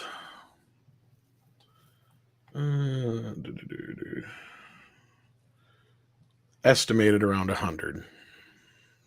Okay. Yeah, so I was thinking that's it's unbelievable that's actually a relatively modest sum in this day and age, but it's still a pretty hefty sum of money.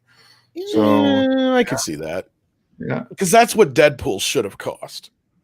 Yeah, because everybody's like, oh, we should be able to do them for more like Deadpool's range, but I got to remind everybody that Deadpool got sued by the special effects people for overworking them and not paying them overtime. That's how they made it for $60 million. So that's where I've said the ceiling on this, or the lowest you can go on one of these kind of movies, is $100 million. That's like it. And that's if you have like one main star, and that's your Tom Hardy. And I'm sure both Tom Hardy and Woody Harrelson are getting back end points, probably more so than they're getting paid up front, because that seems to be the norm now more than anything. But only very rarely do you get like guys and gals who get a big up front. Yeah, and the producers hate budgets of that size because they have to wrangle the financing for that, and it's difficult. Yeah, of course. It's a lot of money. It is indeed, even for a studio like Sony. Yeah. Actually, and especially for a studio like Sony. But yeah, from my guesstimates though, that's about the lowest you can go on one of these movies, is $100 million. Yeah, you probably can't do it for any less.